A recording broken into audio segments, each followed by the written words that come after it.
Why is Abraham Lincoln such a problem?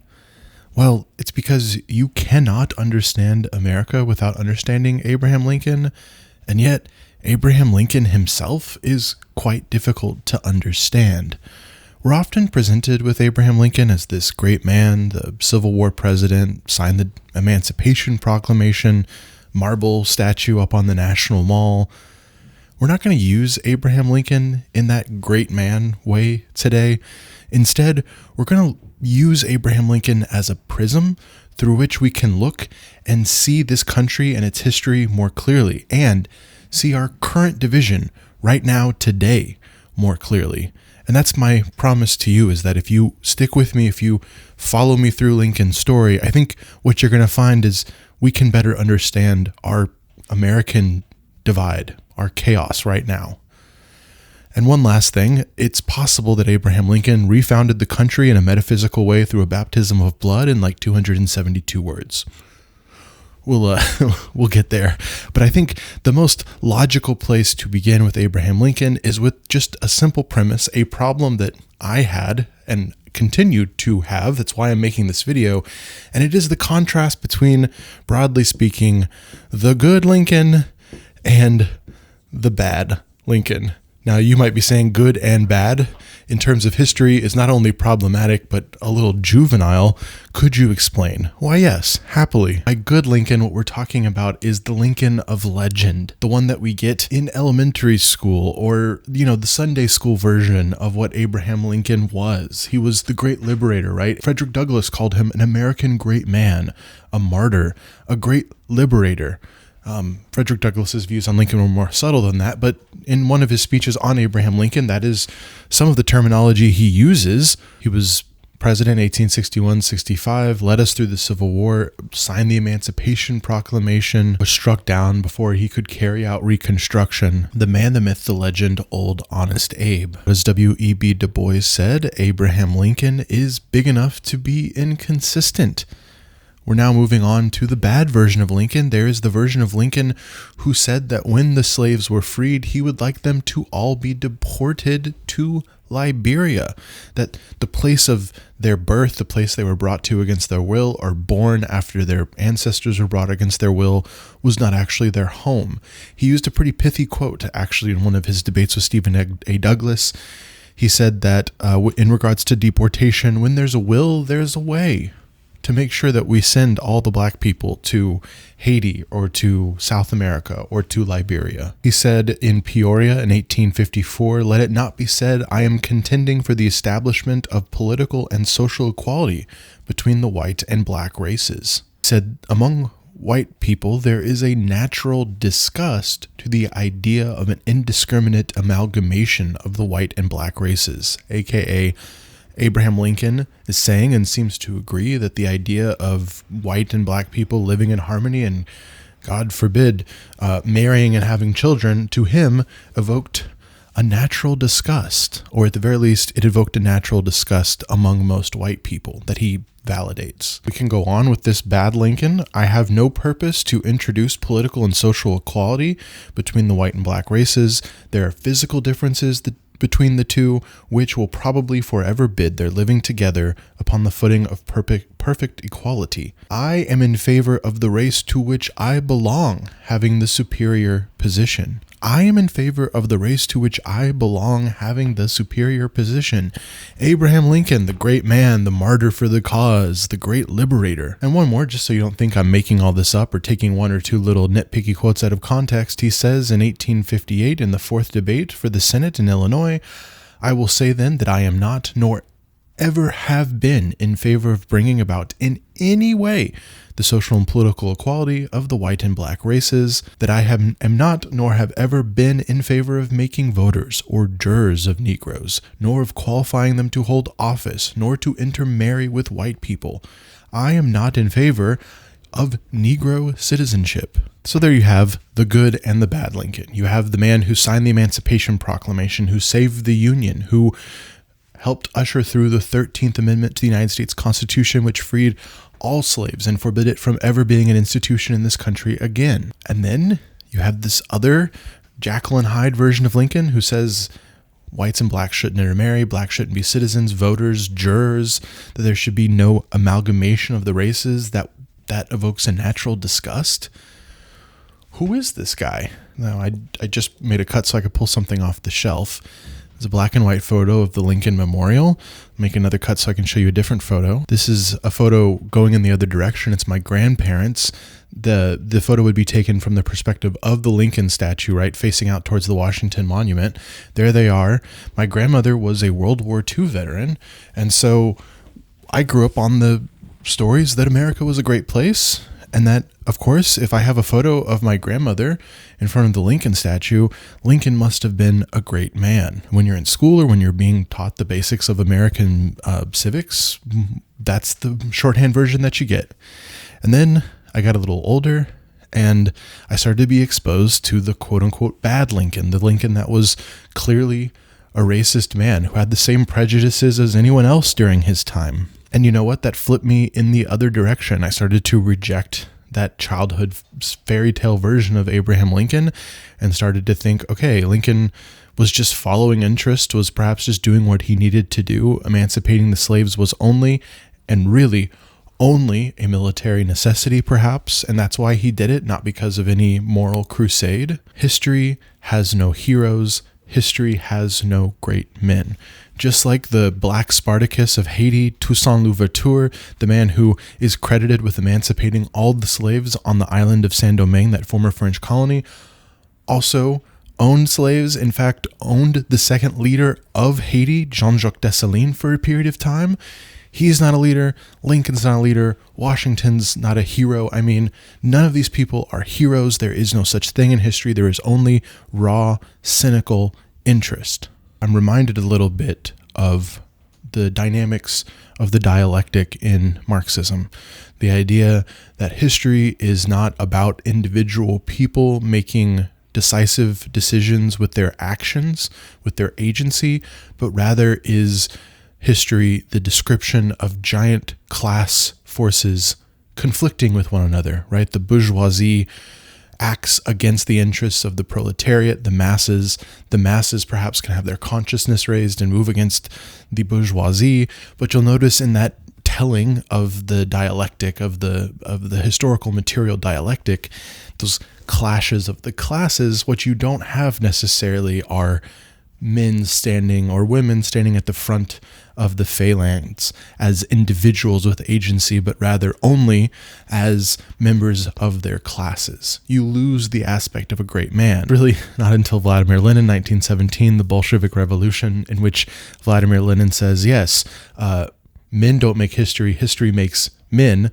And I am a man that history has made. I'm the great man that history has made. History makes great men, so therefore there is such a thing that we get some adaptation. But there's a reason I went on that little detour, and that's because Karl Marx himself had commentary on Abraham Lincoln at the time of the Emancipation Proclamation in a letter to Lincoln. And this can be found in Blackburn's book, Lincoln and Karl Marx, or rather Karl Marx and Abraham Lincoln, An Unfinished Revolution, 2011. That's where I was alerted to this. Karl Marx says of Abraham Lincoln that he was one of the rare men who succeeded in becoming great without ceasing to be good. So we've got, classes clashing together, big tectonic plates of history and not individual people. And yet there's Karl Marx saying Abraham Lincoln was a great man. And that actually the reaction, the vociferous reaction of people, the anger with which the Southerners react to his Emancipation Acts prove their significance. I invite anyone who's more fluent in Marxist theory to correct me in the comments if I've mischaracterized his position on great man history. The point I'm making is that I've gotten older. I've gotten rid of the fairy tales. That's what I did first. But then I also have learned over time to soften the edges of my cynicism, or at least try to find ways in which they can be productive. Because it's one thing to say that history's arc doesn't naturally bend towards justice, but it's a whole other thing to say that there is no possibility that history will bend towards justice, that there's no hope for something better. And that is the thing that I would like to combat. I would like today to examine the idea that history makes men and men make history. I'd like to take the clay of the world. I want to almost do this in a non-dual way. See the history that made Abraham Lincoln and the history that Abraham Lincoln made. And like I said in the intro, I think this is going to help us see our country right now and the intense divisions in this country more clearly. Because I think really through the good and the bad Lincoln, we can see the good and the bad in ourselves. And so I have a simple question for you now. When was the United States founded? What was the year in which the United States was founded? I want to offer you one potential answer to that question, that the United States was founded in 1787. I ask this question because we're going to start with the history that made Abraham Lincoln. This is when the Constitutional Convention happened. I guess if you want to be, precise about it, you could also say that America was founded in 1789 when the Constitution was actually ratified. But the point being that when the country was founded, that's an obvious answer. It's when the governing document of that country came into existence, the Constitution. And while that Constitution does have some flowery language in the preamble, we the people, more perfect union, the Constitution in itself is more like a contract. At least that's what some people would argue. And there are provisions in that contract which seem counter to the idea of freedom and liberty that we understand today. Most notably, we have Article 1, Section 2. That is, do you know? Article 1, Section 2, oh my goodness, is the 3/5 clause. Now, you've probably heard of the 3/5 clause. Just as a quick reminder, Article 1 is the section of the Constitution which deals with Congress's power. And of course, it also represents how Congress is to be selected. I think you can see that okay.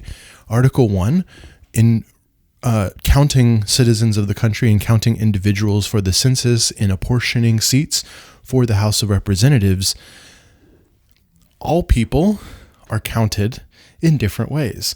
Free citizens are counted as one person. All of those held to labor and service, that's the Constitution's euphemistic way of saying enslaved people or slaves, count as 3/5 of a person. Article 1, Section 9 deals with the importation of slaves. And in fact, it says that until 1808, that the importation of slaves cannot stop. And finally, we have Article 4, Section 2, which deals with runaway slaves. So this is the fugitive slave portion of the Constitution. It is a base. This is not just random law, right? This is not a law that's been passed by Congress that says that enslaved people are 3/5 of a person. It's not a law passed by Congress that says that the importing of slaves cannot be ended until 1808. And it is not a law that says that runaway slaves or runaway, the word they use is people who are in debt to labor or something like that. People who are owed, sorry, I stuttered there a little bit. People held to labor or service, I think is the exact phrasing. So none of these are just simple laws. These are codified in the very founding document of the country. There is no word slave or slavery. The people who wrote and drafted the Constitution shy away from that particular word, but the institution itself is right here in the founding document, in the founding contract between the 13 colonies of the United States.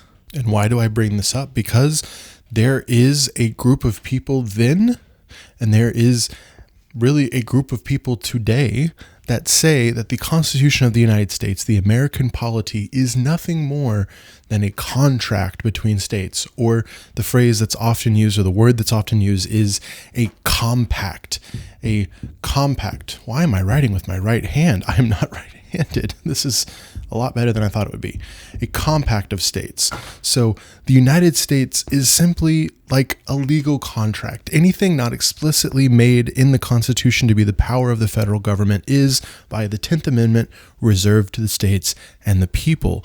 And therefore, this being the only treatment of slavery in the entire Constitution, the Constitution doesn't have much to say on the institution of slavery other than tacitly acknowledging that it does, in fact, exist. If you take 1787, 1789 to be the start of the country, And we're going to see that there are other people out there with a different perspective, but just to play along for now, 1787, the start of the country, if you take that as the beginning of the country, you have to say that America really is not that concerned about the things that we take so important today. The idea of liberty or freedom, those values are not to be found, particularly in the original Constitution before the amendments gave us, right to free speech and all of the things, the negative rights that the Constitution guarantees us. You think about the notable founders of the American polity. Obviously, I can't cover every founding father here, but you think of people like Washington, you think of Madison, Hamilton, Adams, and what do these people have to say on this matter? In the case of Washington, we have someone who seemed to know that slavery was bad and yet didn't free a single slave until he was dead, when he manumitted all of his enslaved people. Now, if you're someone who wants to, do apologetics for George Washington today, you'd say, hey, he freed all his slaves eventually. If you're someone who was enslaved to George Washington and maybe died a year before he died, that's not a very reassuring thing. James Madison might have thought that it was bad, but never freed a slave of his own, never really took any action other than to say that if slaves are free, if there are freedmen in the United States, they should not be made citizens. They should be colonized to somewhere else. They don't belong here, right? They might have been dragged here against their will. We should send them back. And if they were born here after their ancestors were brought against their will, they should still be sent back, air quotes. Alexander Hamilton, the first Treasury Secretary, famous man from musical these days, was the head of a manumission society. I can't remember the exact name. I think it might have literally been called the Manumission Society. The idea that, the country and individual slaveholders should work to free slaves and end bondage, and yet Alexander Hamilton participated in the slave trade, bought a few slaves himself. At least that's what the history is suggested more recently. And while no one is squeaky clean in this story, John Adams is an example of a founder who was morally opposed to slavery and did not own slaves, and throughout his life opposed its expansion. So points for John Adams, I guess, but that's not to say that John Adams supported political or social equality for black people. And it's pretty obvious that these three did not, because two of them held slaves for the entirety of their lives. And this one was a hypocrite. There's a big one. There's a big boy that we're missing with a big old wig and a big old reputation. And really the king of all hypocrites in the American founding. That's who we're going to talk about next, just briefly, because he also brings us the greatest words and ambitions towards equality in the entire American founding.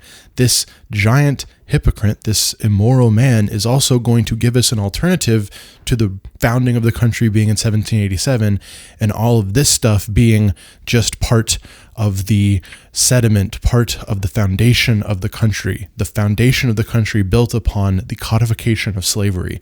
If we go with 1787, this all comes into being as the fundamental building block of the American polity. Or we could look somewhere else. And we're going to do that through Thomas Jefferson. Just wrapping up, cleaning the board, I did want to just say the reason we're talking about Jefferson is because he is going to be the biggest influence on Abraham Lincoln, the subject of this video. Abraham Lincoln said that Thomas Jefferson was the most distinguished American in our history. So not George Washington, the first president, not John Adams, the second president, not James Madison, the father of the Constitution, one of the most influential people at the Constitutional Convention, but Thomas Jefferson, a man who was in France during the Constitutional Convention, a man who, unlike Abraham Lincoln, had absolutely nothing to do with freeing any slaves, either during his life or after his death like Washington. Thomas Jefferson, let's just write Jefferson real quick. Jefferson seemed to believe that slavery was wrong, and he said famously that he trembled when he remembered God was just. So we know Thomas Jefferson wasn't ignorant to the idea that slavery was bad and holding people against their will to labor was bad. In fact, we think pretty convincingly that Thomas Jefferson was someone who saw free labor and yeoman farmers and individual people working with their brow and earning their living for themselves was his ideal version of America. As Abraham Lincoln described it, a country full of people, white men in particular, but a country full of white people without a slave among them. So Jefferson has a ethical reason or a moral reason. He fears he fears God himself, even though Jefferson is not a particularly religious man. He is a deist.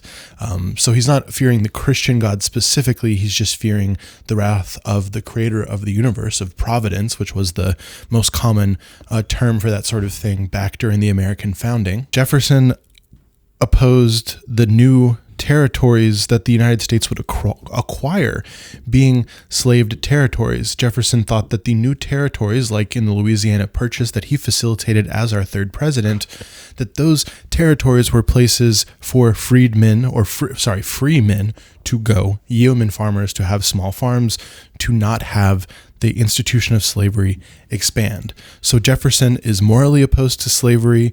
He is... Yes? What else? I think it's breakfast time.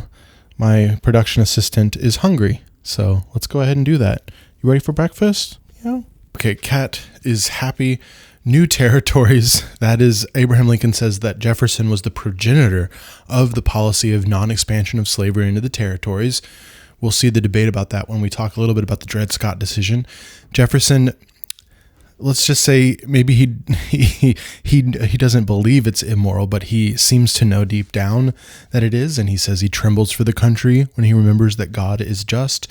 And then finally, Jefferson seemed to have a policy of gradual emancipation and deportation.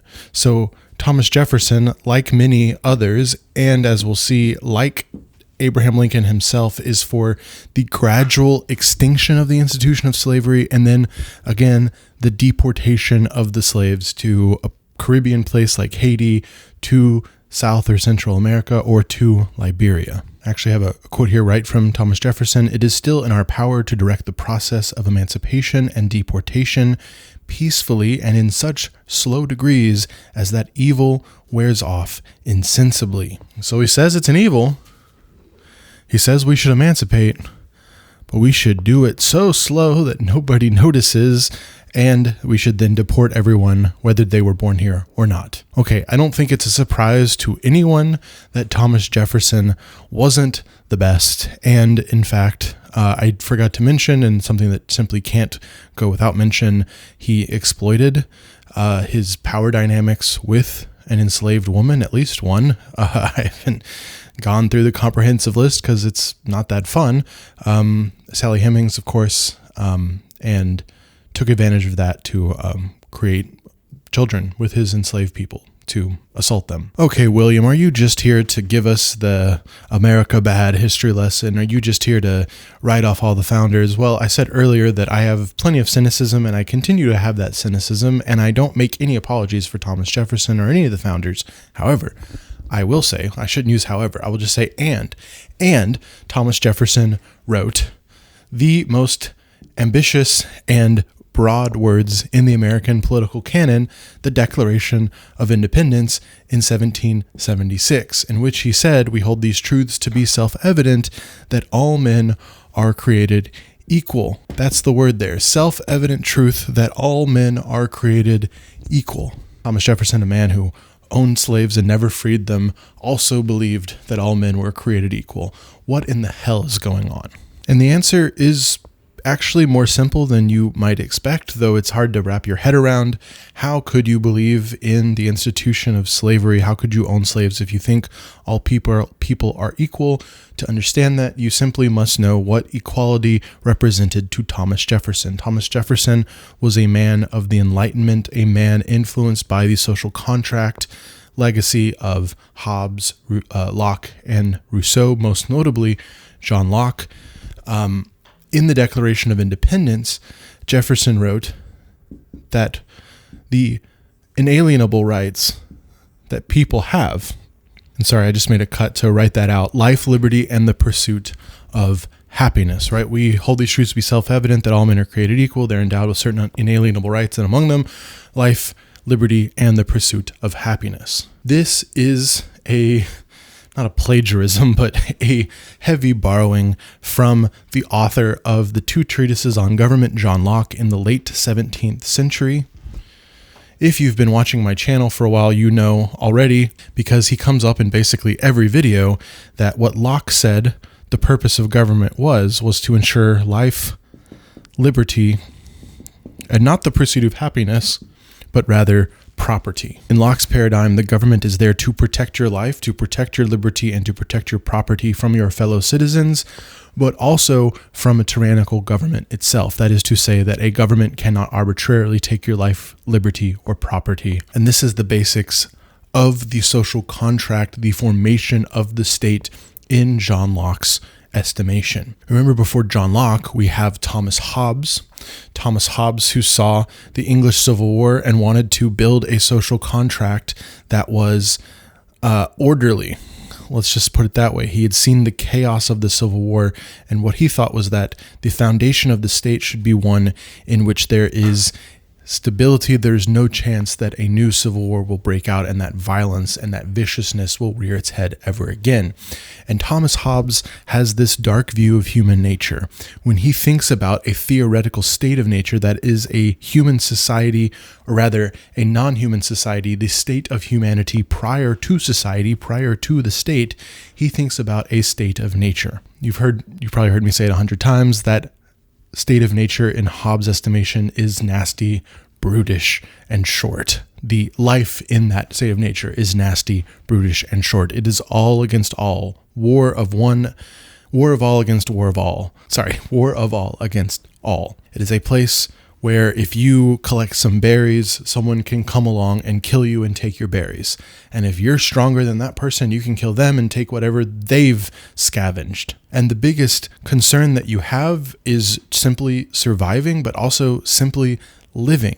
And so for Thomas Hobbes, specifically in his imagination of the state, in his formulation and his theoretical way of coming out of that, and again, it's an imagined state of nature. There's no anthropological expertise here with Thomas Hobbes.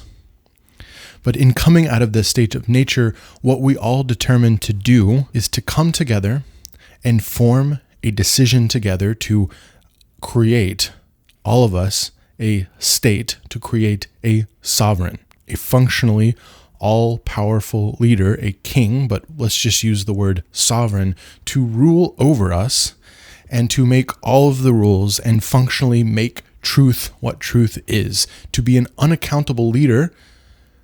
But the obligation of the sovereign in Hobbes, and the reason I've brought it up, is that the sovereign in Hobbes does in fact have one obligation, and that is to protect the life of citizens against each other and the life of citizens against outsiders. For Hobbes, like I said, the most important thing is simply to live. The state of nature is a place in which life is short and you die just because someone's stronger than you. It's incredibly dark. And so in his formulation, the one and only obligation of the government is life. And let's just imagine a world in which the sovereign of the state, in the cover art of one of the publications of Leviathan, the sovereign, the Leviathan is all of the people put together. You can see the little individual human bodies making up the sovereign, but he looks like this huge, omnipresent, omnipowerful big dude, this big king over the horizon. There's no accountability there whatsoever. If the king violates the social contract and doesn't ensure life, there's nothing to be done because stability is the primary end. But I want to point out something to you real quick because I don't want to retread. If you've heard all this from me before, most likely, or if you're new to the channel, hello. Thomas Hobbes is not, in this formulation, you'll notice, invoking God. Now, Thomas Hobbes is not a secularist or something, But his formulation, his social contract, is an attempt at a rational, secular imagination of the state. So what was missing from Thomas Hobbes' social contract is the need of a divine right of a king. So think of your traditional standard monarchy. Someone can come along to the monarch and say, "Hello, Mr. King, why are you in charge?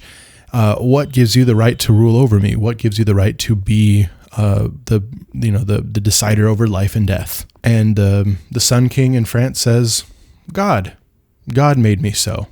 And who are you to argue with God?" And so in this great social contract tradition, what Hobbes does, what Rousseau does, what Locke does, is remove God from the equation. Now, that is not to say that Hobbes' preferred state is a secular state. It is to say that Hobbes' state is one, or the formulation of that state, the formulation of the sovereignty, doesn't need God's involvement. And the same is true for John Locke. John Locke, when he writes about his version of the state of nature, he writes about something that's not quite as brutal as Thomas Hobbes. The state of nature to John Locke is far more about the freedom of the individual, but there's an end to what one can achieve in a state of perfect freedom. You can collaborate with fellow people. You can work together. You don't have to just be killing each other, and it's not just about the strongest against the strongest or something. But as Locke and Rousseau will notice, there is a limit to what can be achieved, a complexity that can be achieved when you're just collaborating family to family or individual to individual. And so Locke, in his version of the social contract, has the same initiating device, that is, that everyone comes together and decides, okay, let's devise a state, let's build a sovereign, and does so. But unlike Hobbes' Leviathan, which is this sovereign that towers over and has no accountability, Locke's sovereign does in fact have limitations. It has limitations on what it's supposed to do, and that there is, and really important here, there is a way to end the social contract if the sovereign doesn't live up to those obligations. So in Hobbes, if the sovereign doesn't do what they're supposed to do, well, you just hope that the next sovereign after this sovereign dies is better. The end. You just do what the sovereign tells you to do. And if the sovereign tells you to say that their bad rule is good and that up is down, that's your obligation under the social contract. You gave away your right, and even your children who had no act in that original social contract, they're still under that social contract. It is forever, perpetual, unendable. John Locke says, no, it is endable, or it can come to an end. There is something called the appeal to heaven in the Lockean dynamic, the appeal to heaven being a euphemism for revolution. If the sovereign doesn't live up to their obligations, the people can appeal to heaven and end the social contract by fomenting revolution, cutting off the king's head, for example, as was done during the French Revolution. And so what are the obligations of the government that can cause people to either look at the government and say it is fulfilling its bargain, it is fulfilling its end of the compact of the social contract, or not? Like we said, it is life, liberty, and property.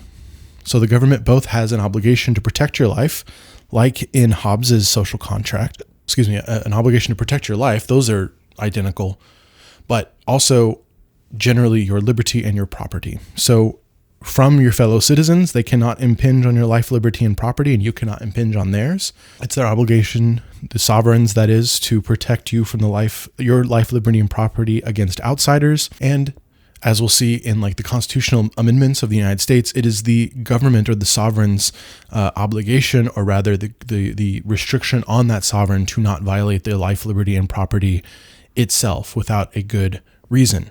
And once again, this formulation requires no God. There could be a theocratic state that has this social contract. It doesn't by definition exclude the possibility of either the religiosity of the citizens themselves, or I guess the potential for a religious aspect of the state, or collaboration with a church or something, right? But the social contract itself is a rational, logical thing that is thought out without the need for divinity. And the reason I am bringing this up so annoyingly, and the reason I'm belaboring this point, is because, remember, just a second ago, we said that Thomas Jefferson himself had a strange relationship with religion, right? Thomas Jefferson was somebody who had a very famous version of the Bible in which he took out all the miracles of Jesus and said, we're just going to have the Jefferson Bible. You can still get a copy of it. And when he ran in the 1800 election against John Adams, who was a Northeasterner, a religious man, it was the Adams campaign, maybe not Adams himself, who went around saying that if you elect Thomas Jefferson, what you are electing, in fact, as our third president, is an atheist, is someone who's going to hurt the family, hurt the church.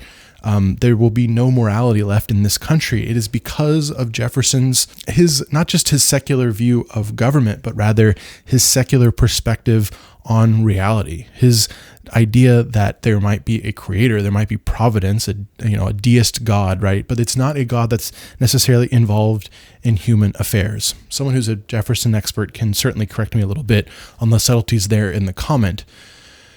And of course, that is the idea that Jefferson is an atheist or something is a fabrication, but the idea is still the kernel of that criticism, right? The bit of truth in all of that, dirty campaigning from the election of 1800 between John Adams and Thomas Jefferson, is that indeed in the Lockean paradigm that Jefferson uses to write about the life, liberty, and pursuit of happiness, he is borrowing right here the life, liberty, and property of Locke that needs no God. This is the Enlightenment paradigm, the Enlightenment paradigm. This is the stereotypical, prototypical, what's the word I'm looking for? This is let's just call this the gold standard sort of what liberalism in political science and political theory is meant to be. When you hear someone who's like criticizing liberals, right, you have to figure out which are they talking about. I think if you're part of my audience, you're probably smart enough to know there's a difference between like Lockean liberalism, life, liberty, and property kind of stuff, and like the modern American political liberal,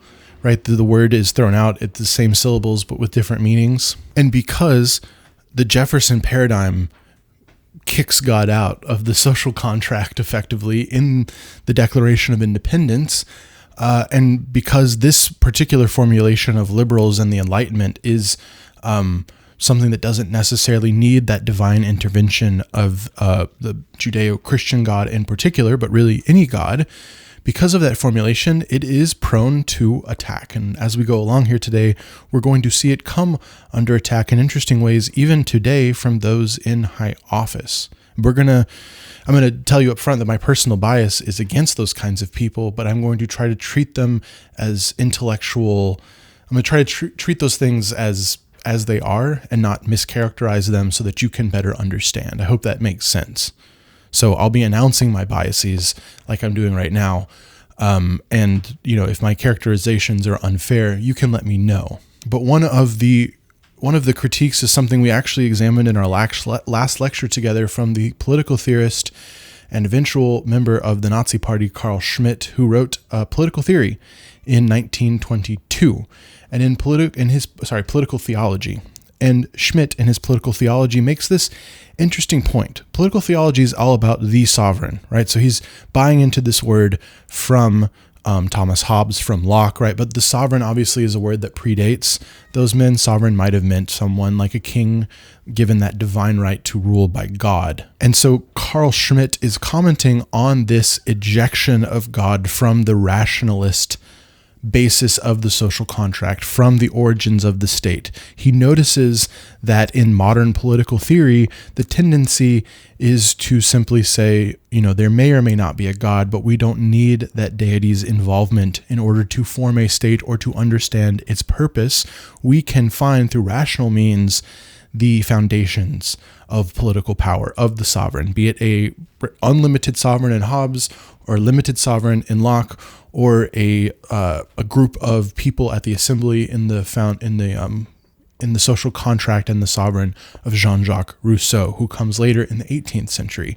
In all of those cases, it is individual people that come together to make the social contract. It is not an agreement with God or a benediction, or rather a blessing from the Lord that we have a sovereign. It is a creation of the people, a rational creation. On page 36 of a translation I got from 1985, Schmitt says, all significant concepts of modern political theory are the state sorry, all significant concepts of modern political theory of the state are secularized theological concepts. ...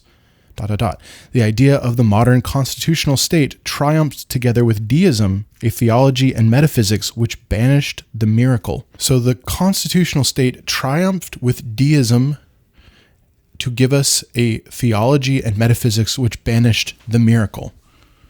Okay, deism is that belief that there is a God, but in most cases, it is a providential creator of the universe that's not actively involved in human affairs. And certainly then, in a perspective of John Locke, and as we'll get to in the real point of this, Thomas Jefferson, it is not a God who is involved directly in the creation of the state. Sorry, there's crashing and horns outside. Hold on one second.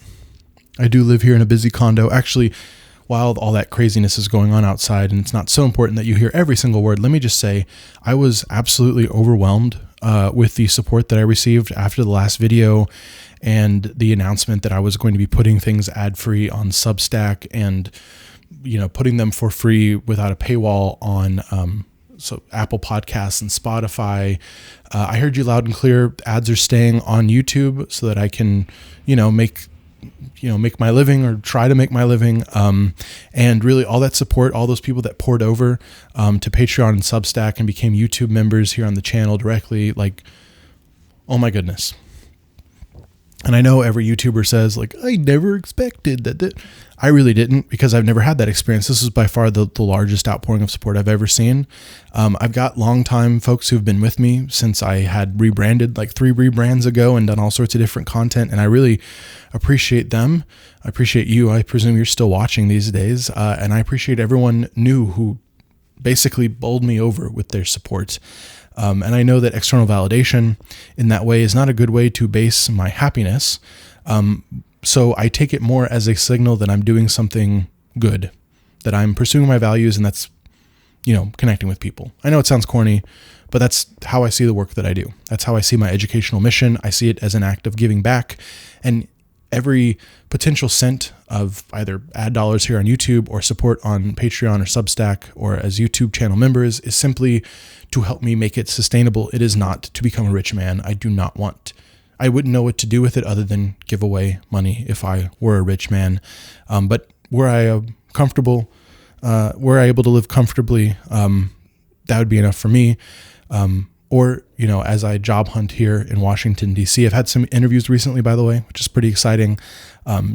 I can, when I take my job back on, I'll know that that this whole project is kind of sustainable and running in the background, albeit if I'm working 9 to 5, running a little bit slower. So I really appreciate that. Okay, Schmidt notices that Hobbes and Locke and Rousseau, they cut God out of the picture. They say that the modern constitutional state is not based, he says that the modern constitutional state is not based on the divine right of kings. In this political paradigm, it is based on rational extrapolations on what is possible. And no one could exemplify this change out of the theory and into practice than Thomas Jefferson, that American founder who drafted the Declaration of Independence. And so now go with me, 1776, what we now call Independence Hall in Philadelphia, the second floor, the Committee of Five is meeting. The Committee of Five has been tasked by the Continental Congress to draft a Declaration of Independence from Great Britain. And like every great group project in your life and in mine, what happens when 5 people are put together to do something? One person does all the work and everyone else goes and takes a break and then claims credit. And that's how we get this picture, this painting of the Committee of Five presenting their draft to the Continental Congress as if they all worked on it, when really only one of those guys did in any significant way. His name was Thomas Jefferson. The Committee of Five met, and the other members were John Adams, Benjamin Franklin, and then member 4 and 5, those really influential founders, Committee of 5, member 4, and Committee of 5, member 5. The point being, Jefferson, Adams, and Ben Franklin are the 3 that I can remember off the top of my head. They decide when they meet for the first time that one of them should go and draft and come back, and then everyone else will participate in the editing of the Declaration of Independence.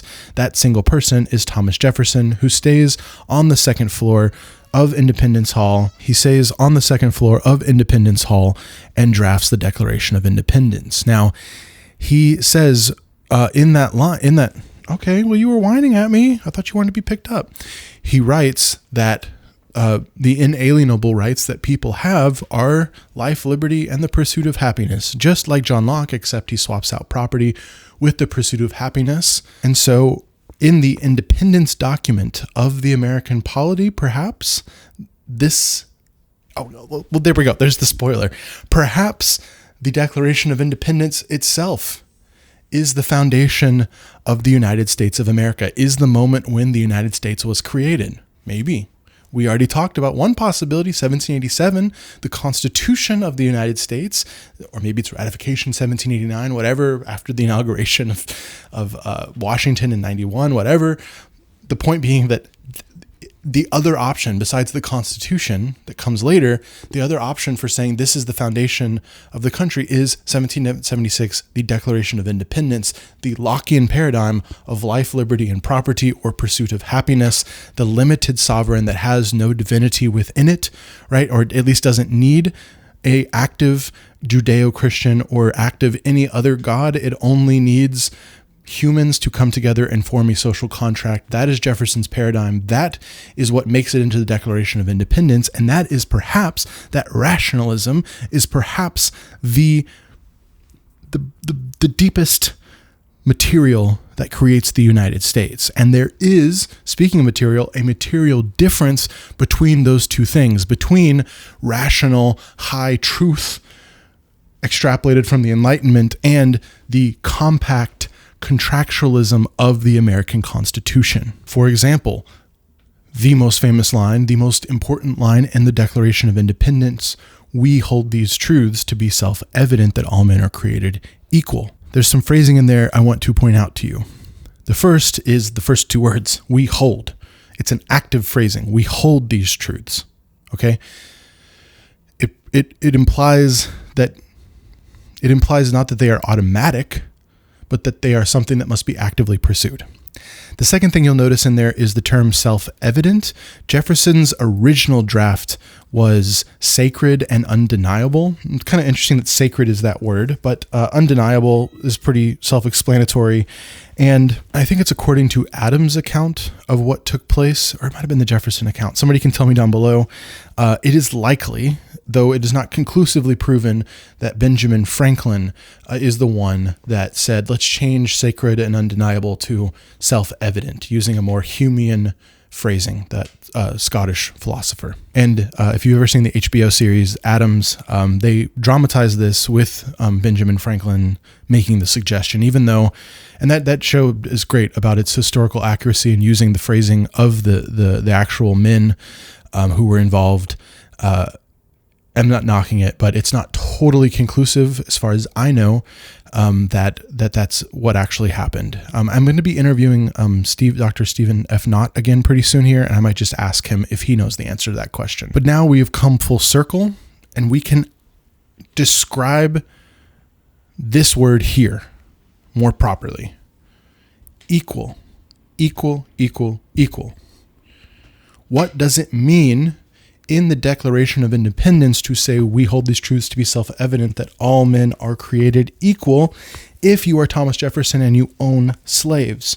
Or let's imagine a version of Thomas Jefferson that did not own slaves, but also did not believe in the social and political equality of the races. And I think that's where I'm going here. I don't think I am going there. Equality in the Declaration of Independence, as would have been understood by Thomas Jefferson, is most likely the natural rights equality. The natural rights equality as expounded by John Locke to life, liberty, and property. That is, that the state protects your life against outsiders itself and your fellow citizens. It protects your ability to get around, basically, and do what you wish to do in your life.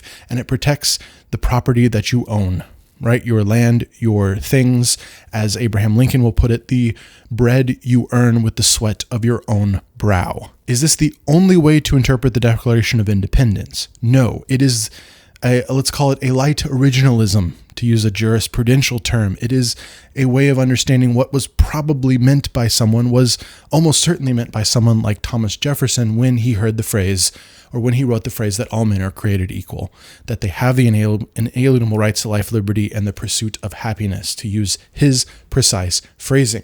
And so what I would like to set up for you is an incredibly important distinction, okay? All of this is what we will just shorthand as natural equality.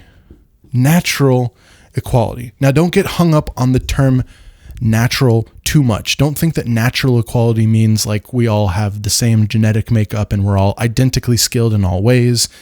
That's not what we mean by natural here. What we mean by natural is the naturalistic, that is the non-divine equality we all have to life, liberty, and property, and life, liberty, and the pursuit of happiness that we would also have in the state of nature.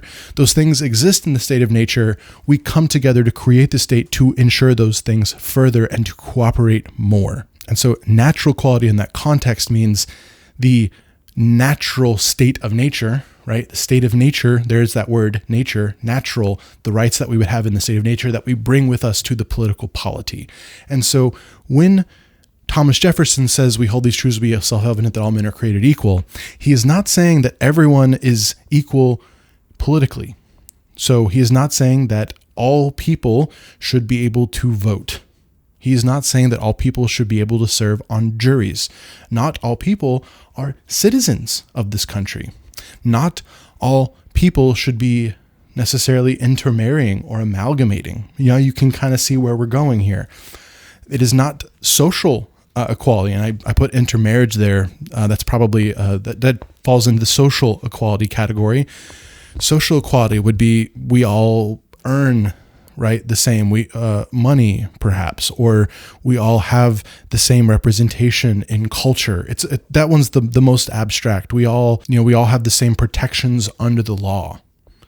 So a good example would be in the gay rights movement. One of the big things about not being married is that if your loved one is in the hospital and you're not married, you are not legally able to go see them without their explicit consent. And if they're like unconscious, or if there's been a true emergency and they can't consent, then you can't go in, right?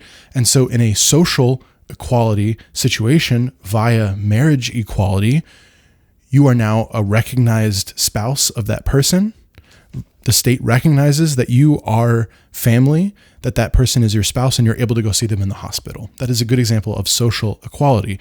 Your political equality is your ability to go vote, and the state recognizes your right to vote and ensures no one stops you from going to cast your ballot. Or you might get a jury summons in the mail, right? And it annoys everybody, but it shouldn't. I mean, I understand life is busy and, you could be inconvenienced, but, that is one of the few things outside of voting that is a direct material obligation that you will have, maybe military service or conscription, right? And of course, citizenship kind of falls in between social and political equality because there are social aspects to being a citizen and there are pure political aspects to being a citizen, like voting. Nonetheless, these versions of equality, political and social equality, while nice, while I think that in the very least political equality is a certain important part of the state, and that social equality is at least a noble end of society itself, something to strive for, and that equal social protection under the law, as would be found in the American 14th Amendment, is an important part of our polity. These two things, political and social equality, are not necessarily implied via the Declaration of Independence, which is only speaking about natural equality, life, liberty, and the pursuit of happiness. It's more about what the state can't do to you, what your fellow citizen can't do to you, what outsiders can't do to you, and not so much about the positive rights, what the state shall do for you, right? Providing your right to vote, or providing that you can go see your spouse in the hospital if you are just happen to be different than other people. So remember those three categories. And also remember one last word, and the board is getting extremely busy, so I'm going to clean it here in a second. Where can I find space? I'm going to pull this over. I'm going to write it sideways, okay? Remember this term, abstraction, all right? Abstraction. This is the most chatty Sophie has been. What? What do you think about the 3 categories of equality? Okay. Abstraction. The critics of particularly political and social equality, but also these life, liberty, and the pursuit of happiness, because these are secularizations, because, as Schmidt puts it, the constitutional state is a theology and metaphysics which banish the miracle. Because some would say, critics would say, like Schmidt and modern national conservatives, which is another example we'll talk about a little bit later, the current, as a recording vice president of the United States, because none of this is based in something more comprehensive or more, well, let's just call it spiritual. It's not based in religion, because it is not based in God, because there is no, according to them, ultimate material from whence this comes, or because this is not all based in the land, the people, the heritage, the soil, the native blood, right? They would object to that last one, but okay, object all you want. Because it is not based in infrastructure and centuries and millennia of law traditions, right? Because all of this is sprung from the rational mind, conceived by Thomas Hobbes, conceived by Locke, conceived by Rousseau, because they attempt to find universal truths and ways of constructing the state via just writing out words on a piece of paper. And because Jefferson tried to do the same as the foundation of the state, perhaps, this natural right and this formulation of the state is often called a mere abstraction. And you'll hear quite often in our political discourse today, particularly when it comes to military political discourse, you will hear the phrase, people don't want to die for an abstraction. People don't want to die for an abstraction. They want to die for their family, right? If somebody's threatening your family, you'd sacrifice your life for that. You'd fight. They want to fight for their great country that's built things, right? It has bridges and dams. They want to fight for their faith. Well, is that an abstraction? They want to fight for their heritage, right? That's the nice way of saying, their blood.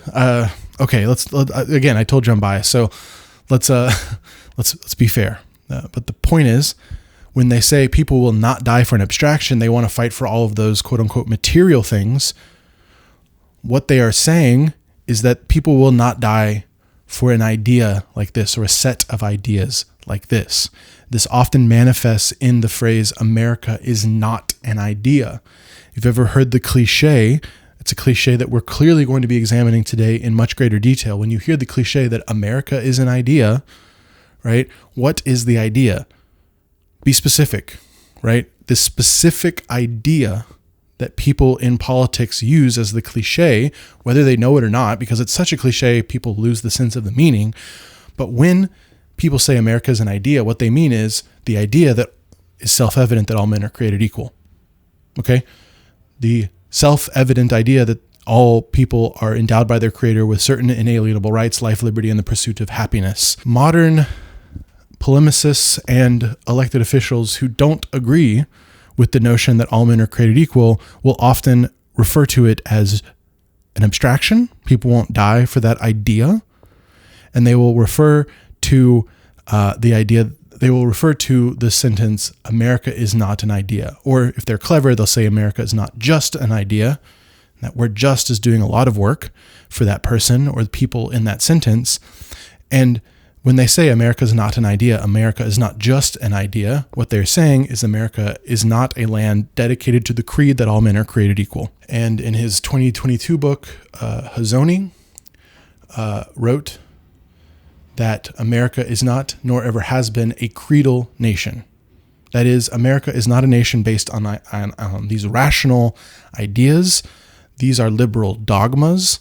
These are excuses to have the state involved in life, offering political and social equality and being meddling, right? Especially in the 20th century, since the Progressive Era and the New Deal and the Great Society of Lyndon Johnson and the American healthcare law, the ACA, Affordable Care Act under Obama, right? All of these ways that the state has been involved in our affairs beyond the basic English common law and just building things and defending the homeland.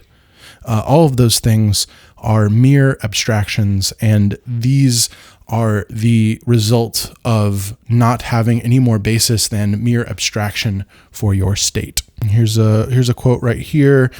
It's called Discovering Conservatism or Rediscovering Neither America nor Britain has ever been a, quote, creedal nation defined primarily by an abstract formula as found, for example, in the American Declaration of Independence.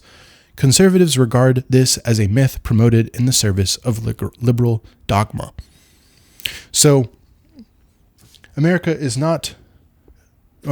nor Britain has ever been a creedal nation, he says. AKA, what is the creed? That all men are created equal. There could be other creeds, but that's the one we have in this country. That's the one that's being referred to explicitly there when he says, like for example, the Declaration of Independence is right then and there. What is the creed? That all men are created equal. When you meet someone who says things like this, ask them to be specific. Which creed? Which idea? What you'll find is that it sounds a lot better to say America is not a creedal nation, because people are like, what is a creed? Right? People are like, the creed. Okay, that's fine. I don't know what a creed is, or I don't care, or I won't think beyond what you're specifically talking about. But if you say, which creed, which idea, America is not just an idea, America is not a creed, is not just a creed, and you dig down, you'll often find what they're actually opposed to is natural equality. And that, to me, is pretty disturbing. So I'm getting a little ahead of myself here, but I do want to set this up because Lincoln, I'm already pushing on the nerve here, right? This is what I promised you at the beginning of this video, that Abraham Lincoln would help us to understand our current divisions, our current separation, right?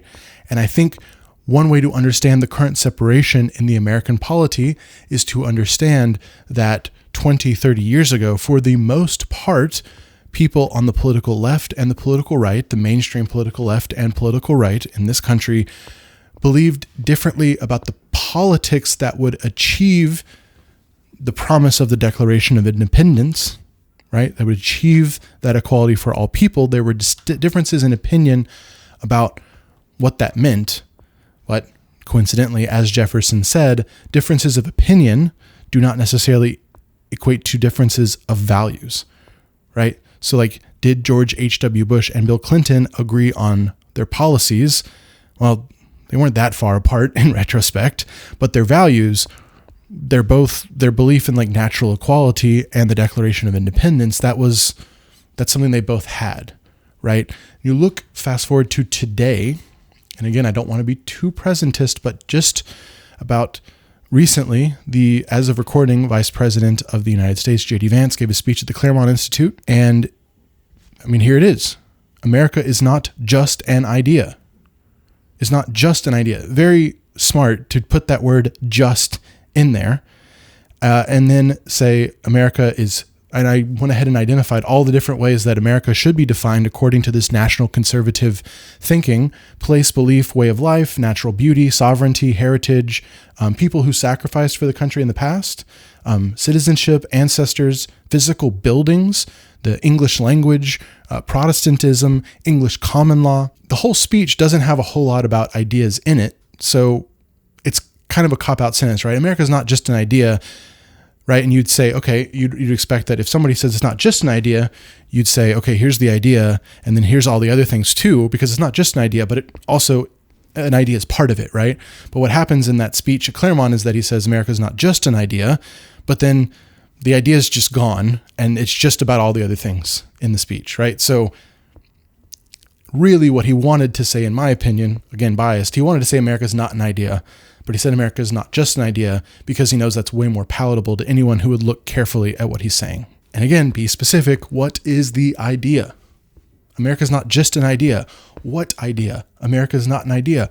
What idea? That all men are created equal. The self-evident truth, the rational, logical approach that comes to us from the Hobbes social contract through Locke, through Jefferson, Locke's, disciple who, not literal disciple, right, but the man who put Locke's theory into practice via the Declaration of Independence, via perhaps the founding act of the United States of America and the Declaration of Independence. And I promise we're going to get back to Abraham. I promise we're going straight back to Abraham Lincoln after this. You're like, I clicked on a video about Abraham Lincoln. I'm getting all this preamble.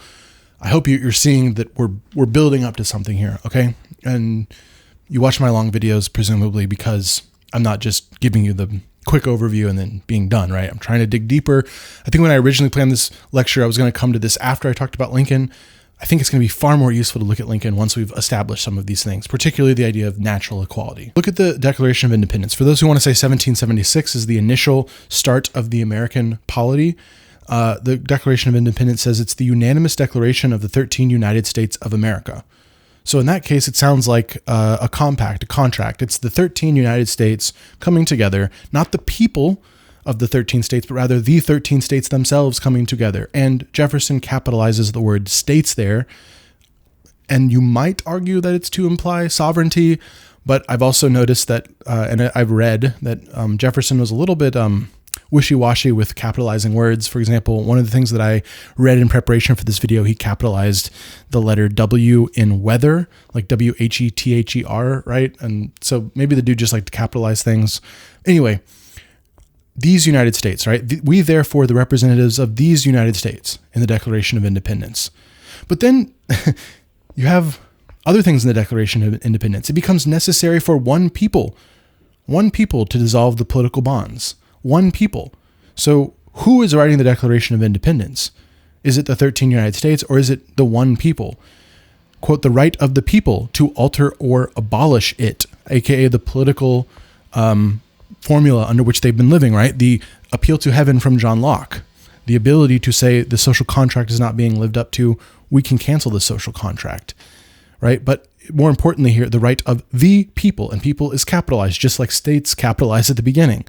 So who is the Declaration of Independence, right? Is it the people or is it the 13 states? Go both ways.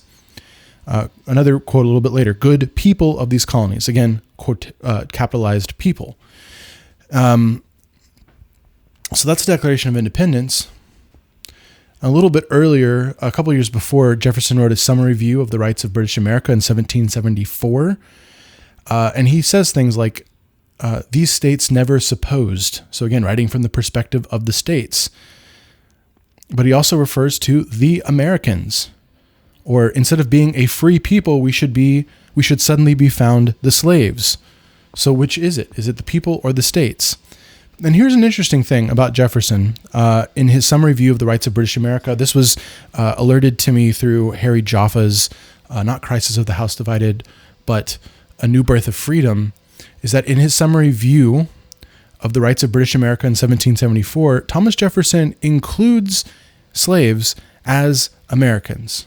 Whether he does it intentionally or not, I mean, the man was pretty careful with his words, I think. So here is the quote, 4 millions in the states of America, 4 millions. So that would include the slaves at that time in 1774, 4 millions in the states of America, comma, every individual of whom is equal. 4 millions in the states of America, every individual of whom is equal. There are 4 million Americans. The slaves, the people who are not free at this moment, are still nonetheless in this summary view of Jefferson, are indeed equal. In fact, he later says in this very work, the abolition of domestic slavery is the great object of desire. And there's a lot of subtlety to that one, but basically, you could free the slaves in Jefferson's paradigm, and therefore they would be enacted in their equality, right? They're equal before they're freed. They're equal in their natural right to life, liberty, and the pursuit of happiness, even if they are enslaved.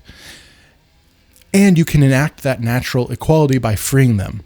And that does not necessarily mean that you also then automatically give political and social equality. Then after independence, but really quickly, after independence, then the country, this whole we the people, or the 4 millions of the people, or rights of the people, or the good people of these colonies, or people of the several states, right? This language gets dismissed a little bit in the Articles of Confederation, America's first version of trying to govern itself with a national government, a confederal government, right? In 1777, and then coming into effect in 1781, the Articles of Confederation says, "We, the undersigned delegates of the states." That's how the Articles of Confederation start, right? So it's very explicit here. "We, the undersigned delegates of the states." It is not "we, the people," right? It is not one people, Americans, but rather the individual states, the people of those states have sent delegates to create this Articles of Confederation. And also included in the Articles of Confederation is this: each state retains its sovereignty. Each state retains its sovereignty in this firm league of friendship. Okay, so Declaration is talking about the United States and the people. It's kind of like both things. The Articles of Confederation is like, no, we're the delegates of the states. And then in the Constitution, we get "we the people." And why does this matter? Why does this matter? It's because if in the Declaration of Independence, we already have the idea of one American people, of the people, all of whom are equal, as Jefferson says in his summary view of the rights of British America that was pointed out to me through the book of Harry Jaffa. If the Declaration of Independence has one people, then it is arguable that the Declaration of Independence is the foundation of the United States of America, is the creation of the polity. If, however, you say the Articles of Confederation is the beginning, the founding of the country, well, you have the delegates of the states, right? So you would then say that all of this abstraction in the Declaration of Independence is irrelevant. What the Articles of Confederation is a firm league of friendship in which everyone retains their sovereignty, and there's no unifying creed. There's no Declaration of Independence declaration that all men are created equal, that they have the inalienable rights of life, liberty, and property. They don't have natural equality. None of that matters in the Articles of Confederation if that is the initiation of the American founding, if that is the initiation of the American polity, because it's just a bunch of states coming together, and each state can decide for itself if it wants to have a creed or not, right? It's not relevant. Okay, full circle now, and then we're moving back to Abraham Lincoln. The Constitution, originally in this subsection, we talked about whether 1787 was the origination of the American country, of the American polity. The Constitution says "we the people" and talks about the people of the several states. The 10th Amendment reserves powers to the states and the people that are not explicitly put in the Constitution. Do the states under the Constitution of the United States retain their ultimate sovereignty, the ultimate power to enter the Union and leave the Union? That is, well, the question of the Civil War, and that's why we're bringing this up before we get into Abraham Lincoln. And when the Constitution says "we the people," is that a new formulation? Was it that the "we the people" didn't exist until the Constitution preamble was written? Or is it possible that the "we the people" existed at the Declaration of Independence when it said "our people," the good people of these colonies, but also the 13 United States of America, capital S for states? Which is it? Which is the founding document of the United States? Let me tell you, there's no perfect answer to this question, right? It's not as, I mean, you can read as detailed as you want and get in with a microscope and look at Jefferson capitalizing the S in states or capitalizing the P in people in the Declaration. And then you can say, obviously, it was understood that the American people were here in the Declaration of Independence. You can also assert, as McPherson does in his book, The Second American Revolution, that really that idea of the united America as Americans and not as individual people of their states, right? John Adams would have thought of himself as a Massachusetts man first, and Massachusetts as his country, as he says in the HBO series, right? It is a later formulation, right? It is a post-Civil War or during the Civil War formulation that the American polity is one country, right? It's not, McPherson points this out, that after the Civil War, it's more common to say the United States is, as opposed to the United States are, the plural verb, being the states themselves as individuals are doing X, are doing Y. This is something that McPherson points out in his book, and not that documentary director whose name, for whatever reason, eludes me at the moment. What's wrong with me? Ken Burns. Whatever. It was. I am under the impression that sort of little intellectual point comes from McPherson. But the point being, if America is founded in 1776, it is far easier to argue that America is a country founded on a creed. Again, whenever you hear the word creed, You have to be specific. Which creed? Or you hear America's not an idea. Which idea? The idea, the creed that all men are created equal, life, liberty, and the pursuit of happiness. And if the Declaration of Independence is that moment, is the founding of the country, the Civil War itself is far easier to understand. And spoiler, Abraham Lincoln believes the founding of the United States of America came from the Declaration of Independence, the Revolution of 76. And when the wording there was "we hold," right, an active thing, maybe that was "we hold these truths to be self-evident." I have described it in the past as this active formulation of an ongoing work, right?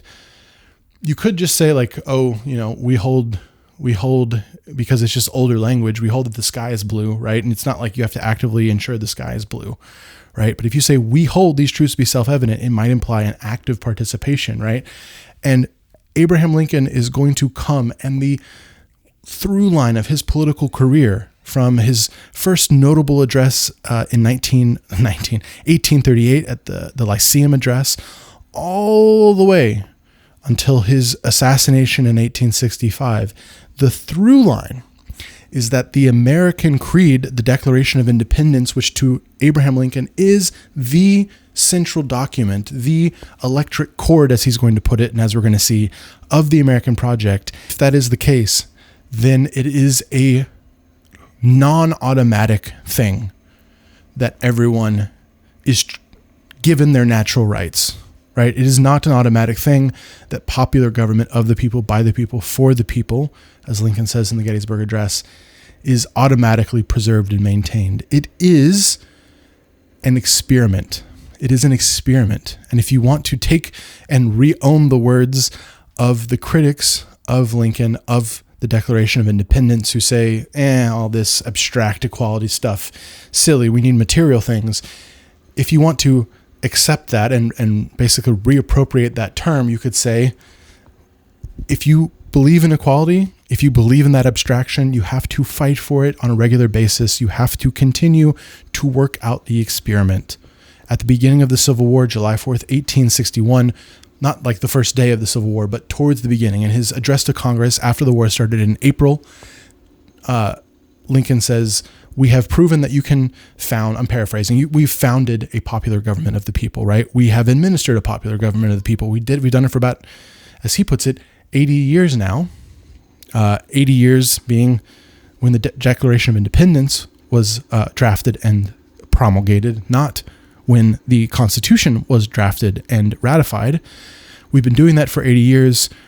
We've proven that it can be founded and administered, but we have to prove what is still a proposition, an experiment, is its maintenance. Can a popular government be maintained? Yeah.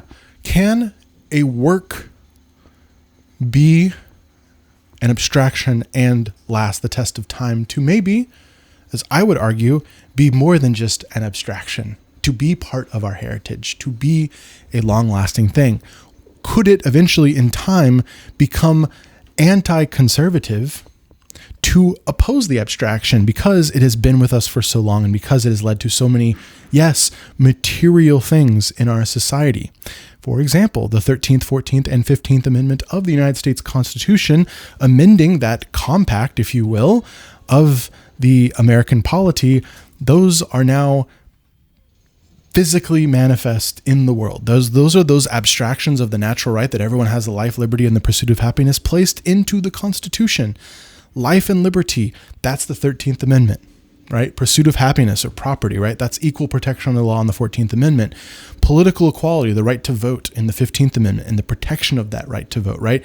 That is now the abstraction becoming part of the material compact of the Constitution.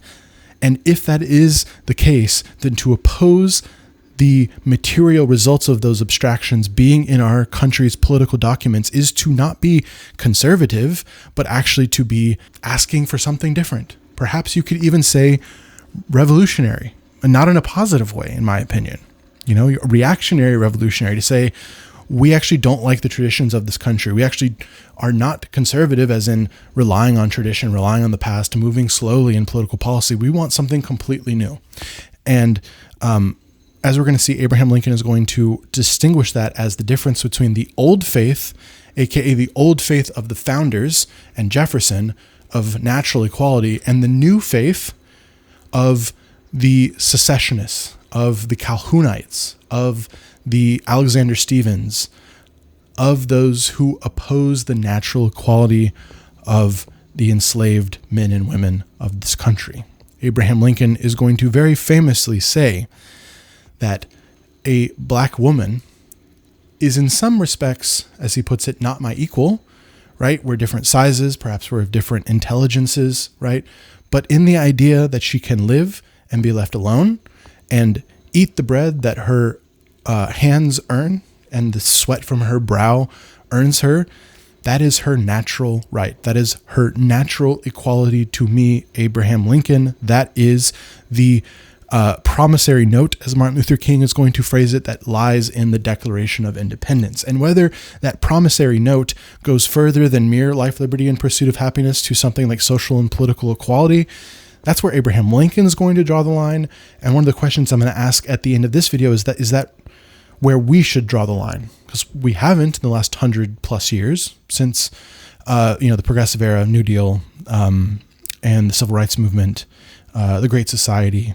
Right? We have gone further, and we're going to talk about that differences of the generation, right? And the fact that if this is the American creed, it is something that needs to be defended over the generations or revised over the generations. And perhaps national conservatives, those who say America is not a creedal nation, is not defined by the idea that all men are created equal, perhaps they'll win that argument, and then they will become the new abstraction, the new tradition. Right.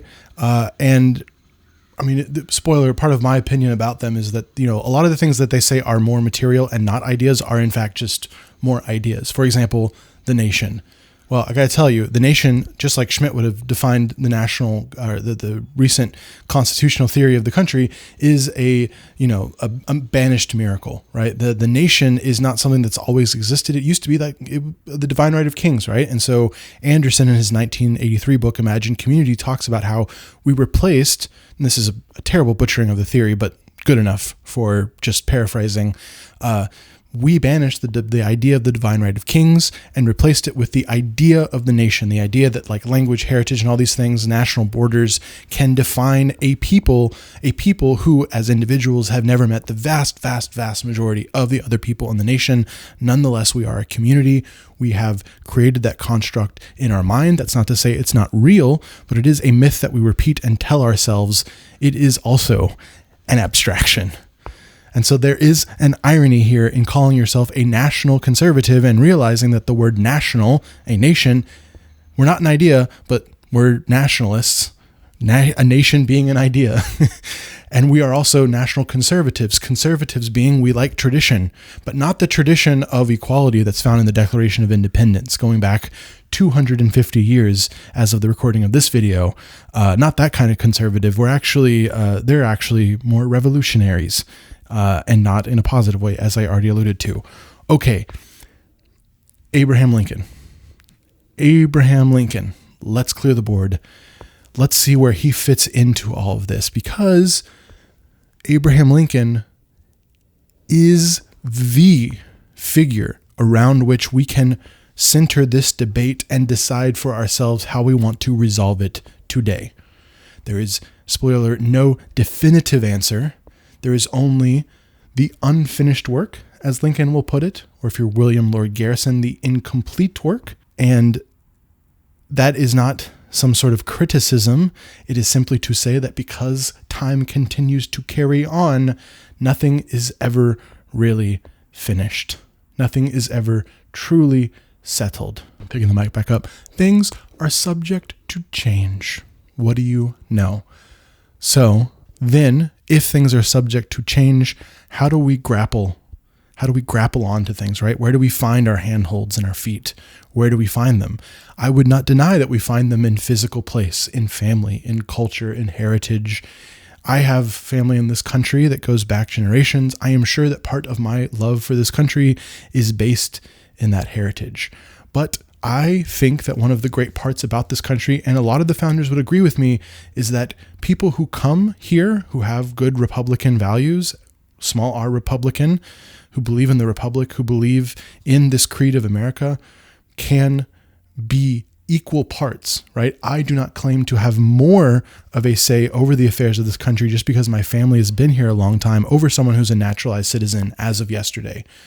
They're an equal part of this polity. They have the natural rights, the natural equality. They are just as American as I am. And it is very strange to live in a world where that is becoming less and less and less of a mainstream opinion. And if you weren't aware that it was becoming less and less of a mainstream opinion, well, that's part of the value I hope that my video is bringing to you, is pointing these things out so that you can see it, so that you can have a red flag in your mind when you hear America's not an idea, or not just an idea. You can recognize that something is shifting, right? When you hear someone say people won't die for an abstraction, you'll know that something is shifting, something is changing. Okay, so I just got a call. I had to reject it from my buddy Jared Henderson. Everybody say hello to Jared. He's a great guy. He's actually the one that inspired this specific format. He said, use a chalkboard and just do something tactile. And I was like, I'm an independent thinker. I will do something with a whiteboard and not a chalkboard, and that will be very original.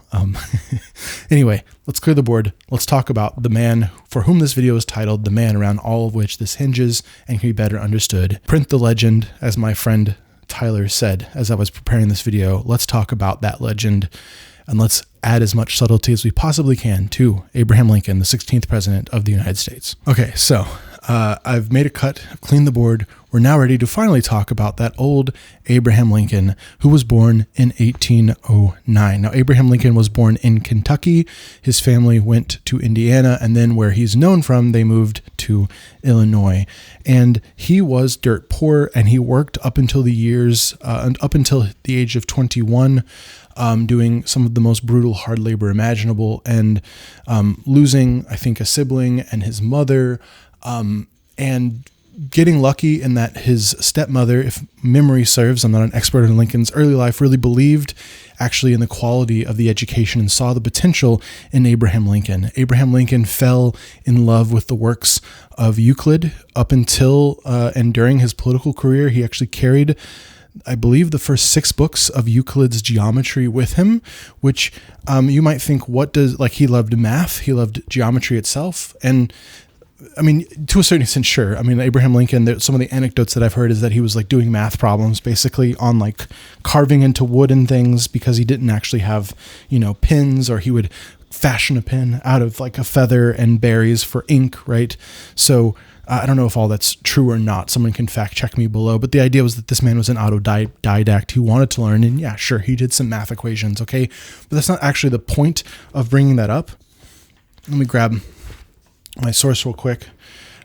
It's David von Haften and David Hirsch, who wrote 2 works, Abraham Lincoln and the Structure of Reason, and then what I actually went through, The Ultimate Guide to the Gettysburg Address.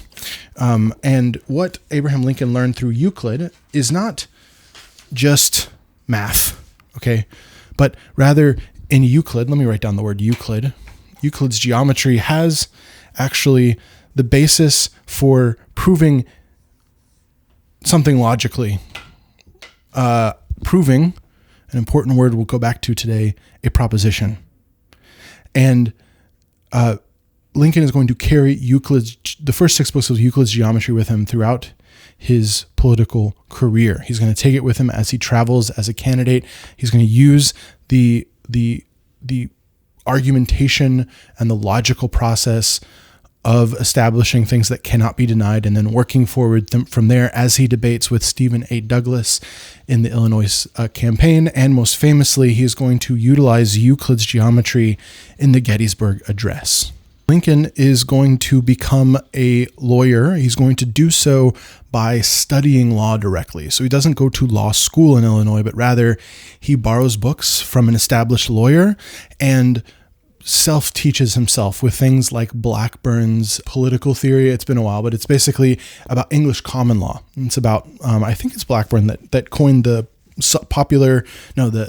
parliamentary sovereignty. And in his early life, Abraham Lincoln is going to spend some time in the Black Hawk War in 1831 to 33 or 32, as he's living in New Salem, Illinois, as he moves out from under the shadow of his father to become an independent man. And because of perhaps of his experience working so much and so hard for his father without recompense, he is going to become an ardent supporter of the idea of free labor. Now, we have to be very subtle when we talk about free labor. There are two factors that we need to consider here. The first is easier to understand. The idea of free labor, as Lincoln sees it, is that if you work, you get compensated for that work. And if that arrangement's not working for you, you move on. And the idea is that you can build a country of free labor, of free people going around and fulfilling their life, liberty, and their pursuits of happiness via working for compensation. Following on from that, there is a consequence. There is a consequence that people who support free labor are also generally opposed to. What do you know? Slavery itself.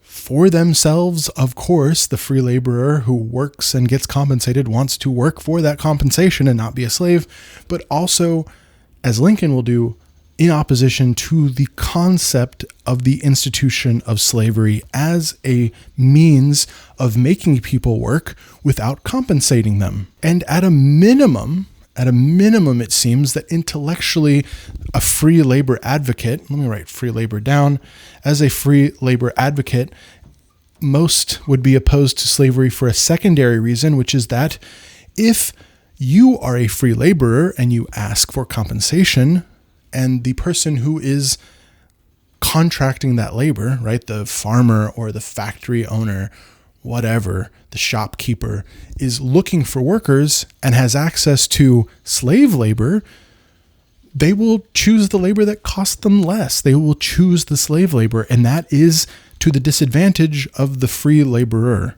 right, the person who seeks work for compensation. And so, out of self-interest as well, people who advocate free labor in this period are also opposed to the institution of slavery. It's not merely its moral implications of taking someone and depriving them of their opportunity for life, liberty, and the pursuit of happiness, their natural rights.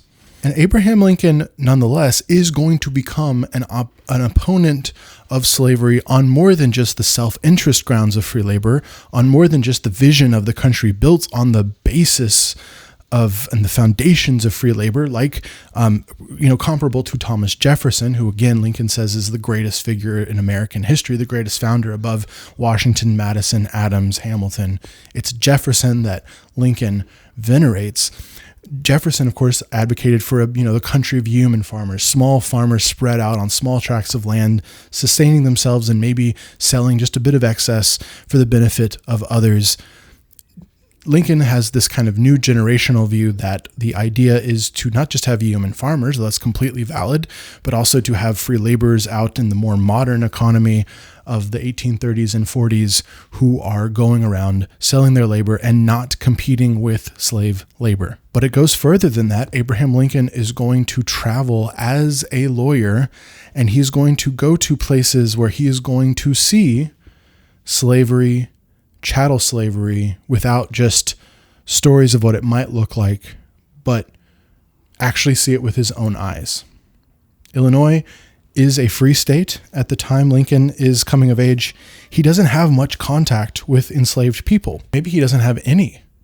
And he certainly doesn't have much contact with black people, be they free or slave. It is only when he enters the White House that he begins to be exposed to educated freemen like Frederick Douglass. But he does have an opportunity to see chattel slavery with his own eyes. And he does so when he is a traveling lawyer, a solicitor, going around. He actually sees people chained together and writes to his good friend Joshua Speed that it's an image that haunts him, that his personal opposition to slavery is baked in the human suffering aspect of it, the deprivation of life, liberty, and that pursuit of happiness promised via the Declaration of Independence, and not merely on the cold logic of competing free and non-paid enslaved labor. There's really only one other point to make about Lincoln's early life that I think is relevant here, and that is to say that despite the fact that he develops pretty early on, it seems, that moral opposition to slavery, at least later on in life he references it. It is not the case that Abraham Lincoln is a radical, quote unquote, abolitionist. So in this period of time, people like William Lloyd Garrison or Thaddeus Stevens would have been advocating for the immediate ending of the institution of slavery and the imposition by the federal government on the South to end that institution, to either coordinate the manumission and freeing and emancipation of slaves or to force it upon, depending on who you were speaking with, right? William Lloyd Garrison famously burned a copy of the Declaration of Independence, or was it the Constitution? It was the Constitution, to say that these promises have not been fulfilled and they need to be done right now before anyone can really be proud of this country or can say that it has some sort of creed or idea. Abraham Lincoln is not such a person. He publicly, throughout the vast majority of his career, is only going to advocate for the non-expansion of slavery, the non-expansion of slavery. And in his early life, though up until like 1938, we don't have like a whole bunch of details on what he thought about this particular conundrum of the expansion of slavery. What we do know, and this is, like I said, the last little detail of his early life that we need to address, is that we do know that Abraham Lincoln had all of the same, most likely, definitely, racial prejudices that anyone else born in Kentucky, any other white person born in Kentucky, living in Indiana, living in Illinois, would carry with them. So Abraham Lincoln is not, from the get-go, and never is, some sort of racial progressive, either publicly or privately. And I think, people like freak out when you just write the word racist down with Abraham Lincoln. You're like, how dare you? Or the opposite. Everyone's like, yeah, he's a racist and nothing but a racist. Lerone Bennett, who we'll probably talk about a little later, is one of those people who wrote something like an op-ed in Ebony magazine in the 60s that was just like Lincoln was a white supremacist, right? But let's not try to apply judgment or non-judgment, right? I'm not telling you how to deal with this information. I am simply telling you that Abraham Lincoln probably had all the racial prejudices of anyone else in that period of time, period. And whether or not he would evolve over time is a different question. And spoiler alert, he only evolves a little bit. So towards the end of his life, as the Civil War is concluding, he starts to consider whether there might be some little bits of drippy drops of political equality for veterans, black veterans who served in the Union Army, and for the, quote, very intelligent. But he tiptoes up to it, and then he's assassinated before he can become a full-throated advocate. And when it comes to slavery itself, as we're going to see, there is a public and a private Lincoln. So the public Lincoln, when on the issue of slavery, is one that only opposes its expansion, right? So at least in terms of government policy. So his public stance will be, I oppose slavery on a moral ground, but I do not see it as my role to impose that on the South. I only oppose, in policy, slavery's expansion.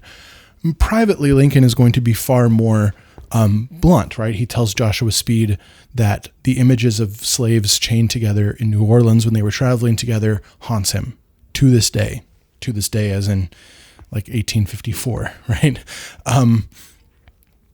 And so there is a split between the public and private Lincoln a little bit, right?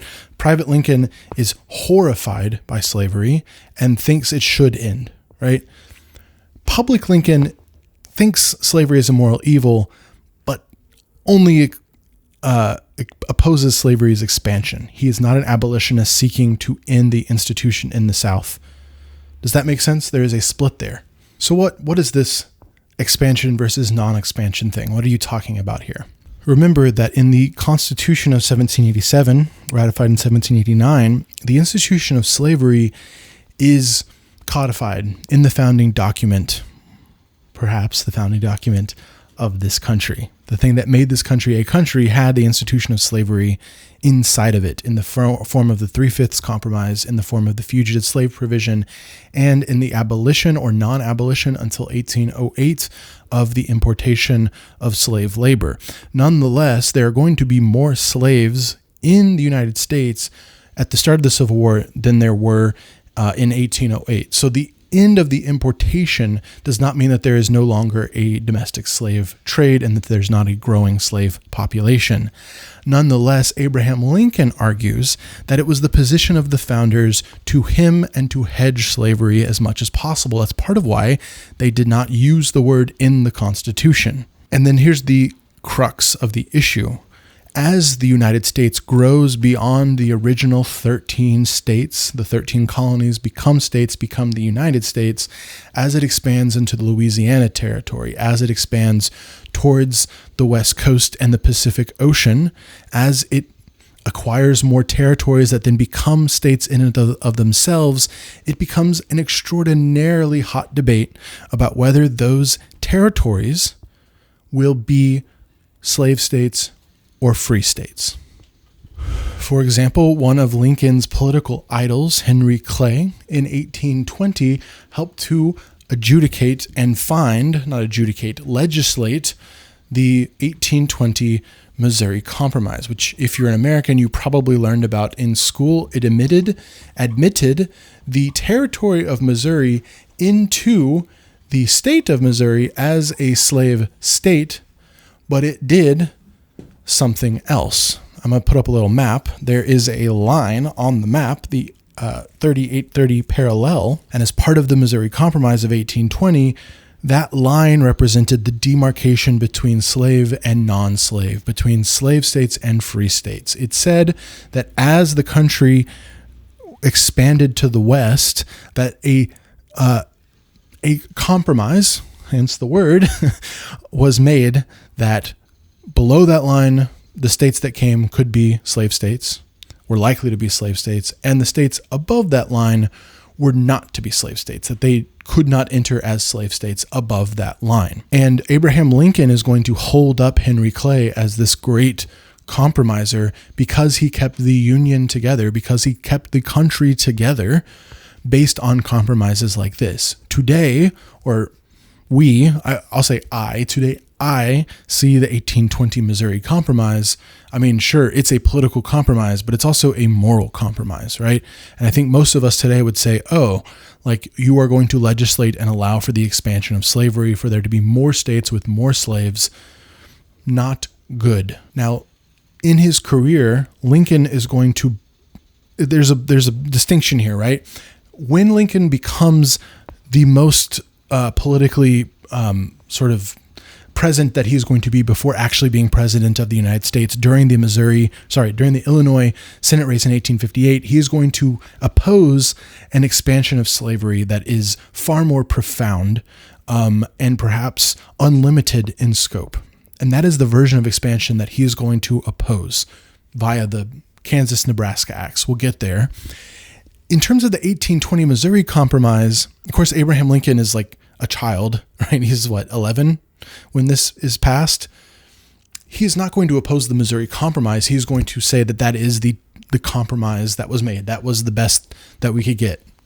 To use an inappropriate, pithy thing when it comes to like a moral catastrophe, like the expansion of slavery, it's like the half a loaf of the political compromise. He therefore could be described, because the Missouri Compromise line says that, under that line, states admitted can be slave states. Therefore, if Abraham Lincoln supports the Missouri Compromise, he supports the expansion of slavery into those southern states, right? It's a fine line to walk here to say that Lincoln did not want the expansion of slavery south either, but accepted it as part of this great compromise from Henry Clay. Abraham Lincoln looks at Henry Clay and the Compromise of 1820, the Great Compromise of Missouri, as his prototype of what it looks like to be a politician and to be an elected official, to be a virtuous leader. And indeed, Lincoln joins the Whig Party. He is not a Republican at the beginning of his career. There is no such thing as the Republican Party at this moment in time. That is going to be a product of the breakdown of the Whig Party in the 1850s. And upon what basis then is Lincoln interested in the Whig Party? What do his politics look like? I don't think we have time to go into all the different issues because that would be silly. The real thing, there's really two things that matter here. One is a sense of nation and nationalism, or really union, I think, is probably the better term. Let's go ahead and use nation, though, because the Whigs, in the form of Henry Clay, they're opposed to like the authoritarianism is not the right word, but the tyrannical aspects of Andrew Jackson. But they're not necessarily against a strong national government. There are Whigs that are opposed to things like the National Bank. John Tyler, who becomes the accidental president, is one of the most famous examples, who clashes with Henry Clay in the White House, even though they're both technically Whigs. People like Henry Clay and then Abraham Lincoln are nationalists and unionists in two senses. The first is they believe that the Union of the United States is perpetual and forever. And it is Daniel Webster who says union now and forever. Hold on a second. Here it is. Senator Daniel Webster famously says, liberty and union now and forever, one and inseparable. And funny enough, actually, even Andrew Jackson, who was not a Whig, obviously, he was a Democrat. He was very much the opposite of Webster and Clay. They're sworn enemies. He says, our federal union, it must be preserved. That's a very famous quote from Andrew Jackson, contesting John C. Calhoun, his vice president. I don't want to go too far off the beaten trail, though. Unionism as a perpetual thing, right? Even the Articles of Confederation says this is our perpetual union. And the Constitution, of course, is forming a more perfect union. Therefore, actually, that's a smoking gun within the Constitution that there was already a union existing and they're trying to form a more perfect one. But don't tell the people who use the Constitution as the start of the country that. They might realize they've lost the argument. Checkmate. No, I'm just kidding. Nation and union is this perpetual thing. The second thing is it's much more like policy. It's like internal improvements, roads, bridges, physical infrastructure, a national bank to finance those internal improvements, and tariffs to tax imports to protect industry as in the North in particular, which is part of the North-South divide, and to basically have a large, ever entwining national economy, a modern economy perhaps. This is something that would have been advocated from the very beginning of the country in terms of the first administration of the country via Alexander Hamilton, and then opposed, however, in great part by someone like Andrew Jackson, who was most famous probably. Besides the Trail of Tears and the participation in the ejection and genocide of Native peoples, is in political history is probably most known for his opposition to the chairman of the bank, Biddle, and his basically killing of the National Bank. Okay. Whigs, though, not Jacksonian Democrats, but Whigs who oppose Jackson, are in support of a perpetual intertwining union and a sense of nationalism via a national bank.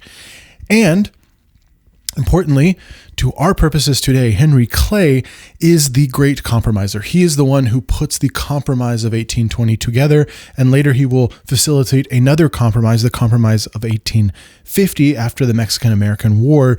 And it is about, I'm just going to use the word balance here. It is about finding a balance to keep that union. It's really part of the same thing. It's about keeping the union together by balancing the expansion of slavery against non-slavery, trying to keep basically the number of slave states and free states equal or balanced, so that there isn't what will be called pejoratively the slave power of the South. And remember that growing slave population, each and every one of them who, we know, you and I know, they're each 100% of a person.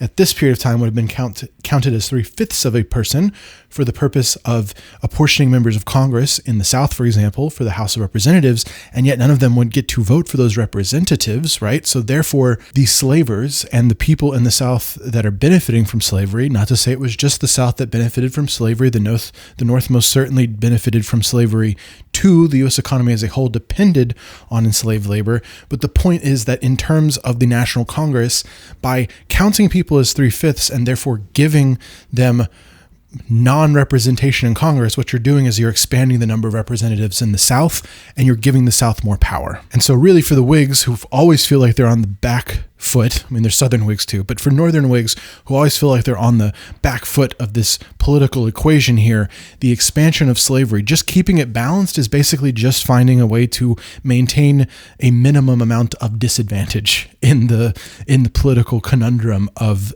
overrepresentation in the South via non-represented, 3/5 counted enslaved people. This is the Abraham Lincoln.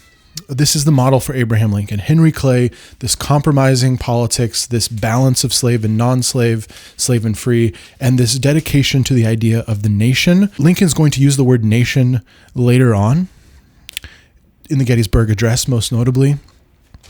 He's going to use the word union most often in the tradition of the Whigs, the Northern Whigs, like, Henry Clay's from Kentucky, whatever, in the tradition of the nationalist Whigs like Henry Clay. I didn't write it down, but remember Whig, W-H-I-G, Whig Party, right? And the Whig Party is going to go extinct. It's going to basically be unable to resolve its own contradictions, right? The dialectic, to use those kind of terms, are going to actually result in the elimination and the extinction of that party, which just can't figure out how to handle itself. There's just too many people in this broad tent of the Whig Party. That's going to take place in 1854, going towards 1860. But before we go there, I do want to say that Abraham Lincoln participates in politics. He participates in politics as a Whig in both the 1830s and the 1840s. He's in the state legislature for a term. Within the state legislature, he participates in some of these Clay-esque compromises on slavery, so he's not acting in the state legislature as an abolitionist, though we have a pretty limited record. We have limited evidence there. Lincoln is elected to the House of Representatives in 47 and serves until 49. This is during the period in which President Polk is leading the country into a war with Mexico. The Mexican-American War is a war that I actually covered in my War Powers video. It's a war that is provoked by Polk to expand American territory. That is one of his promises when he runs, is that he's going to serve a single term and he's going to expand the states. He's going to annex Texas. And so I'll put up a map. There's kind of the expanded territories that come from the War of Expansion of the Mexican-American War. Abraham Lincoln opposes that war quite notably during his single term in the U.S. House of Representatives. He opposes it for a number of reasons. There is the subtext of the fact that if there's a bunch of new territory below that 3830 parallel line of the Missouri Compromise, the potential for even more slave states comes. And if there's potential for more slave states, remember that's to the detriment of free labor, which Abraham Lincoln supports. It's also just a constitutional question. Unlike our era, it turns out that Congress used to be more jealous of its powers, and particularly the war-making powers. And so even though the American Congress and the population as a whole, minus the people who were not represented, the women, the slaves, okay, besides that, people supported the Mexican-American War. I mean, people, it turns out, doubling, or not double, but like adding a bunch of territory to the states is a popular thing. Okay. But Lincoln is going to oppose that in Congress just because it's like, hey, tell me, I think it's called spot resolutions. He advocates a policy of being like, hey, President Polk, show me the spot where the Mexicans provoked the United States on American territory, right? President Polk moved American soldiers onto disputed territory near the Rio Grande, on the border of Texas, actually, and Mexico. And then when the Mexicans, there was some sort of skirmish there, and then he was like, we've been attacked, right? But John Tyler, and then he had those troops stationed there to be provoked into an attack. Okay, we're getting a little lost in the weeds. The point is, Lincoln opposes Polk, the Little Hickory, I think he was called, to the Big Hickory of Andrew Jackson. But Lincoln's term in Congress doesn't go very well, and he leaves politics. And while he's outside of politics, just being a lawyer again, another compromise happens in Congress right after he leaves. That compromise is also mediated by, once again, Henry Clay. It's called the Compromise of 1850. 1850 compromise. And the reason that there is another compromise is because a bunch of Mexican territory is taken and incorporated into the United States. And again, the question comes up, what do we do with these new states? And this one's a little easier. Texas is admitted as a slave state, California as a free state, and Utah and New Mexico are incorporated into the Union as being able to take a choice for themselves whether to be slave or free. And another political figure who's going to be very important as we move along, Stephen A. Douglas, a senator from Illinois, is going to notice that he really likes the idea of states and the people in the states and the territories that are becoming states basically making a choice for themselves whether they want to be a free or a slave state. And he is going to go around saying that this is a great way to handle things, rather than the prescriptive algorithms of saying if you're above the Missouri Compromise line, you cannot choose to have slavery. Douglas is going to start to advocate something called popular sovereignty. Popular sovereignty. It's a little ironic that, not a little, a very lot ironic that popular sovereignty is something that is from Rousseau's idea of the social contract, in which all people come together in an assembly, generally speaking, a local assembly, and only then, when everyone is together, the entire body of the people, do they exercise the sovereign power. It's there's lots of different ways to interpret Rousseau, but it's a small d democracy envisioned by him. Think of like small Swiss cantons.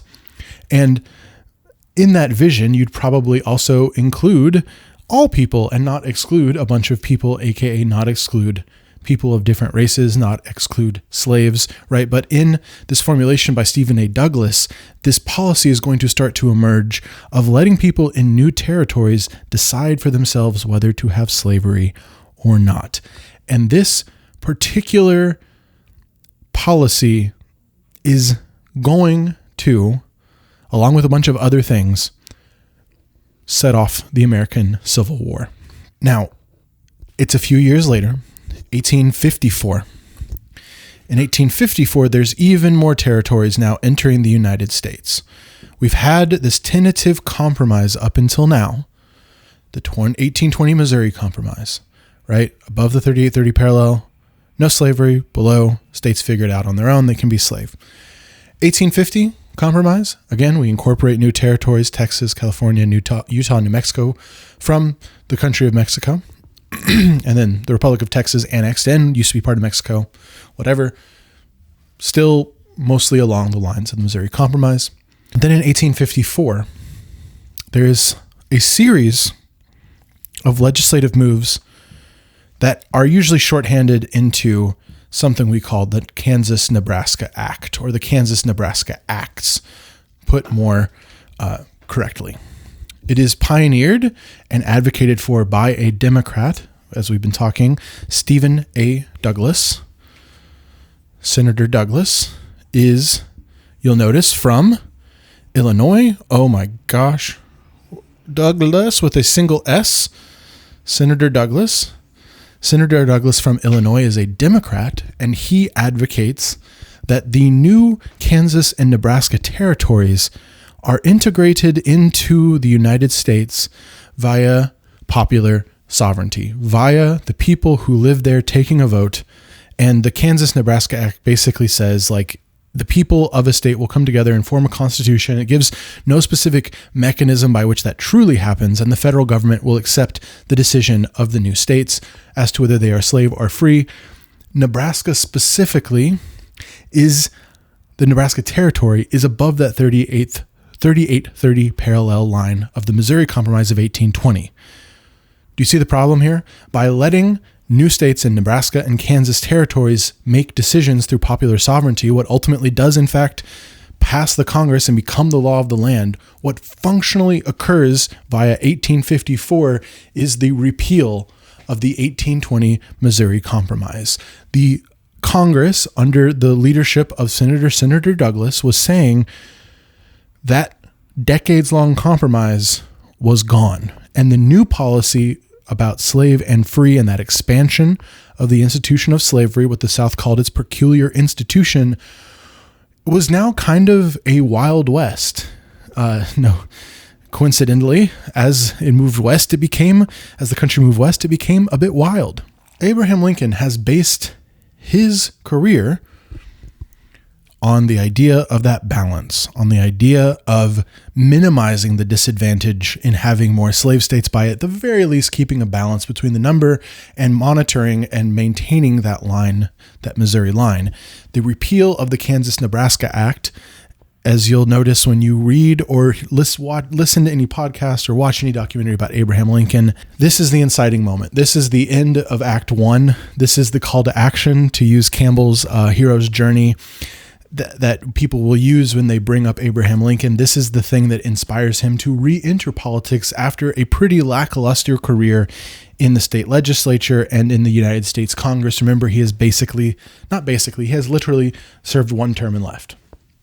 And in 1850, right, this other compromise is made. He's not even there. Henry Clay does make it, though. And then in 1854, again, he's not in Congress. He's just a private citizen at this point, practicing law. The 1820 Missouri Compromise is repealed, and Abraham Lincoln makes the decision to re-enter politics. Now, before we go on to the effects of that, I want to give one final analysis of Lincoln's perspective on everything that came before so that you can see why he was so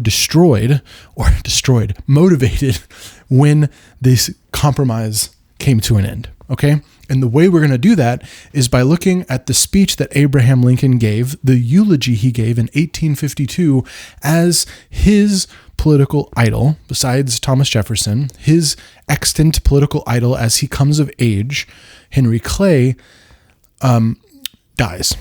He dies in 1852, and Lincoln, it's not like he gives the eulogy of Henry Clay, but he gives a eulogy of Henry Clay in 1852. And he makes a few points in this eulogy that are super important and basically show the pre-Kansas-Nebraska Act Lincoln.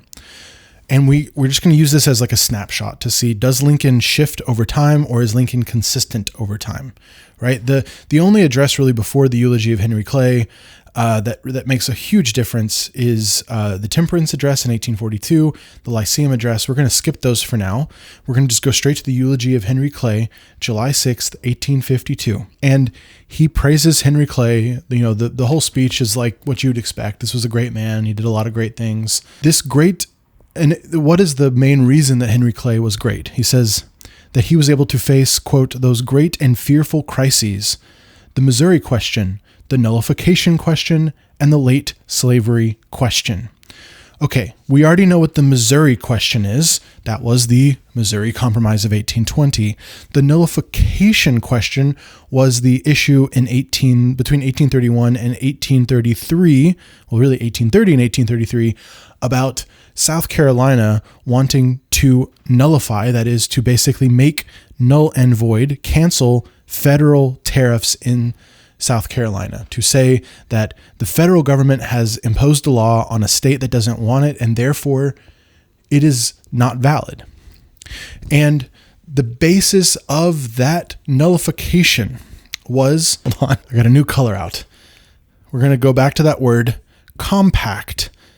The Vice President of the United States, John C. Calhoun, was from South Carolina, and he held the view that the tariffs were unconstitutional and that South Carolina itself had retained its sovereignty and could therefore nullify the tariffs.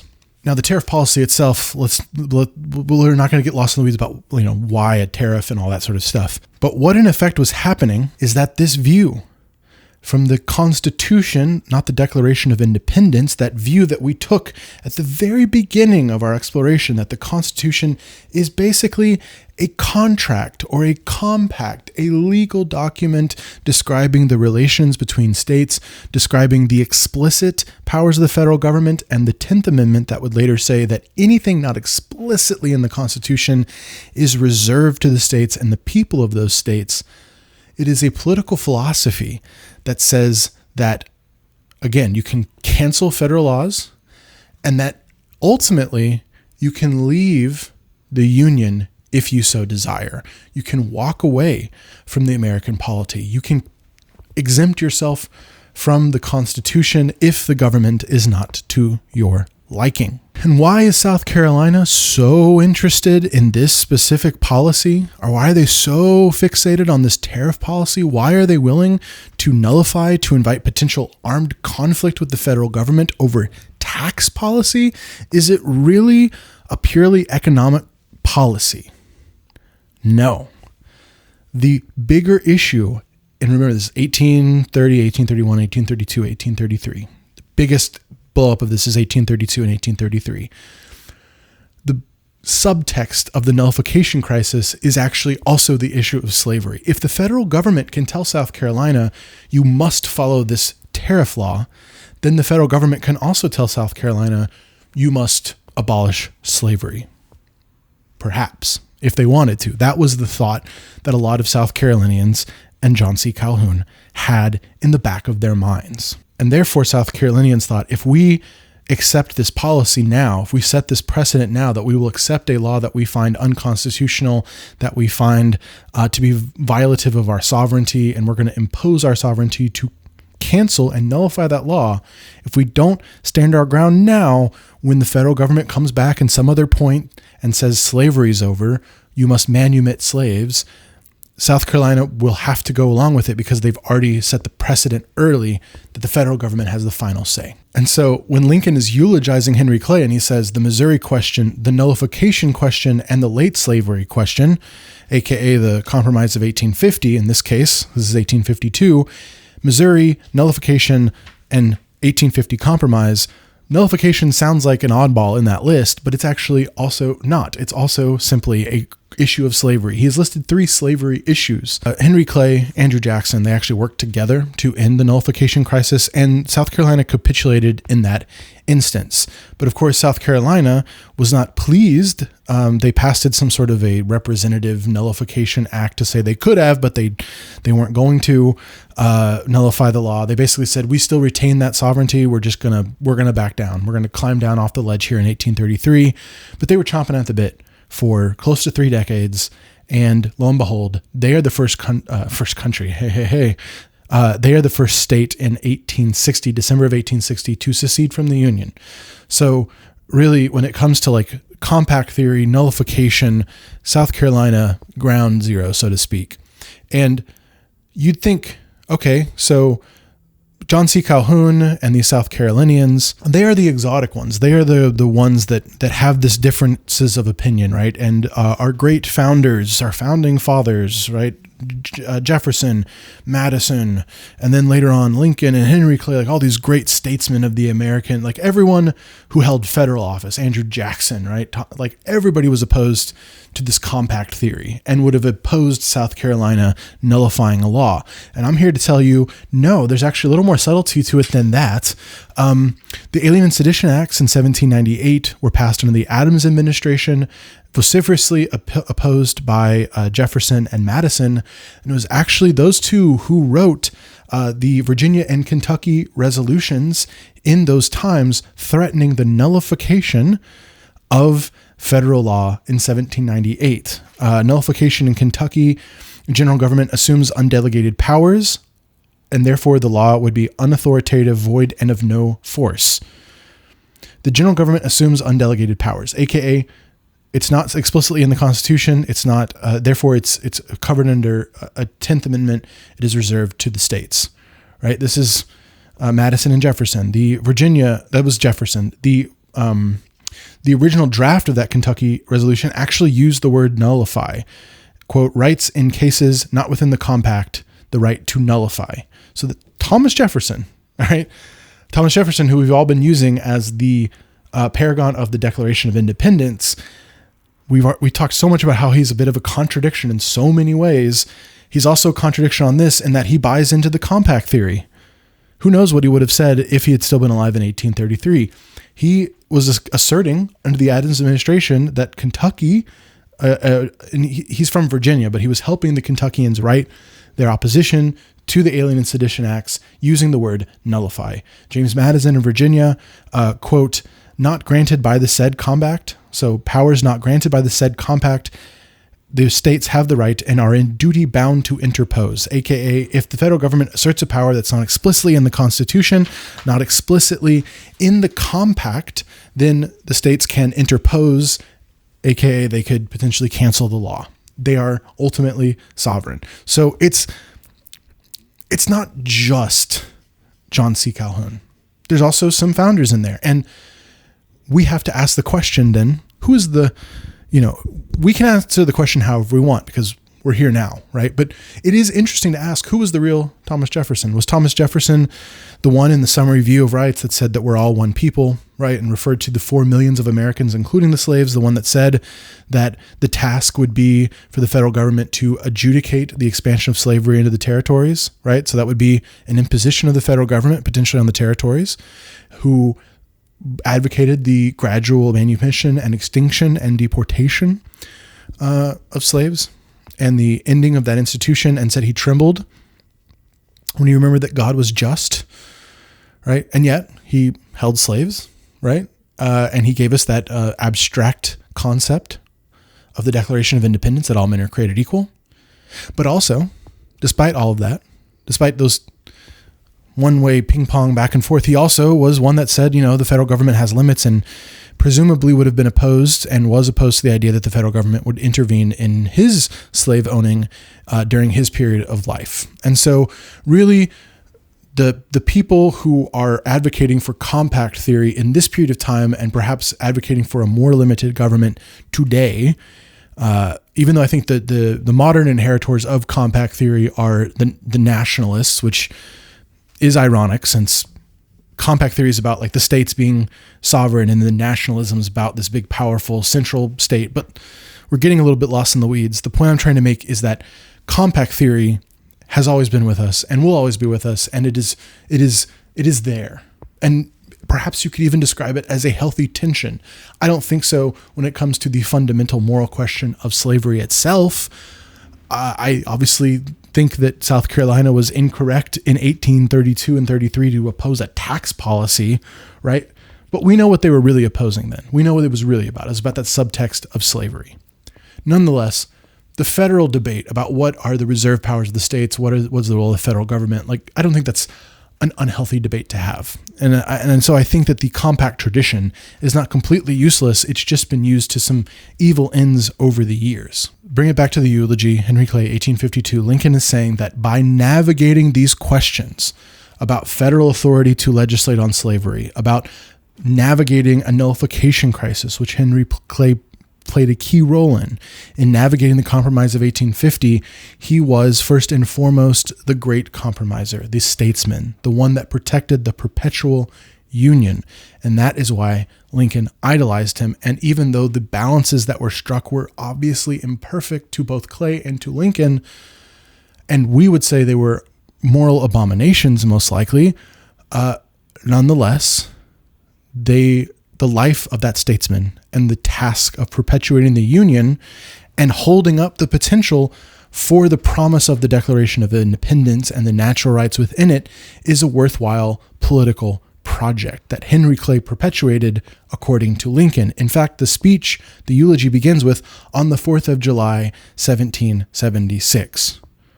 That's how the speech starts. He starts with the preamble of the founding moment, according to him, the natural rights embedded in the Declaration of Independence.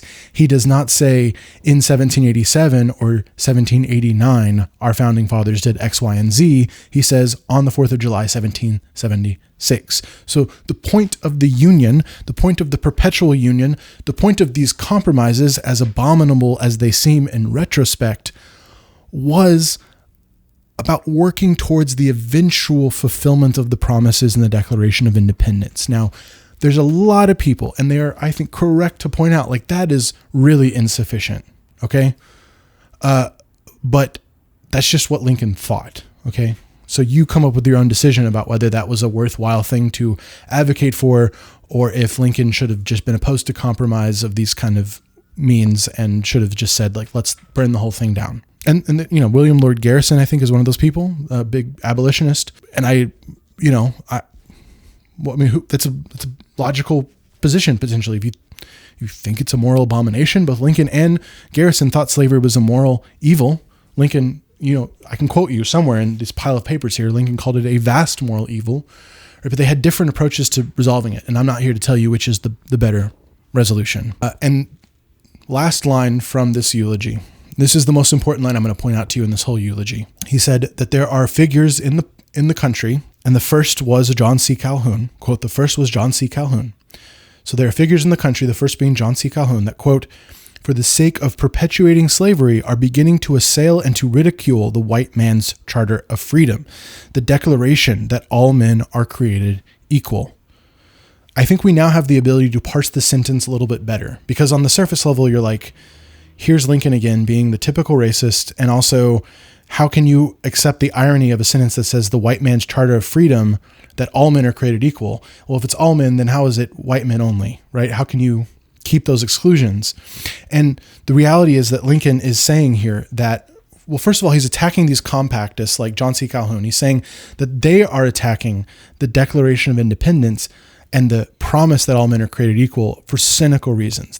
They're attacking universal truths for the purpose of expanding and protecting the institution of slavery.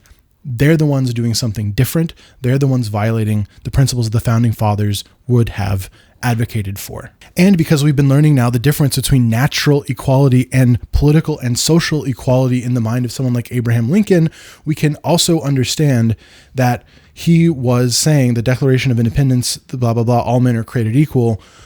He did not think that all men are created equal implied political and social equality. He believed that it implied natural equality, that his opposition to slavery was on the basis of it being a violation of natural equality, the right to life, liberty, and the pursuit of happiness or property. And he finishes up a little bit later, referring to Clay's advocation of colonization of freed people. So throughout his political career, up until the very end, Lincoln is going to advocate for recolonizing rather than recolonizing. I mean, if someone's born here, it's not recolonizing, it's just deporting. Okay, but you get the point. Henry Clay also believed in colonization of freed slaves after emancipation. So Lincoln praises him for that. And then he brings up the moral issue of slavery again. So he says, Pharaoh's country was cursed with plagues, and his host drowned in the Red Sea for striving to retain captive people. So he, in this case, is referring to the Bible story of the Jews enslaved in Egypt under Pharaoh, and basically saying that our country is acting as Pharaoh in holding people in the moral abomination, the moral evil of slavery. So out of one side of his mouth, he's talking about all these compromises as good things, and out of the other side of the mouth, he's talking about the moral travesty of slavery. You simply have to hold those two things simultaneously in your mind to understand Abraham Lincoln. I started this video by saying he's hard to understand. That's the problem with Abraham Lincoln. That's why Abraham Lincoln is such a problem. Here it is. This is why you get people who either think in black and white on Lincoln to try to simplify the complexity, or you get people who just don't engage at all or get lost in it, right? And maybe that's what your motivation is in continuing this lecture, is to try to parse that out. That's my motivation in making it. So that's 1852. The great compromiser Henry Clay is gone. And in 1854, his Great Missouri Compromise is lifted as the principle of popular sovereignty is moved into the debate around the Kansas and Nebraska territories. And Lincoln makes a decision in this moment because Senator Douglas is from Illinois, and Abraham Lincoln decides he's going to re-enter politics. And in 1858, he is going to run against Stephen Douglas for the Senate seat in Illinois. You've probably heard about the famous Lincoln-Douglas debates, series of hours-long debates between these two men as they went around Illinois to talk about a variety of things, but basically slavery, and just get deep down into the nitty-gritty about its expansion and a series of denials from Lincoln about political and social equality. A lot of the quotes I gave you at the beginning where Lincoln's like, I don't think black people should be jurors or citizens or intermarry. I don't believe in political and social equality. A lot of that comes from the campaign in 1858. And that's that public Lincoln I'm talking about, the one who has different opinions than the private Lincoln. Or, that's the thing is there is a difference. We'll cross that bridge when we get there again. In 1854, after the Kansas-Nebraska Act is passed, we get Lincoln in a Peoria speech, one of his most important. It is a speech explicitly on the repeal of the 1820 Missouri Compromise, explaining to us this new paradigm, this reason that he has re-entered politics. This is his moment. This is when he re-enters after having a lackluster political career. He states that his political purpose in re-entering politics is not abolition of slavery. It is not. He is re-entering politics to advocate for the same kind of politics as his idol, Henry Clay, to, quote, make and keep the distinction between the institution and the extension of it being slavery. Henry Clay managed that balance, right? The Whigs are all about a balance. And so Lincoln is saying, I want to keep that distinction between the existing institution of slavery, which we will not touch in the South, and the extension of that slavery above the Missouri Compromise line. And this is when we get the praise of Thomas Jefferson from Abraham Lincoln. The most distinguished politician in our history. Jefferson opposed expansion, Lincoln tells us. Jefferson foresaw and intended the happy home of teeming millions of free whites and no slave among them. He was the author of the Declaration, and he was the originator of the policy of the prohibition of slavery in new territories. It's where that policy initiated is from Jefferson. Jefferson, that man of so many contradictions that we do not need to repeat. But Lincoln is holding him up as this man who said the Declaration of Independence he's holding Jefferson up as a man who opposed the extension of slavery, who said it is okay for the federal government to be involved in its expansion into the territories and to forbid that or to accept that, right? Jefferson would have opposed its expansion into the territories. Lincoln exposes its expansion into new territories. He's saying that this is originated with Thomas Jefferson. And why does that matter? It matters because Stephen Douglas is going around saying that this popular sovereignty question, this idea of voting, it's just simple democracy. We vote whether we'll have slavery or not. The federal government really has nothing to do with this. Right? That is, Lincoln says, in contradiction to what the founders and specifically what Jefferson would have advocated for. It is something new being disguised as something traditional or just common sense. And furthermore, Douglas is potentially advocating for the expansion of slavery, or he's hiding his zeal for its expansion by just hiding behind popular sovereignty. So he's saying, oh no, it's just about voting. It's just about democracy. I don't care. I'm indifferent. When I, Senator Douglas, advocated for the Kansas-Nebraska Act, I wasn't worried about whether Kansas and Nebraska would be slave states or not. I just wanted people to have a say.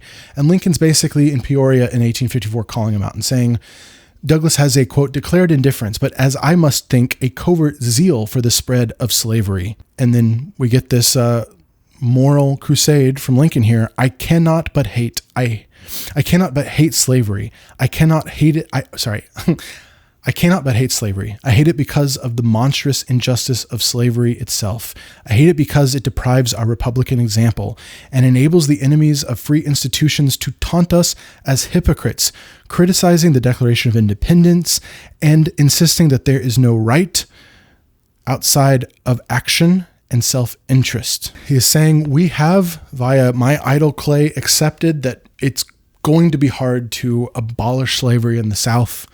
We hope that it eventually happens. We hope, Lincoln does, that we can eventually colonize people in Liberia, right? We hope for that. We accept that that's not happening right now. And in the meantime, if we expand slavery, we are violating not 1787, but 1776. My ancient faith teaches me that all men are created equal. My ancient faith. The old faith is the Declaration of Independence. The tradition in the United States, the tradition of the founders, is to not mention slavery by word in the Constitution, to basically as he puts it, hedge and hem to the narrowest limits of necessity in the earliest Congress, to see that having slavery in the United States is, right? But that everyone at the time, the old faith was that all men were created equal. The old faith was that all men had natural rights to life, liberty, and property. The old faith is the tradition that is now being lost via Senator Douglas's popular sovereignty policy, which is hiding the expansion and zeal for slavery itself all over the country. For the dominance of the slave power throughout the country is hiding all of that behind simple democracy. And Lincoln says, that is not the old faith. That is not my ancient faith. What Senator Douglas has is a new faith. He says, quote, "We have been giving up the old for the new faith." He says, in our greedy chase to make profit of the Negro, let us beware, lest we tear to pieces even the white man's charter of freedom. It says, let us turn slavery from moral right being what Senator Douglas is secretly arguing, to where it originally was in the ancient faith of the founders, to simple necessity, the necessity of the compromises perpetuated by Henry Clay. Slavery, according to the founders, who hemmed and hawed it and hedged as much as they could, was just this necessary thing that couldn't be handled right then, but that the ancient faith tried to keep it restrained. And what we are seeing, I'm being Lincoln now, what we are seeing from Senator Douglas is an abandonment of that ancient faith for something new, a new faith, a greedy chase to exploit the Negro further and to make us all look like a bunch of hypocrites who say we believe all men are created equal, we believe everyone has natural rights, but we're also expanding slavery. Now, you'll notice ancient faith, the old faith, right? These are secular terms. These are not secular terms. These are religiously couched terms. And I'm not an expert on Lincoln's religion. He was not like a churchgoer. He was probably in the vein of the founders, a deist, or an agnostic, but somebody who's has more expertise can tell me in the comments. He became seemingly more religious as his life went on, particularly as the Civil War took its toll on his mental health, on his family, and he saw the suffering, particularly at Gettysburg, which we're going to touch on. But Lincoln was self-educated. We talked earlier about Euclid. Another one of the things that Lincoln read quite a bit was the King James Bible, and we are going to see a lot of verbiage from Lincoln, a lot of phrasing that comes through like biblical terms. And ancient faith and the old faith is one of those things, one of those terms that's going to bleed through. But there is another metaphor in this Peoria speech that I want to point out to you that is a primordial, I'm losing my vocabulary here. It is an early version of something, and I'm not going to tell you what it is yet. You'll just have to stick with me. But I think it's really important to bring up. So he's bringing up the ancient faith, the old faith, and the old faith being the Declaration of Independence. All men are created equal. He says, our republic's robe is soiled. Let us repurify it. Let us turn and wash it while in the spirit, if not the blood of the revolution. Let us turn slavery from moral right to necessity. Let us readopt the Declaration of Independence. Repurify, and he references doing that with blood itself. Repurify and readopt.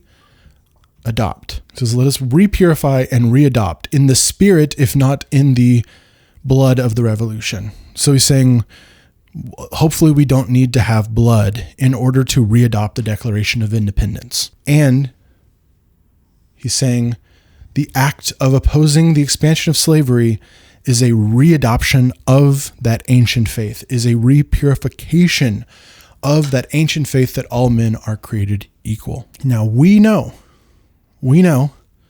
this is 1854, 1861, Abraham Lincoln is no longer going to be a private citizen who's agitated. He's no longer going to be a Senate candidate as he is in 1858.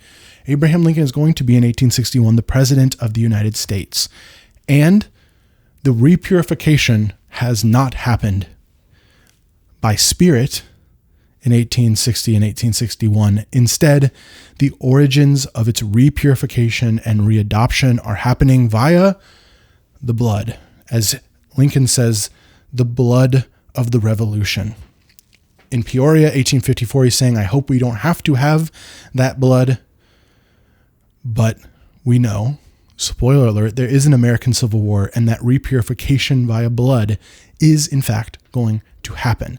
And the pin I want to stick in this for you is that all of this stuff about blood purification, readoption, reemergence, right, via blood, is couched with all of this stuff about the ancient faith, the old faith. Does it sound to you a little bit like a resurrection? Perhaps a rebirth from sin, being born again? Does it start to sound a little bit like something that you would not find in the Declaration or the Constitution, but something that you would find in the King James Bible referring to Jesus himself?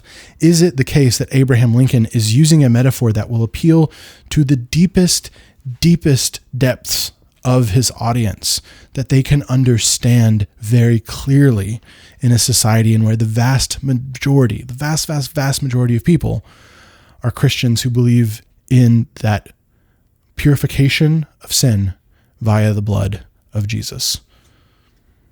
Abraham Lincoln in Peoria, 1854, and referring to the Declaration of Independence itself as the old faith, and the compact theorists and the popular sovereignty advocates of Senator Douglas, the advocates of a new faith, is setting up a implied split in which those who believe in the Declaration are followers of Christ, basically, and those who oppose the Declaration and make fun of it and say that it's BS, like John C. Calhoun, like we'll see in a second, the Chief Justice Roger Taney, like other compact theorists. Alexander Stevens is another one we're going to encounter pretty soon.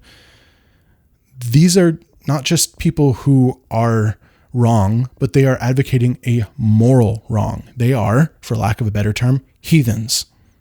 Lincoln doesn't use the word heathen, right? Lincoln is very much a form of not openly criticizing his political opponents in that kind of way.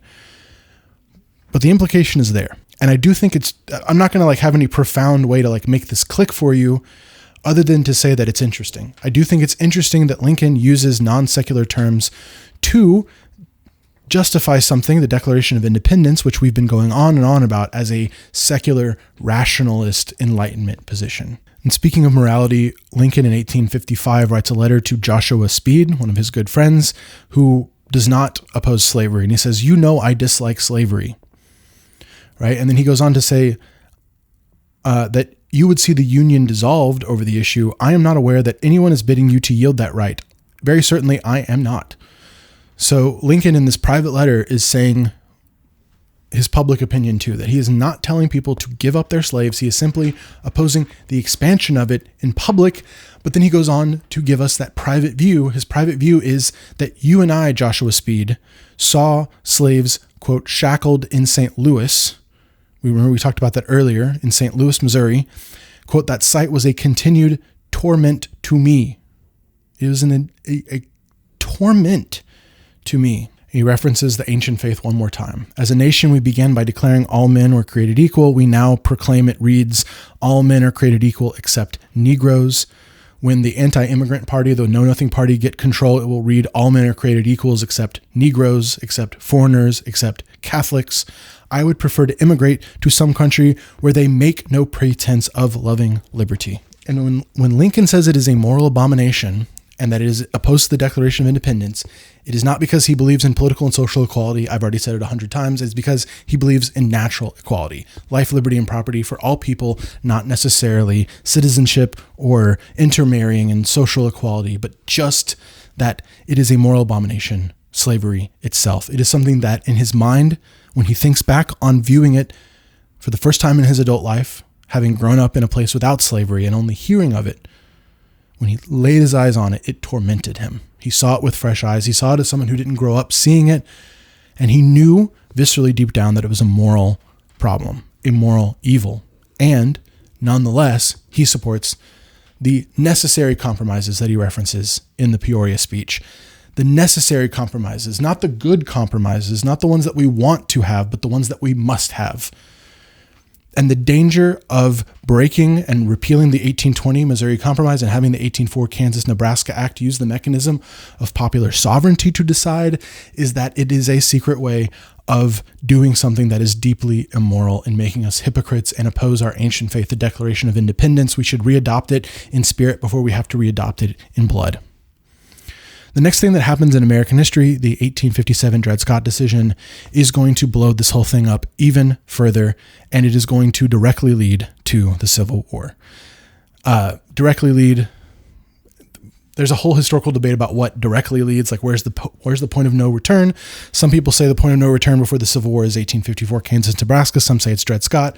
I'll just say it's both because that's the easy cop-out answer. Maybe it was the founding of the country in the first place when we created a document, the Constitution, that codified slavery after we had created a country a decade and some change earlier that said that all men are created equal via the Declaration of Independence. Maybe it was the dialectic, to use a Hegelian or Marxist term. It was that contradiction in the political spirit of the country and in the mechanical materialist parts of the country, that contradiction between spirit and mechanic that led to the Civil War. Or, maybe it was the Kansas-Nebraska Act and the Dred Scott decision. Or maybe it was the election of Lincoln. So we go. Let's move on. Okay, back recording. Yes. Okay. If you've been with me so far, I do want to just say thank you so much for giving me an opportunity to try to get out this thesis of mine or this through line of mine. If you made it this far, then you've made it past the fact that the beginning of this video wasn't really exclusively about Abraham Lincoln, and now we're getting into the meat. I hope you can see that payoff. Since I started doing these lectures, I have never had such, for lack of a better term, creative constipation, which I know is a little nasty term, but I have really struggled to start this video. And I think it's because I already knew what I wanted to say from the very beginning. And therefore I just kept restarting and realized I didn't know how to say it. And I think what often happens with these sorts of lectures, one of the things that I've discovered in creating content over a while, and especially when I'm writing something, is that I figure out what I want to say by saying it, by writing it. I learn what I want to write. It's an iterative process, and this particular lecture has been quite the iterative process, and I've set up to film multiple times, turned it off, tore it all down. I've blamed my upstairs neighbor for stomping around as a reason to turn off the camera and stop talking, but I think deep down I knew that it was me, that I just had to figure out how to actually say this, and I'm still discovering as I record this. I hope that by the end I stick the landing. We'll see. So for those of you who have wondered where I've been the last month, this video was supposed to be out in the middle of last month, and now it's been over a month. So yeah, if you're watching this sometime in the future, if you have no idea what I'm talking about and don't care, also fine. So let's keep going. Let's keep going here. Just to give you a roadmap, we're going to talk about Dred Scott. We're going to talk about the beginning of the war. We're going to talk about Lincoln's application of all of these things he believes into the practical realities of navigating the country through the Civil War and moving us towards emancipation, and doing so in an imperfect way and yet in a principled way, a way that holds up that ancient faith of the Declaration of Independence and leaves us today still debating what Lincoln's legacy is as a man who says, I absolutely oppose the amalgamation of the races, but also I fundamentally believe in the Declaration of Independence as that ancient faith that we must readopt. The question for us will be, do we readopt it, or do we choose a new faith like people today with the national conservatives basically, who oppose the creedal nature, the creedal aspect of the American project. Okay, I just wanted to check. 1846, the man who owns a slave named Dred Scott dies. Dred Scott is an enslaved man who traveled around with his owner from slave states into a free state and then one free territory. And so when his owner dies, Dred Scott tries to buy his freedom. And when the wife of the deceased owner of Dred Scott refuses to do that, Dred Scott advocates for himself. He sues for his freedom in Missouri. And there is some administrative haranguing. There's some back and forth at the state level. There's a mistrial. Then there's a trial in which he's actually declared free. And the justification for that is that he says, I was moved from a slave state to a free state during my time in bondage. And when I moved into those free states, I became a free man. And actually, there's a jury trial that says, yeah, that sounds about right. And then that gets appealed up to the American Supreme Court. And we get from that the worst decision in the history of the American court. There is no close second. It is the 1857 Dred Scott decision. And the reason that the 1857 Dred Scott decision is the worst decision in the history of the American court is twofold. One, the Dred Scott decision is an absolute moral abomination. Okay, I try to hide my biases on this channel. Not hide. I try to be open about my biases. I try to not persuade you to think one way or another, really. I try to help you make decisions about what you think. Though some of this stuff I've been saying about national conservatism in the modern day maybe is me being a little bit too weighed in, but whatever. You can stop watching if you want. I'm open about these things. The second reason the Dred Scott decision is the worst decision in the history of the American Supreme Court is the fact that it is also, in terms of policy, the instigator, functionally, of the Civil War. It is an attempt at judicial activism to solve the slavery question via the judiciary, and in doing so, Justice Taney breaks the Union apart. He personally initiates the breaking apart of the American Union. So let's talk about what that is all about. Let's talk about the easier part first, the moral question. In the 1857 Dred Scott decision, Justice Taney, it's spelled Taney, it's pronounced Taney, like with it as though it has a W in it. Taney. You can mispronounce it if you want. I don't care. His name, if he were still alive, we could all mispronounce it and annoy him. Whatever. Okay, bad joke. This is serious. Sorry, I've been talking for a while. Let me just, it's not pretend serious, but you just get a little loopy when you've been talking for hours. Okay. Genuinely, the Dred Scott decision is a moral disaster. And why? It's because when Dred Scott gets his appeal all the way up to the Supreme Court, the decision of Justice Taney and the majority of the court is that not only is Dred Scott not free, but that Dred Scott is not even able to sue for his freedom. He should not even be advocating for his freedom in a state court, in a local court, or in the federal Supreme Court. And in fact, no black person, period, has any standing in the United States. Black people are fundamentally, according to Justice Taney, not citizens, not part of our constituency. Let's see what the phrasing is. Not constituent members of our sovereignty. Blacks are not constituent members of the sovereignty. We think they are not. Only those who were citizens at the adoption of the Constitution, Justice Taney says, have standing in the courts, aka white people. He says that people like Dred Scott, or Lord knows if he even thinks they're people, are of an inferior order, quote, inferior order, quote, so far inferior that they had no rights which the white man was bound to respect. The Negro might justly and lawfully be reduced to slavery for his benefit. And here's something relevant to us. On the Declaration of Independence itself, Justice Taney asked the question, are all men created equal? Was that the implication of the Declaration of Independence? And Taney said the enslaved African race, this is a quote, the enslaved African race were not intended to be included in the Declaration of Independence. Okay, now we've already talked a little bit about how the founders pretty universally seemed to know that slavery was a moral wrong. They were all hypocrites. They all didn't do enough to end it, but they at least knew that it was wrong, right? Jefferson said he trembled when he knew God was just. So deep down, even though he didn't live out that belief, he didn't tremble enough, apparently, to think maybe I should free my slaves or work to enact public policy that frees slaves. He still somehow deep down knew, right? The founders knew. So this is not true from Justice Taney. Now, are there founders out there, like other people besides our big 4 or 5 that we've been talking about, who believe that? Of course, right? Like there's a reason the language is kind of abstract, right? It's to attempt to bring everyone together to sign on to the Declaration and the Constitution, right? The reason it doesn't use the word slave or slavery, and the reason it has those provisions is to try to get Southern states to sign up to the Constitution. So we already know there are compromises in there. We already know that there are compromises throughout American history.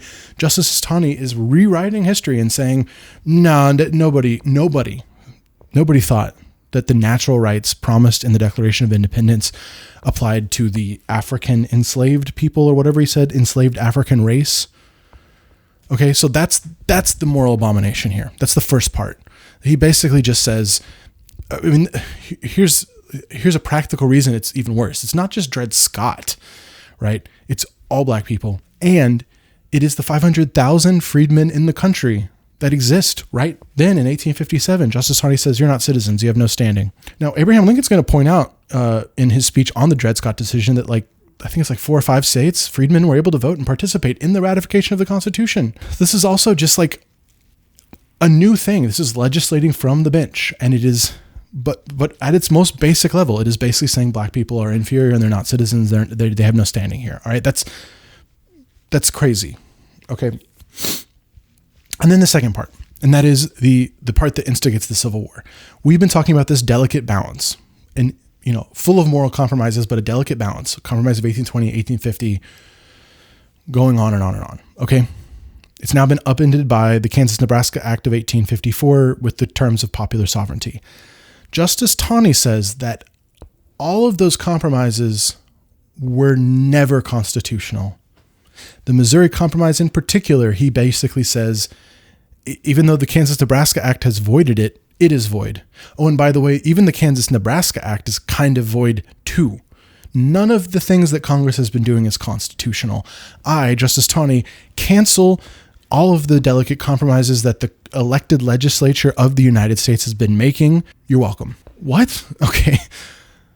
How? All right, Justice Taney says that the Article 4, Section 3 Territory Clause, this is what the Article 4, Section 3 Territory Clause says, the Congress shall have the power to dispose of and make all needful rules and regulations respecting the territory or property belonging to the United States.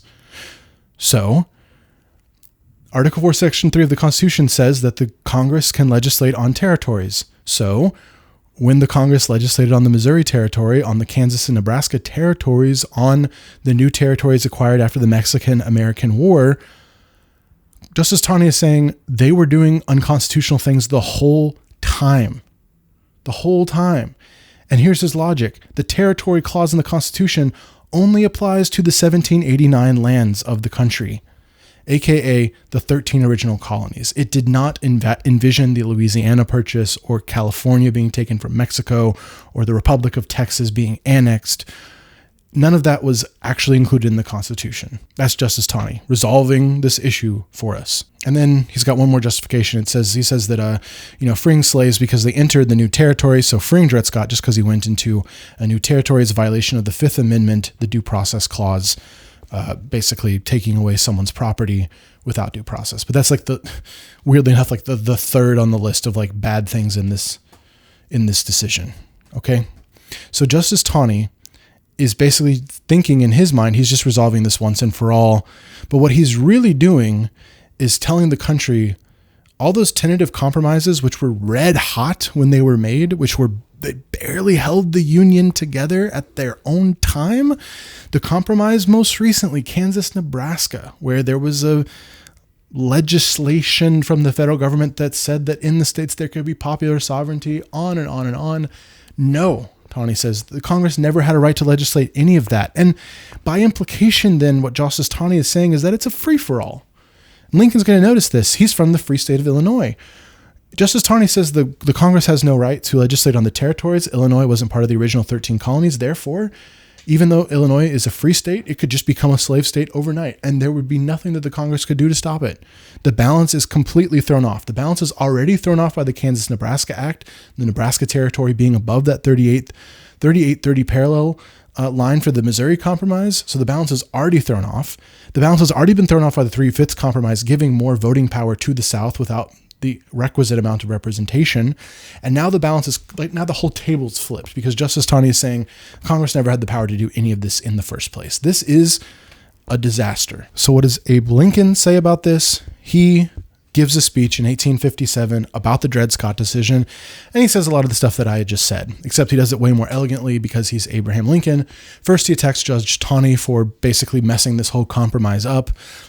He points out what I pointed out, that there were freedmen who were considered citizens at the founding, and now they're not considered citizens. This is crazy town. But he makes a couple points that I want to point out that are pretty profound. This is the quote, by the way, where he says there's a natural disgust in the minds of whites to the idea of an indiscriminate amalgamation of the white and black races, right? So this is not like a racially progressive speech, but it is a profound speech. I don't know how else to put it. It is an American speech. It simply is. Okay. Justice Taney, quote, insists at length that Negroes were no part of the people who made or for whom was made the Declaration of Independence. But in 5 of the 13 states, New Hampshire, Massachusetts, New York, New Jersey, and North Carolina, free Negroes were voters.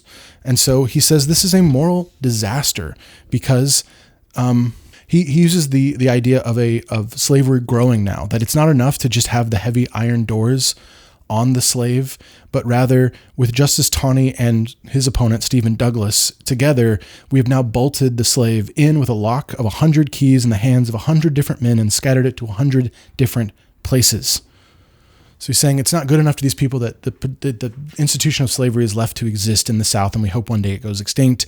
It's not enough for them. They need us all to support slavery. They need us all to support It's Great. And in his Cooper Union Address, which I don't think we'll really cover today, his Cooper Union Address, he makes this explicit. He's like, these people, these Southerners, will not be happy until not just we continue to try to uphold the old faith and stop the expansion of slavery. They won't be happy until we say that slavery is great, and that slavery can be wherever they want it to be, and that there's no limitation on this institution. Until we cancel the old faith, the Declaration of Independence, they will not be satisfied. Now you can see that the temperature has turned up considerably here. So Stephen Douglas, sees Republicans like Lincoln insisting the Declaration of Independence includes all men, black and white. And Douglas says the only reason people like Lincoln are advocating that is because they want to sleep and marry with black women. It's actually Douglas's attack on Lincoln. He says, Abraham Lincoln, you just want to marry black women. You want to amalgamate the races, right? That's why you oppose the expansion of slavery. That's why you don't like the Dred Scott decision. It's because of some sexual depravity, supposed sexual depravity, God forbid. And Lincoln here makes his very explicit, it might sound like repetition, but I don't think it is. And I think it's the most important example that Lincoln is going to give on his principle of the Declaration of Independence applying to natural rights. He says, just because I do not want a black woman for a slave, I must necessarily want her for a wife. I need not have her for either. I can just leave her alone. Leave her alone. The negative rights of natural rights. Just leave her alone. Life, liberty, and the pursuit of happiness. In some respects, she is certainly not my equal.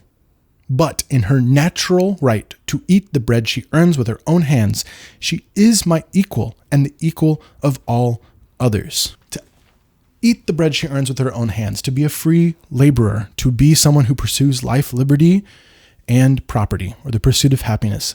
She, a black woman, he, a black man, an immigrant, a Catholic, they're all my natural equal, according to John Locke and the Declaration of Independence and that rational, high moral truth. Abraham Lincoln then gives his opinion about what the Declaration of Independence doesn't just mean then, but what it means today, what it means for the future, what it means potentially for us.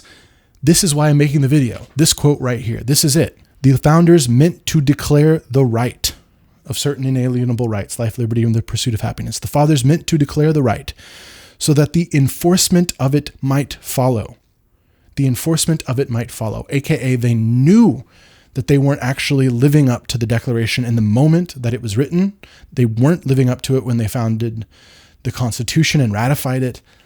They knew that it would take time, that the enforcement of it would follow as fast as circumstances should permit. They meant to set up a standard maxim for free society, which should be familiar to all, revered by all, constantly looked to, labored for, and even though never perfectly attained, constantly approximated. It was for future use. The Declaration contemplated that progress The Declaration contemplated the progressive improvement in the condition of all men everywhere. A standard maxim constantly approximated for all men everywhere. A standard maxim. You've heard it here now. Never forget it. This is it. This is what Lincoln may or may not mean to us today, depending on how we choose to use him. He is saying that the previous generation of the founders, they knew what the Declaration of Independence was saying, but they just couldn't materially make it happen then. But they believed it was a standard maxim, something to be worked for, to be striven for, right? As MLK would call it, the promissory note for future use. Who is the future? We are. Or maybe you're watching this at some point and I'm now the past. But the point is that Abraham Lincoln is saying that the Declaration of Independence is a timeless document for all men in all times. And it is the work of the generations to make that happen. And now you can see how Abraham Lincoln might be saying in this very speech that there's a natural disgust at the idea of the amalgamation of races, right? And you're like, that's so repulsive. But we don't have to have that opinion of Lincoln, or we don't have to share that opinion with Lincoln. We don't have to just copy paste what he thinks. In fact, I think it is in the Cooper Union Address that Lincoln says, we are not beholden necessarily to the opinions of the fathers, of those who came before us. We can make decisions. Here, let me find it. I'll make a cut. Quote, this is 1860, skipping ahead just a little bit. We'll go back. I am not here to say we are bound to follow implicitly whatever our fathers did. I'm not here to say we follow implicitly whatever our fathers did. So he's saying, like, our fathers wrote the Declaration of Independence. It's a universal truth, a standard maxim for all places and all times. And we might not follow their policies specifically, but we should keep that declaration as a standard maxim by which we can compare our actions to theirs and make decisions in our generation about what it means. Does it only mean natural rights, or could it be that it means more than that? At the very minimum, Lincoln says, it means the natural rights to life, liberty, and property, or the pursuit of happiness. It is simply to be the case. It is Judge Taney. It is Senator Douglas. They are the ones trying to remove the standard maxim. What is the Declaration to Abraham Lincoln? It is a standard maxim. It is an electric cord. And that's where we're going to be going next. Okay? The electric cord. The Declaration of Independence is functionally something that can be plugged in and create a connection between us and the founders. And remember, this is a nation or a country, a polity of people that come from all over the place. And some people were dragged here in chains. This is not a country where everyone has been here for generation after generation after generation. It is something that must be resolved, because if people aren't just here permanently, if there is no one American people by blood or place or soil, we need something that can rectify that for us. And that rectification, that thing that brings us all together, is, according to Abraham Lincoln, the standard maxim of the Declaration of Independence, so that no matter where you come from, how long you've been here, you can be part of this polity because you at least have that North Star, that old faith that people like Justice Taney and Douglas are abandoning. And here's another line. Again, this warning, this is my personal editorialization. People who say, oh, remember we had the Claremont speech from the Vice President Vance about place, beliefs, way of life, natural beauty, ancestors, citizenship, physical buildings, right? Our manners, our customs confer a special and indispensable advantage, right? And this is explicitly put in English language, Protestantism, English common law. Okay, English common law. That's that. Well, first of all, a bunch of that stuff is the stuff that every country has. I mean, not English common law, but whatever their country's common law is, right? All of those things are just good old boring material things that are not exceptional. Right. And these are the same people who want us to all buy into their American exceptionalism, but then they don't Their version of American exceptionalism doesn't have anything that makes America exceptional because it's all the same crap that every other country has.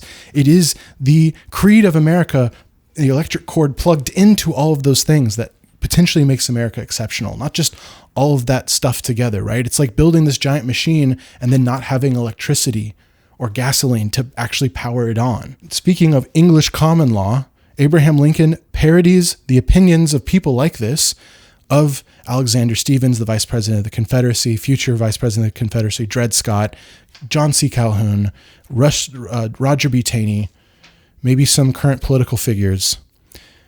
The Declaration of Independence said, we hold these truths that all men are created equal, right? But they would change it to, we hold these truths to be self-evident that all British subjects who were on this continent 51 years ago were created equal to all British subjects born and now residing in Great Britain. So it's like, you want to just amend this universal language? Go ahead. But that word salad surely isn't exceptional. It surely isn't anything that makes us different. It surely isn't anything to work towards. Why should we consider our project simply done? Why should we simply just say, oh, it's complete, right? Lincoln is going to use the phrase that the American project is the unfinished work, right? And it's William Lord Garrison, who didn't believe in really the American political project or thought it needed to prove itself, that said that America is incomplete, right? And they're both Americans. And the person who says America is complete is also an American. I'm not here to say who isn't American, but I can say what to me sounds more American is the one who says that America is an unfinished project, that we are working towards a more perfect union, that we have a standard maxim, that enforcement of it might follow and be constantly labored for, even though never perfectly attained. It will be constantly approximated by each generation. And this isn't some radical invention from Abraham Lincoln. Here are some of the founders. James Madison, he wished to invite foreigners of merit and Republican principle among us. America was indebted to immigration for her settlement and prosperity. It's in 1787 at the Constitutional Debate, August 13th. So it's an ideological commitment to the Republic, not ancestry, not birthplace, not soil, not blood. It is Republican sentiment that makes an American American. Benjamin Franklin, who was an immigrant, says the revolution was won by foreigners, and so they're part of the project too. I'm part of the project. Benjamin Franklin. The revolution was also won by common people, not aristocracy. Why would we deny them, right? Just like Lincoln and the slaves, the veterans and the slave veterans in the Civil War, Lincoln is eventually going to move in a direction of saying maybe they should also have the right to vote. It's not the most racially progressive thing, but it's better than nothing, I guess. What Benjamin Franklin is saying, though, is that what we have in this country is not just a lineage of aristocrats or people who can say, my family goes back 4 generations, right? It's not about that. It's about the Republican values. And one of the Republican values of this country is the Declaration of Independence and that universal truth. That is the conservative tradition. That is the old faith. That is not new or innovative. That is just what is. That is the standard maxim. That is the electric cord. All right, and Lincoln is going to make an extremely powerful. I'm getting a little excited here. Let's start with this. Let me stop with the superlatives. When I was writing for the German ambassador here in Washington, D.C., that was my first job out of grad school. I was doing social media and like writing tweets and stuff and doing comms for the German embassy and the ambassador. And when I first started writing for her, I'd get critiques back, be like, stop with the superlatives. Like, you're so American, right? The best, the first, the greatest, the wonderfulest, the extremely. She was like, just cut it out. I don't talk that way. I don't write that way. That's anybody who's writing for someone else. That's a good lesson for you to remember. You're contributing to their voice, but you are ultimately emulating their voice, not creating one for them. And people will notice, right? People will notice if you just invent things. Why does every virtue signaling politician on Twitter or X or whatever it's called now, why do they all sound the same? It's because they're all just copying each other. All the professional writers are just emulating what the other professional political writers are saying. And the politicians don't have any say in it whatsoever. Okay. Sorry. Abraham Lincoln says, and this is in his electric cord speech in 1858, in which again he repeats that slavery is a vast moral evil. He talks about the fact that men who have come here from Europe, German, Irish, French, Scandinavian, finding themselves equal in all things, if they look back through the history to trace their connection with those days of the founding in blood, they have none. If someone who immigrates to the United States, in Lincoln's time it was Germans, and there were a lot of anti-German sentiments in his era. There's a lot of, that whole area of the country, like Illinois and that little pocket of the Midwest, had a lot of like Germans, and there were German newspapers that covered the Civil War in that period of time. Pretty interesting stuff. You know, Irish, French, Scandinavian, like all of these different people come together. They look back to the founding. Do they have any blood relation to George Washington or Adams? No. Unlike the political establishment in Europe, that looks back potentially and says, you know, my great-great-grandpappy was an aristocrat and a princeling or whatever, and now that's my basis here. There's no such thing in the United States. We've destroyed that via our revolution, via becoming an independent republic. Abraham Lincoln says that creates an issue, right? Because all these people come here and they have no blood relation going back. So what do we have instead? When they look through that old Declaration of Independence, they find that those old men say that, quote, we hold these truths to be self-evident that all men are created equal, and that they have a right to claim it as though they were the blood of the blood, flesh of the men who wrote the Declaration of Independence, and so they are. That is the electric cord in that declaration that links the hearts of all patriots and living, liberty-loving men. For holding that the Declaration doesn't mean anything at all, we have Judge Douglas, we have Roger B. Taney, we have Calhoun, Vice President Calhoun, we have Alexander Stevens, we have current political figures who criticize America as an idea or say people don't want to die for an abstraction. That abstraction, which abstraction? The Declaration of Independence that says all men are created equal and have equal natural rights. That's the abstraction that they think we should all just toss out. That is the idea that America is not, or is not just. But listen to that.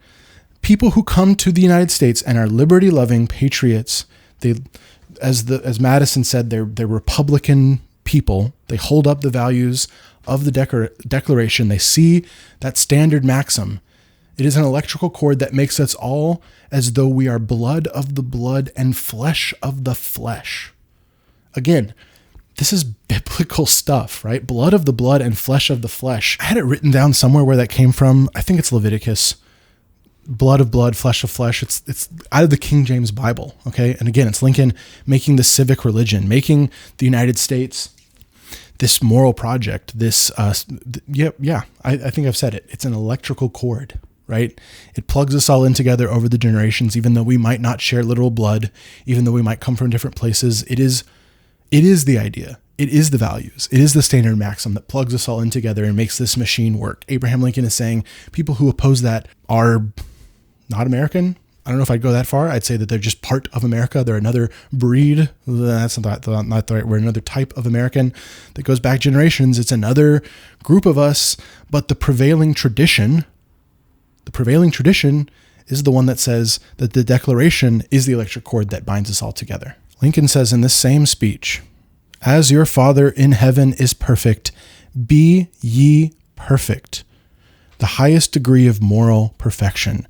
So I say in relation to the principle that all men are created equal, let it be as nearly reached as we can. As your Father is in heaven is perfect, be ye perfect, right? That language from the Bible is saying, you know, the providence, God, the creator is perfect.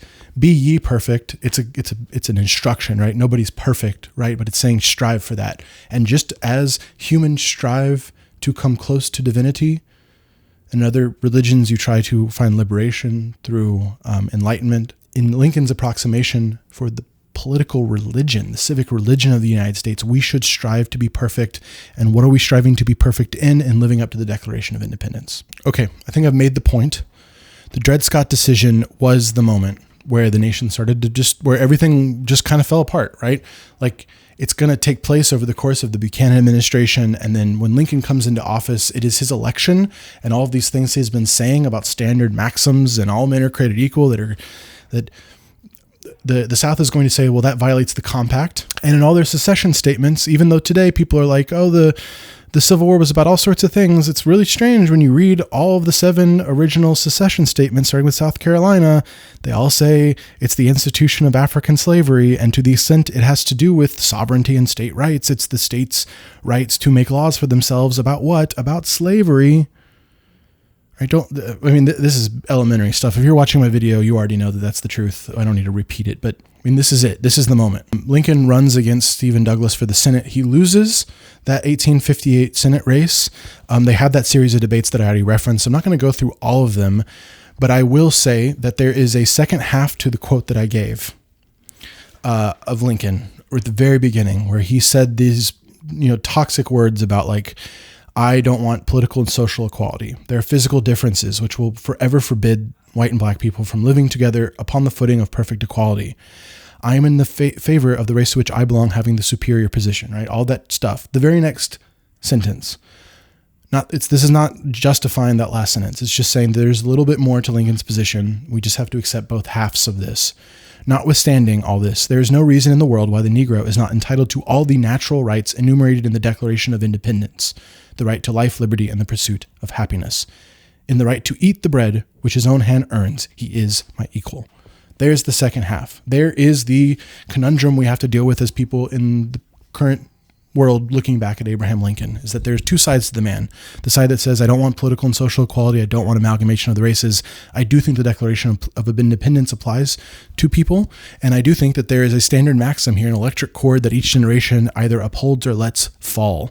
And we have to readopt, repurify. Remember, we have to keep it up. This is something that he references in the 7th debate with Stephen Douglas. He references Calhoun, John C. Calhoun, as calling all of that a self-evident lie, right? We hold these truths to be self-evident that all men are created equal.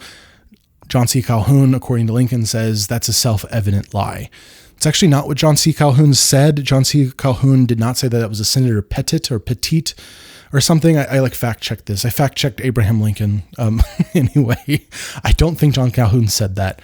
But he did say other things, right? He said, Calhoun said, not a word of truth in the Declaration of Independence, right? Lincoln throughout the debates with Senator Douglas brings up these themes that we've been going over and over again, and I won't repeat them. And overarching all of that is Lincoln's private view that slavery is a moral evil. He calls it a vast moral evil. He calls it a win or a cancer, right? That the founders wanted to cut out the cancer at the founding, but they couldn't because they knew that if you cut out something like a cancer too aggressively, that the patient might bleed to death, right? And we've already explored the subtleties of whether that was really true or not, or whether the founders really cared all that much. But we have, I think, pretty conclusively established that the big boy founders, the main founders, they were aware that their declaration would have applied its natural rights to all people of all races, to immigrants, to Catholics, to Germans, Irish, Scandinavians, and yes, to the enslaved black race that was brought in change to the United States. Whether the founders did enough is we obviously answer that in the negative, but did they at least know intellectually? Sure. And Abraham Lincoln is saying in no uncertain terms that those like Calhoun who oppose it today are inviting a moral cancer to spread across the state, across the United States. One last line, and we're going to move ahead. And we're going to move ahead to the end of Lincoln's life very quickly from here. So just buckle up. I've been going nice and ploddingly slow, but we're about to hit the accelerator here and get to the meat of Abraham Lincoln and his potential refounding of the country. And we're going to debate whether it really was a refounding of the country. And then we're going to call it a day. Okay. Here it is. I kept mentioning like national conservatives earlier and conservatism. All right. Here's Lincoln talking to people like Douglas and Tawney back in the day. This is Cooper Union, 1860. You say you are conservative, eminently conservative, while we, Republicans, opposing the expansion of slavery, are revolutionary, destructive. What is conservatism? Lincoln asks. Is it not adherence to the old and tried against the new and untried? We stick to, contend for the identical old policy adopted by our fathers, the Declaration of Independence, while you accordingly reject and scout and spit upon that old policy and insist upon substituting something new. Something new. So for us today, if you hear someone saying America is not an idea, America is not just an idea, if they're being clever, slimy, smarmy, if you hear someone say nobody wants to die for an abstraction, let that be a red little alarm in your head that is not conservatism. That's portraying itself as conservatism. It is not. It is replacing the old faith with the new faith. It is replacing the American creed with something else. Now, all the things they describe are also part of the makeup of the country, but the electric cord is too, and it, in my opinion, should not be denied. And Lincoln ends that Cooper Union Address on his way to the White House.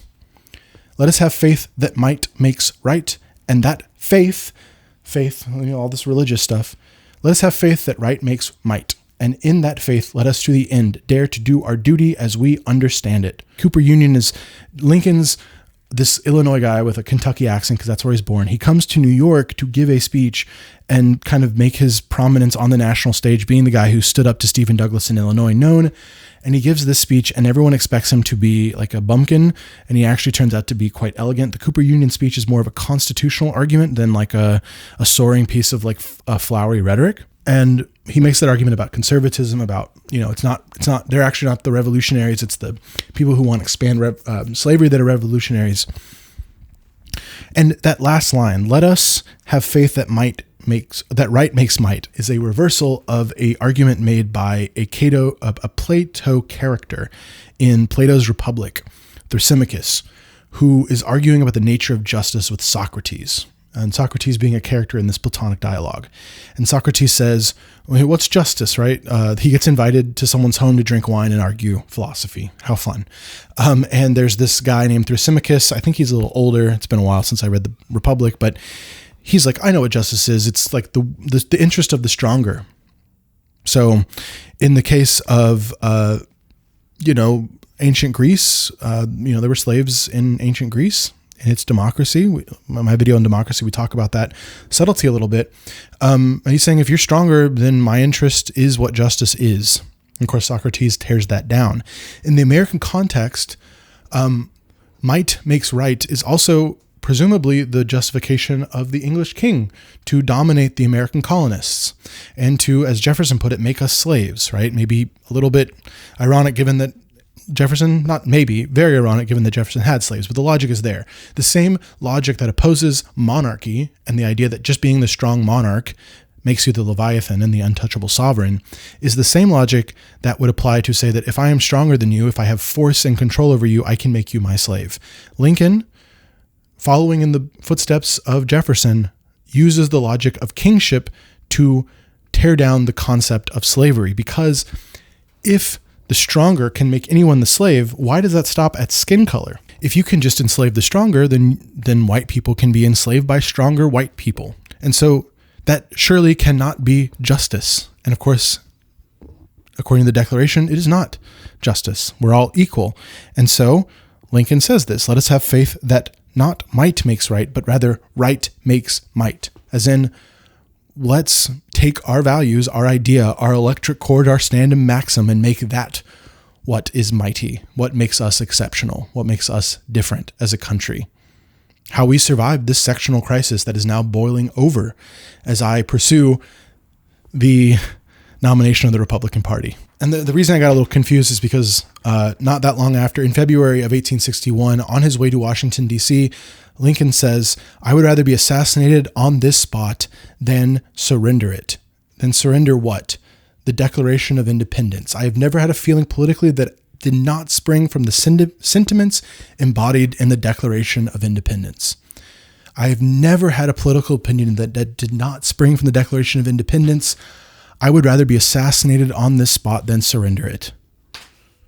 Of course, Lincoln will eventually be assassinated in 1865. Okay, so Abraham Lincoln is an underdog at the Chicago Convention in 1860, becomes the Republican nominee for president, the new Republican Party, which is born of the ashes of the Whig Party, and opposes the expansion of slavery and is considered a moderate in the fact that William Henry Seward was supposed to be the nominee, but William Henry Seward was far more opposed to slavery vocally than Lincoln, who was very careful to say that his position was the opposition of the expansion of slavery.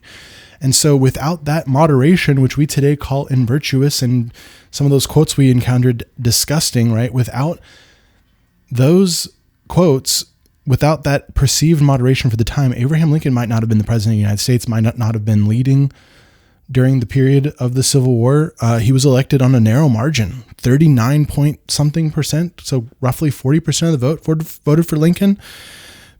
If it had been someone with more progressive views on race, they might have lost that election. And this is not some sort of like enlightened moderate argument. It's just to say there are political necessities sometimes, and like it's really hard to stomach that. So I'm not going to say whether that's good or bad. I'm just going to say that that's just, again, it just is. Okay, it's part of the deal. Without his quote unquote moderation, Lincoln would not have been president in all likelihood.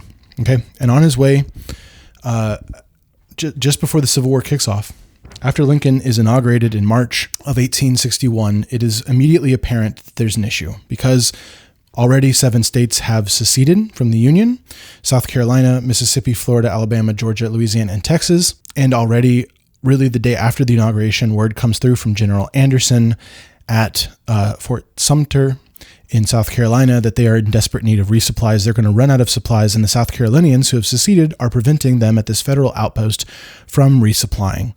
And this is eventually, in April, going to lead to an attempt to resupply by Abraham Lincoln, and the South Carolinians are going to fire upon Fort Sumter before it can be resupplied, and that kicks off the American Civil War in April of 1861. In March of 1861, the new vice president of the newly founded Confederate States of America, Alexander H. Stephens, gave the cornerstone speech. And funny enough, he actually buys into this argument from Lincoln that his position and the position of all of those like Calhoun and Douglas and Tawney being revolutionary and not conservative, he buys into it because he says this was a revolution, one of the greatest revolutions in the annals of the world's history. And he uses some of those language pieces that we've been talking about before: the compact, the quote, resumption of their sovereignty in regards to the states that have seceded, going all the way to South Carolina, right, where they said it's our sovereignty to nullify, right, or even the Virginia and Kentucky resolutions dealing with the Alien Sedition Acts. We can nullify, right? We have reserved powers, in this case, the reserved power to decide whether we have slavery or not. And we are therefore resuming our sovereignty and leaving the Union. Abraham Lincoln believes that all men are created equal, and that's the Declaration of Independence. Stephens says, quote, "Our new government is founded upon the exact opposite idea. Its foundations are laid, its cornerstone rests upon the great truth that the Negro is not equal to the white man, and that slavery is the normal and natural condition." Quote, "The prevailing ideas entertained by him and most were enslavement was in violation of the laws of nature. These ideas are fundamentally wrong. They rested upon the assumption of the equality of races." So Alexander Stephens, the new vice president of the Confederacy, saying the Declaration of Independence is gone, is garbage, is not true. It's a great falsity. Abraham Lincoln is giving a false notion. And Lincoln's going to bring this up in July 4th, 1861. Sorry to just move all these quotes around, but I think this is really important stuff. He says, "Our adversaries have adopted some Declaration of Independence, which, unlike the good Mr. Jefferson, omits the words all men are created equal." So Lincoln is bringing that up as sort of the meat of the conflict. That's what Alexander Stephens says the meat of the conflict is. It's not just slavery, but it's about that standard maxim, that electric cord, that all men are created equal in the Declaration of Independence. That is the American Civil War. That is the hinge point. That is it right then and there. That's the ball game. Now, I haven't written much on the board in a second, so I want to write something down for you. I want to write down the word experiment. Experiment. So I haven't been mentioning this much because I wanted to save it. I wanted to save it for right now where it could actually be said and click in your mind. Okay. Now, July 4th, 1861. The Civil War starts in April of 1861. I talked about this a lot in my Constitutional Crises video and in other places. Things look really bad for the Union at the very beginning of the war. It's really not until 1862 and 1863 that there's a turning point and the war starts to switch. I'm not a military historian, but I know enough to say that at the start of the Civil War, there was a question about whether Virginia would secede from the Union, and it ultimately did. There was a separate question about whether Maryland would secede from the Union, being a very pro-slavery state, and it did not secede. And keep in mind, Washington, D.C., where I stand right now, is a territory that originally was comprised of parts of Maryland and Virginia ceded to the national government. So being that D.C. was located between Virginia and Maryland, if both those states seceded, I mean, it's kind of like, what is the hope of the seat of the national government surviving the war for very long? Why not have, the rebels just roll in, decapitate the government, kill or hang Abraham Lincoln as a traitor, and just restore the version of the country that they want, right? I mean, that's alternative history. I can't be so certain about that, but you get the idea that there was a fear at the beginning of the war that things weren't going to go well.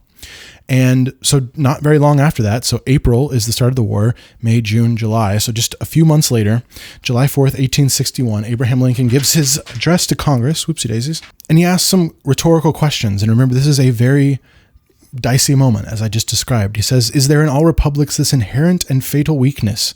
Must a government be too strong for the liberties of its own people or too weak to maintain its own existence?"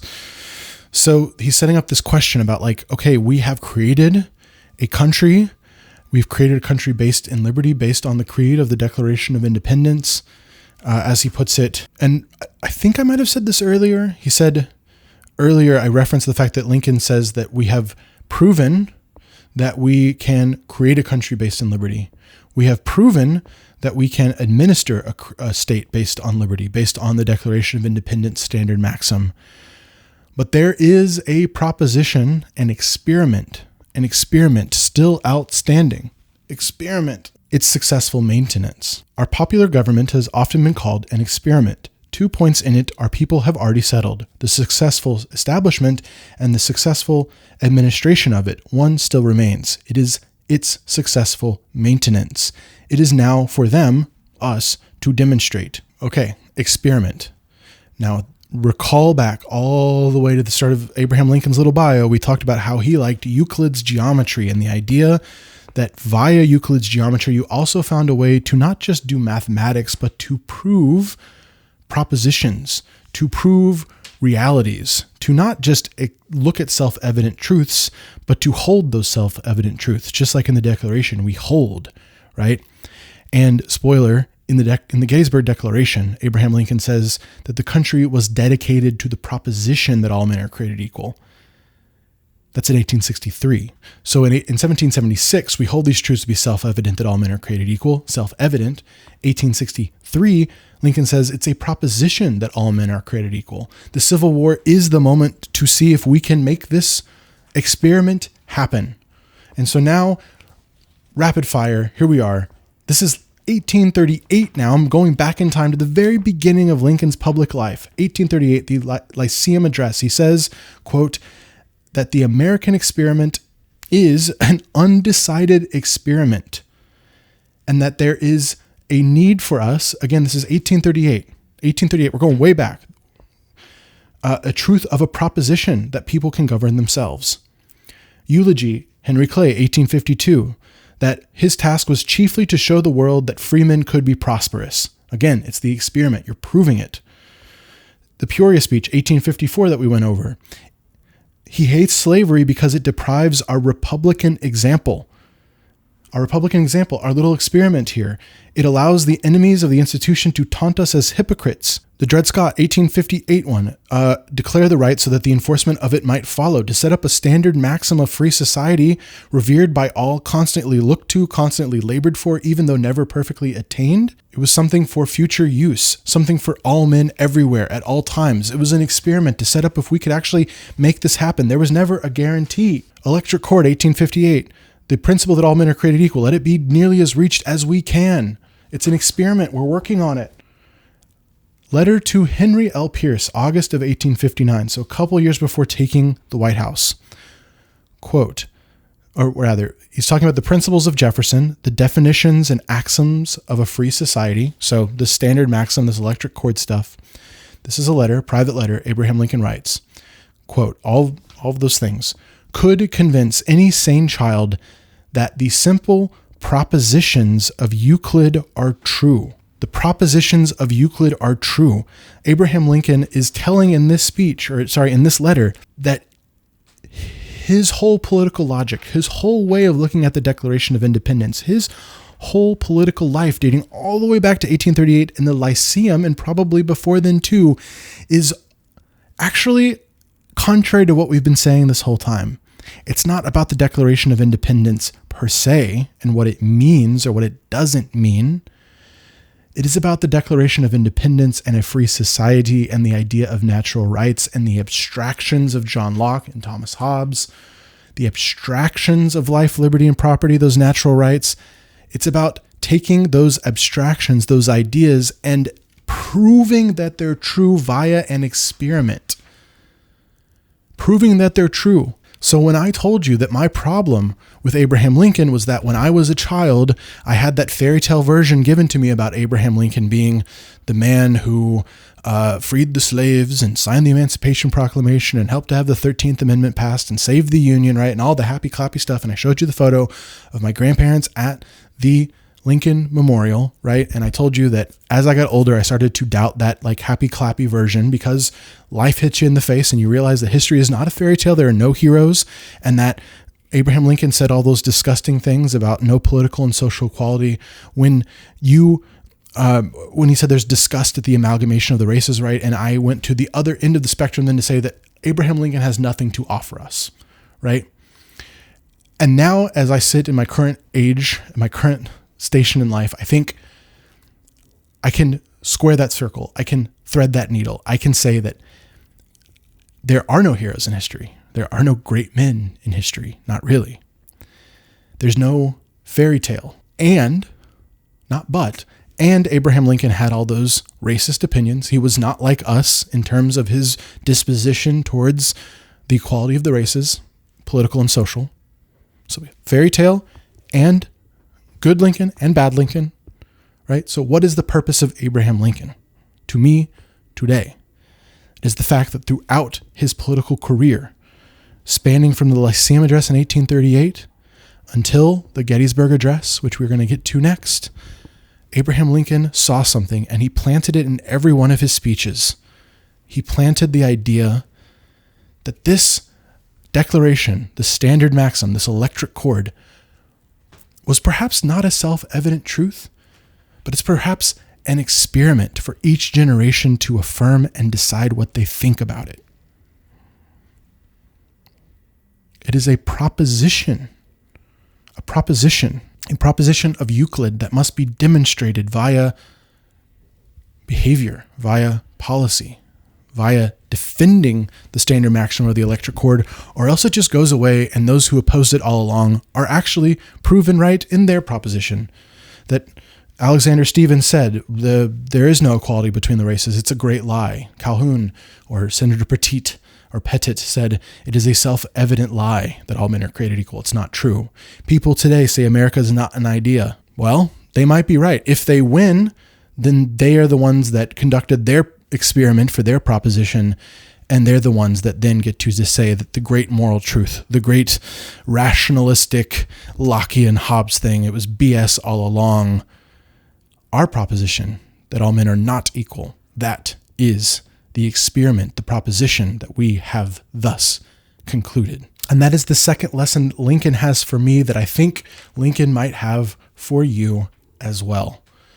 What do we do with this experiment? How do we go about conducting ourselves? Whether we agree with everything that was believed in the past, acknowledging, as Lincoln does in his Cooper Union Address, that we're not beholden to all of the peculiars of the policies of the fathers or of the founders of previous generations, however we want to say it, right? Not given all of that stuff. What do we do? Here's again that letter. This is the one that Henry Pierce, 1859, when he had said the simpler propositions of Euclid are true, etc.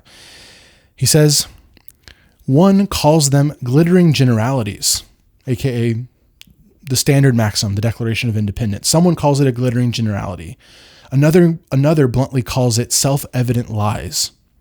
So what do we do about those people who reject the electric cord? We must repulse them, or they will subjugate us. He who would have no slave he who would be no slave must consent to have no slave. We must repulse them, or they will subjugate us. We have to use the standard maxim. We have to use the electric cord to use that it shall be a rebuke, a stumbling block to the very harbingers of reappearing tyranny and oppression.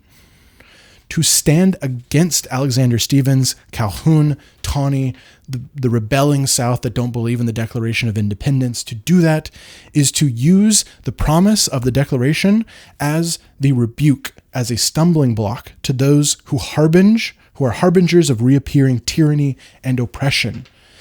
The experiment which we are conducting, even though it's not totally proven yet, even though we're in the middle of a conflict, a sectional crisis in this country about this very experiment, the only hope, the last best hope on earth, to use Lincoln's phrase, is our standard maxim. The thing that we currently don't know if it's true or not is also our one and only tool to go about proving it.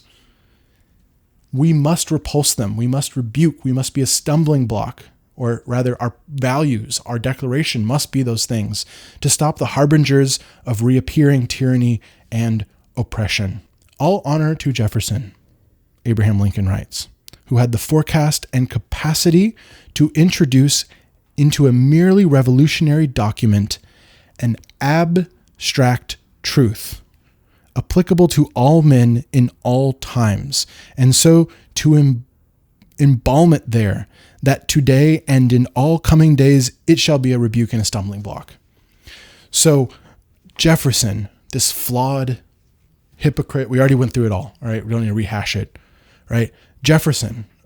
Lincoln, not a racial progressive, right? But these people believed, or at least said they believed, in this abstract truth and that it applied to all men in all times. So to embalm it there, embalm it like a body so that it can't decompose, so that all future generations would have that standard maxim and that electric cord by which to at least consider, judge their actions upon, to consider the experiment should it not be resolved by the time they are there. And let me tell you right now, that experiment continues. It is not resolved. That is why we are here today discussing these things. That is the crux. There's so many explanations for America's divisions today. There's so many things that cause us to be divided, okay? And I acknowledge all of them. And I'm not going to list them all for you. But I am telling you that if you boil down like a reduction sauce the disagreements that you see out in America, just take whatever issue interests you and boil it down, you will see that in some way it hinges on this centuries old, now at the time of recording, 250-year-old debate about whether there's truth in the proposition or whether there is a self-evident truth that all men are created equal or whether we're not all equal. And if we are all equal, how are we all equal? Is it only natural or is it political and social equality, right? And that's what we generally fought about in the 20th century is like, should we try to achieve political and social equality, right? That's what the criticism from national conservatives are about these sort of creedal things, is that they are a call to permanent resolution, right? Like Marxism, liberalism helps at first, but is then acidic. It brings about perpetual cultural revolution. That's from Conservatism, a Rediscovery, I believe. Or is that from Burke? I got my handwritten notes here. I think it's from Edmund Burke. Okay, whatever. The point being that like these universal truths, they sound nice. And I'm sure somebody would be like, yeah, slavery is bad, right? I mean, it's not like a popular thing to say today.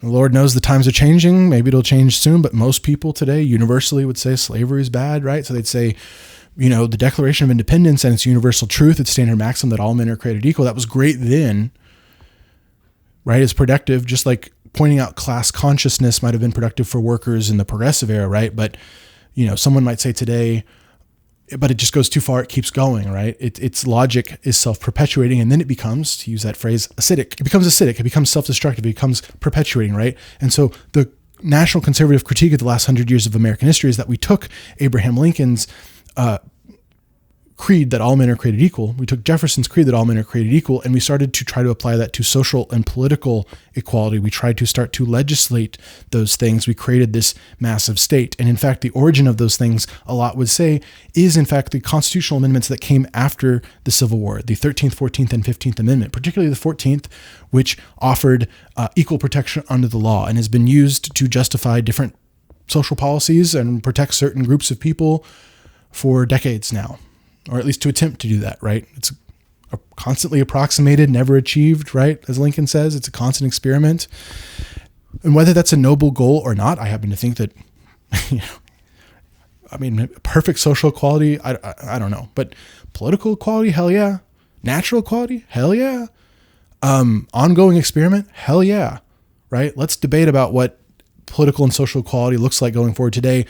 But let's also agree that debating that and not dismissing it as just abstractions, right, is bad. And Lincoln is saying here, and Lincoln said, all praise to Jefferson, who put that abstract truth in there for all men at all times. And now we have people today that say people won't die for an abstraction. Now we have people today that say America's not just an idea or not an idea, right? These people don't realize, I hope they don't realize, they're arguing with Abraham friggin' Lincoln when they say these sorts of things. Will people, now I'm going to be the clever one, the cutesy one. Will people only die for an idea? No, right? There's obviously some subtlety here. People will obviously get up and defend their family. They'll get up and defend their bridge or whatever the heck we're supposed to expect. Accept is more important than values, right? But in the end, it is that idea that matters the most. It at least needs to be an equal part of the table, needs to be in consideration. We need to realize we're living an experiment that continues and that can always be approximated but never perfectly achieved. And that is not a call to permanent revolution. That is a call potentially, it could be a call to permanent revolution, right? But it could also be a call for gradualism, of adjusting, right? Of looking at society and saying, could we tweak here? Could we tweak there? Right? Like it is agnostic as to revolution. It is agnostic to like progressive liberal politics that everyone is reacting against these days. It is agnostic to all of those things. It could be revolutionary. Like we could all decide that all men are created equal means that we should become like Maoist drones, right? Or something. And that we should all join communes and have our own version of the Great Leap Forward, right? We could decide that what we really want is corporate center leftism or something, or corporate center rightism, or even right-wing policy, like libertarian policy that cuts all sorts of regulations and doesn't have the state involved in all these things and is only about natural rights. Like the political spectrum, for the most part, is not affected by having a standard maxim that we can all point to and say, that's our common ground we all have to each other. And that's where we can look to each other and say, I don't agree with you, but I believe in your good faith participation in the polity, because we don't believe in, like, we're good Republicans with the small r. We believe in liberty. We believe in life, liberty, and the pursuit of happiness. We believe that all men are created equal. All people are created equal, as we would probably say today. We believe in that standard maxim. We believe in that electric cord, and it might lead us to different places, but that's okay. But those people who say that standard maxim doesn't exist, or that it's just a goofy dogma, those are the people that are doing something revolutionary, doing something different, giving up the old faith that Lincoln talked about. One last experiment, one last reference to experiment, and then we're going to move on. We're going to move on to the final step of our journey. Okay? One last mention of an experiment, and it is the annual message to Congress, December 1st, 1862, from Abraham Lincoln. In July of 1862, Abraham Lincoln presents to his cabinet that he has an Emancipation Proclamation. The Emancipation Proclamation, can't get into it right here too detailed, but the Emancipation Proclamation was not a piece of paper that said all the slaves are free. It's not what the Emancipation Proclamation was. Here in Washington, D.C., there's a Lincoln Cottage where you can actually go see where he wrote it. Well, now I'm really off the beaten trail. Okay. The Emancipation Proclamation was a purely military document. In fact, if you read it today, you would say, wow, this is like legalese. This is not what I expected from a supposed document that was like, freeing the slaves, right? Because that's not really what it was. What the Emancipation Proclamation said was that in the places still in rebellion in the South, that the slaves there are free. And it was both an invitation to cause chaos on Southern lines, and it was a motivation to was a motivation well, hold on. It was an inspiration to people to enslave people on the other end of Southern lines to, sabotage or flee and come to the North, right? And it was a promise that when the Union Army arrived and liberated a new area that had not already liberated, that was currently still in rebellion at the time of the proclamation, that the slaves, when the Union Army arrived, would then be freed. And so in theory, the Emancipation Proclamation didn't free anyone the day that it was proclaimed by Abraham Lincoln. Even in the places like Maryland and that still had slaves, right? Within the Union, those slaves weren't actually free until the 13th Amendment passed, right? And I've read some subtlety as I've been going through and researching that there were probably some occupied places like in Louisiana. I think Eric Foner in his book on Abraham Lincoln talks about like some slaves were freed by the Emancipation Proclamation, but in theory, it wasn't like, not in theory, in practice, it literally was not an emancipation of all slaves, right? It was an emancipation of some slaves. It was justified by a military necessity, not any of this moral stuff that Lincoln had been talking about. And in July, he tells his cabinet, I want to do this, right? And we are going to look, and we have a letter from Lincoln in which he says privately that like his Emancipation Proclamation was indeed just a military necessity thing. It was not a part of his moral crusade. And he writes to an editor, Horace Greeley, this is in 1862, in which he, or is it 1863? 1862, he writes to Horace Greeley and he says, if I could save the Union by not freeing any slaves, I'd do that. If I could save the Union by freeing all the slaves, I'd do that. If I could free some and not free others, I'd do that to save the Union. I'd do whatever it takes. I don't care, right? That's his public stance. It's always been his public stance, right? To oppose the expansion of slavery. And again, he's just saying both publicly and privately, perhaps, that that's just how it is. It's military necessity. It's not about his personal conviction that slavery is bad. Okay. However, there's a couple things that we should notice. The first is that there is a preliminary Emancipation Proclamation in September of 1862. So in September of 1862, Abraham Lincoln puts out a preliminary, I think it's September 22nd, a preliminary Emancipation Proclamation that warns the South, if you're still in a state of rebellion by January 1st, 1863, I will issue an Emancipation Proclamation. And then, like I said, January 1st of 1863, that's when we get the real deal Emancipation Proclamation. In December of 1862, so just before Abraham Lincoln issues the real deal Emancipation Proclamation, he gives a December address to Congress, and he gives us one last experiment. The experiment, perhaps, of emancipation. And this language doesn't sound like someone who is only thinking about military necessity, even though it seems like he is, right? This is another we don't know about Abraham Lincoln, a question mark. But towards the end of his address, he says, fellow citizens, we cannot escape history. A little later, the fiery trial through which we pass will light us down in honor or dishonor to the latest generation. The fiery trial through which we pass. So we're not just, our experiment is now being phrased as a fiery trial, right? That readoption, that repurification of the promise of the Declaration of Independence. It's now a fiery trial. There's that civic religion again, right? That old faith is now being tested through a fiery trial. In giving freedom to the slave, we assure freedom for the free. Honorable alike in what we give and what we preserve, we shall nobly save or meanly lose the last best hope on earth. So we are in an experiment. We are in our fiery trial. We are freeing the slaves, perhaps. We are freeing ourselves. We are rededicated. We are readopting. We are repurifying. We are doing what we said earlier we hoped would only be done in spirit. We are now doing it through blood. We shall nobly save or meanly lose. So either we will conduct and prove the proposition or we will not. We shall nobly save or meanly lose the last best hope on earth. Start of the new year, 1863, he issues the Emancipation Proclamation. Now, I know it's hard to triangulate this because I've just told you that he frames it as military necessity, and yet he's got this soaring rhetoric. I did want to present to you very quickly something he told in a private letter, which I think is interesting. It's a letter to Hodges, Albert G. Hodges, April 4th, 1864. So this is a little bit later, right? This is as things not just, sorry, I'm fumbling too much. So I think the assertion I would like to make by using this letter from Albert G. Hodges in 1864 is that Lincoln was most likely I'm wording this carefully, most likely was when he issued the Emancipation Proclamation, only thinking about the great moral trial in the back of his mind. I'm sure it wasn't completely gone, but that assertion of military necessity being the justification is real, because he writes, I am naturally anti-slavery. This is in this letter. Slavery is not wrong. Nothing is wrong. And yet I have never understood that the presidency conferred upon me an unrestricted right to act officially upon this judgment and feeling.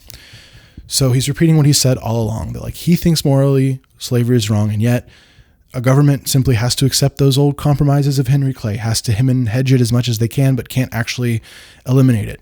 We don't like it. I don't like it. But there's no President Lincoln without that moderation, so I don't know what to do with that information other than present it to you.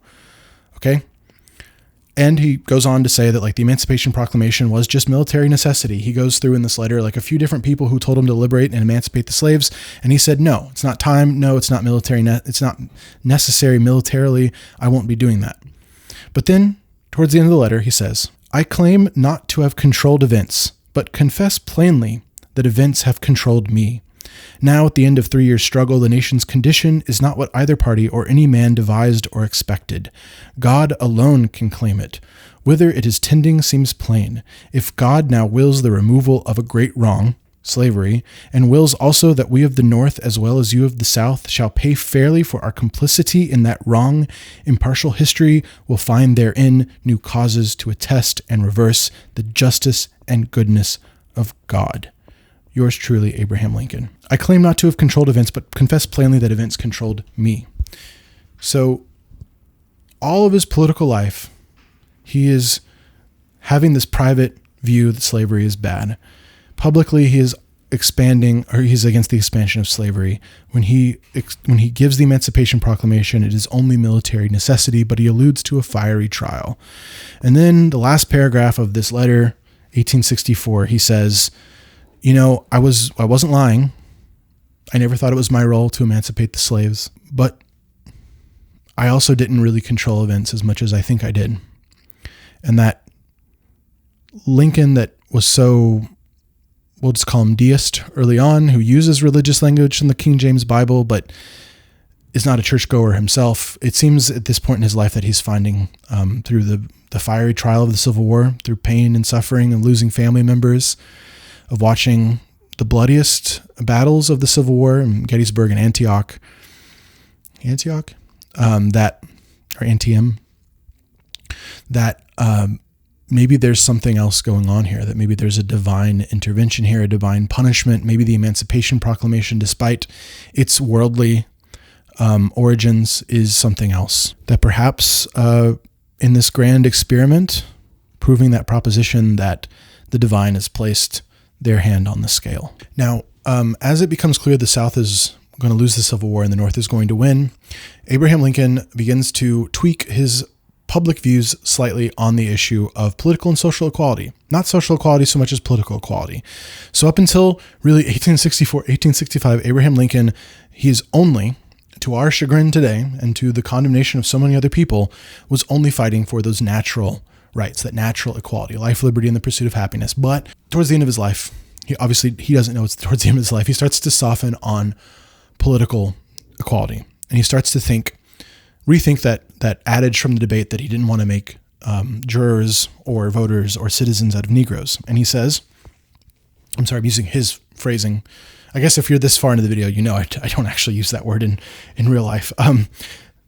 He writes a letter to a governor, a war governor of Louisiana, that Louisiana is forming a constitution. He suggests lightly, and he literally says, I'm just softly suggesting this, that maybe you would let the very intelligent and war veterans who have fought for the Union vote, aka black people, freedmen who have done those things, who have fought for the Union, are very intelligent, right? Now, is this a racially progressive way of looking at political equality? No. Does it apply to black women? No. Does it apply to all black men? No. It only applies to this subset, right? And his last public address in April of 1865, Abraham Lincoln makes the suggestion again about people who fought for the Union. They probably are going to want their political equality, and we probably should give it to him.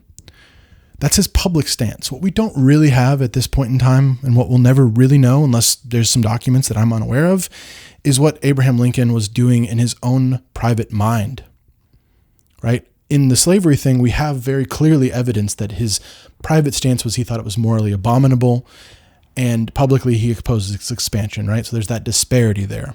Publicly, we know that he started to shift on political equality towards making voters of some freed people, right? But did he have a larger project in mind? Was he beginning to change his mind on broader political equality that he would have moved the country towards gradually? We just don't know.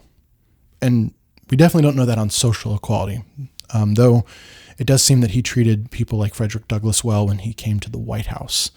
And it was actually that last public address that Lincoln made where he suggested perhaps that some freedmen should vote that James Wilkes Booth reportedly said that means inward equality. That's the last speech he'll ever give. And a few days later shot Abraham Lincoln in the head. And therefore we do not know where his journey might have taken him next in this great experiment, where that belief in the electric cord might have taken him. Maybe he would have stayed right there, but we don't know. And for that reason, I did want to point out, I've given you now my opinion on Abraham Lincoln. I do want to point out that I mentioned earlier, Frederick Douglass had a more subtle view on Lincoln than what I presented at the very, very beginning of this video when I said that Douglass called Lincoln a great man, a martyr, the great liberator, right? And I realized when I took a little 5-minute break here a little while ago, and I realized that I had made a mistake in not immediately asserting that Frederick Douglass's views on Abraham Lincoln were slightly different. There was a second half of that, and I really should have brought that up. Because in this same speech, this is decades later, 1876, or a little over a decade later, after Lincoln's assassination, he says, yeah, we're grateful for his preeminent services. He was an American great man, a martyr, great liberal. He was preeminently the white man's president, entirely devoted to the welfare of the white men. You are his children. You are the children of Abraham Lincoln. We are at best only his stepchildren. What he's saying there is that Abraham Lincoln was a great man, right? He was the American great man. That's a quote. But that doesn't mean he was, just because you're great doesn't mean you're perfect. And that's too corny, but you get the idea. Like W.E.B. Du Bois said, Lincoln was big enough to be contradictory. He was big enough to be inconsistent, he wrote in 1922. Cruel, merciful, peace-loving, a fighter, despising Negroes and letting them fight and vote. He was evolving, pragmatic, moved, quote, no faster than his nation marched. Abraham Lincoln simply was the man that we've been exploring this whole time. And Douglass points out in that speech in 1876 that he was that great man, but also he wasn't the black man's president. We, the black men, are at best only his stepchildren, that he was the white man's president. And I think that we have to accept, we being white people, I guess, or we just being everyone, Americans, need to accept that we cannot simply look at the Lincoln Memorial and say one way or the other. We cannot resolve really the good or the bad Lincoln. We cannot come to a final conclusion. In fact, it is our task to continue to reanalyze Lincoln over and over again to come to a final conclusion. I think another person I did want to raise, another couple people, Stokely Carmichael, who later in life went up by Kwame Ture, he started his political activism in the 1960s via SNCC, the Student Nonviolent Coordinating Committee, and was dedicated to that like Martin Luther King vision of nonviolent advocacy. But as he got a little older and evolved, and by the mid-60s, he started having a fallout with SNCC over the concept of nonviolence, and he started to advocate for things like Black Power. And he started to see the promises in the Declaration of Independence as not true. A bit like Malcolm X, who said, my country, 'tis of thee, sweet land of liberty. If you say that out loud, it'll crack you up. I think I probably butchered that quote, but close enough. So the promise, the standard maxim, the electric cord, it was never there. It was always BS. It was always just a facade to assert white supremacy, to assert white power. Stokely Carmichael, over the course of his political life, will then start to adopt that view as well. And he'll write that like giving liberty to the slaves, you don't give liberty. That's people are free. People are free. You don't give them liberty. Right now, okay, but slavery existed and then it ended. So, but okay, but you get the idea. The idea is that there are different ways of looking at this. Lerone Bennett Jr., who wrote, he's more of a polemicist, so we don't need to spend too much time with him, but he wrote a book about Abraham Lincoln just being like a white supremacist and nothing else. And he used all those quotes that I used at the beginning of the video to say that, and didn't seem to want to see that there might be subtlety to that as I've been presenting here. But okay, fair enough. I think we're all adults here, right? And we can all see that it makes sense. In my mind, it's not like a stretch intellectually to accept that there are the people who are on the receiving end of all of this flowery language and debate and intellectual exploration, right? Let's just imagine the slave, right, in 1858, listening to Lincoln Douglas debates, listening to the great Jefferson, who owned slaves, and his wonderful standard maxim of the Declaration of Independence to say, at the very minimum, okay, prove it. Like, I'm not going to be like a patriotic American until you make me not enslaved or until I am out of here, right? Like, I don't think is that shocking to anyone really? We're all adults here, right? And yet today we have, gosh, am I going to be partisan again? I'm going to be a little partisan again. This Claremont Institute thing from J.D. Vance. He attacks Zoran Mamdani, which I do not care. Okay, I don't care about that, right? But Mamdani, now the mayor of New York, who's the candidate at this point, on July 4th, 2025, said, "America's beautiful, contradictory, unfinished. I am proud of our country even as we strive to make it better." And J.D. Vance attacks Mamdani for saying that. He says there's no gratitude here, no sense of owing something to this land and the people who turned its wilderness into the most powerful nation in the world. And he dares on its 249th birthday to congratulate it by paying homage to its incompleteness. Who the hell does he think he is? Okay, America is incomplete, unfinished? Who said that? It was literally Mamdani, but it was actually Abraham Lincoln in the Gettysburg Address. That's who Mamdani was either referencing William Lloyd Garrison or Abraham Lincoln, talking about the incompleteness or the unfinished project of the United States. And it wasn't like America is fatally flawed and sucks. It was that we have an ongoing standard maxim, an electric cord. And then because this new mayor of New York is an easy target, right? And again, I'm telling you, I don't care about Zoran Mamdani. I treat all politicians with a mild disdain. I think that's the best way to live your life. Cults of personality, bad. Who would have thought? Your life will be so much easier if you stop celebrating politicians. Just a random aside, okay? No matter how much you think you like them, just treat them all like they're not good, okay? Especially in the present when you can't use the perspective of hindsight to figure it out, all right? And if they do great things, then great. If they don't, then you don't have to be surprised, right? And you don't have to pretend that they didn't do bad things just because you were part of their cult of personality and loved them so much. Okay, sorry. So J.D. Vance attacked Zoran Mamdani. This is really presentist. I'm sorry, I might cut this, but maybe not. He attacked him for calling America incomplete / unfinished. Gettysburg Address, November 19th, 1863. "It is for us the living rather to be dedicated here to the unfinished work which," hello, unfinished, Abraham Lincoln. J.D. Vance, I don't know if he knows it or not, but he was attacking Zoran Mamdani. He thought he was, I hope, but he was really attacking Abraham Lincoln. Or maybe it was William Lloyd Garrison, which is, I guess, another easy target since he wasn't much on the American project bandwagon. But the point being that when the idea that, sorry, I'm getting a little lost here in my thoughts. We had Malcolm X and Stokely Carmichael and Frederick Douglass and William W.E.B. Du Bois, right, saying that Lincoln was the white man's president, or he was too big enough to be inconsistent, or that America's promises were always empty, right? And the point I'm trying to make here is that people who are on the receiving end of that non-fulfilled promissory note, right? No, duh, they don't buy into the project. It's not that big a deal. We're all adults. Who cares, right? And it is pretty mature and I think correct to buy into the idea that at the very least, we are in an experiment, or we are trying to attain a standard maxim, but not actually getting there, right? And so therefore, when someone says America is unfinished, right, the idea is not to attack them for being ungrateful. I'm sure it's useful to the audience there who wants to hear that attack on an easy target, but it's laundering an attack on Abraham Lincoln via an easy target of Zoran Mamdani. I just think that's interesting, smart, smart in the fact that it's wily politics, but it's messed up. I'd love to know if it was William Lloyd Garrison or Abraham Lincoln that Mamdani was referring to with that July 4th message. Okay, we're off the beaten trail. I'm going to bring this full circle. We're going to call it a day. We are going to look at that Gettysburg Address.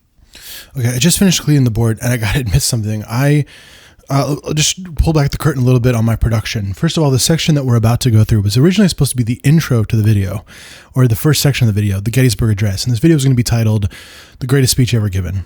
And I actually thought it was going to be an easy layup because I was just going to dissect in a piece of American rhetoric and told you, touched on a little of these themes. And I didn't think it was going to be this sort of comprehensive journey into my view on Abraham Lincoln. So that's the one piece of the curtain.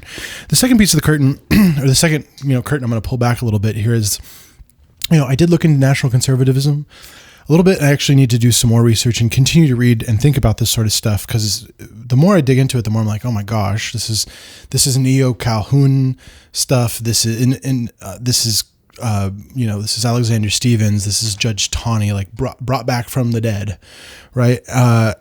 And that's my personal opinion, and I did not plan to say that on camera, okay? And I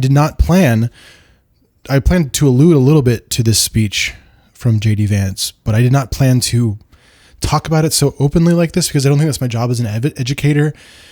And so when I got off the camera just now and I was second guessing that little ramble I went on a second ago, I was second guessing whether I should leave that in or not. And I'm thinking now, and obviously if you're watching this, I probably have left it in. The reason I was second guessing myself is because I wasn't sure if I had written down Mamdani's quote wrong when he said America is beautiful, contradictory, unfinished. Now, contradictory is like, because Mamdani is a democratic socialist by name. He's a social democrat, but let's not get into that.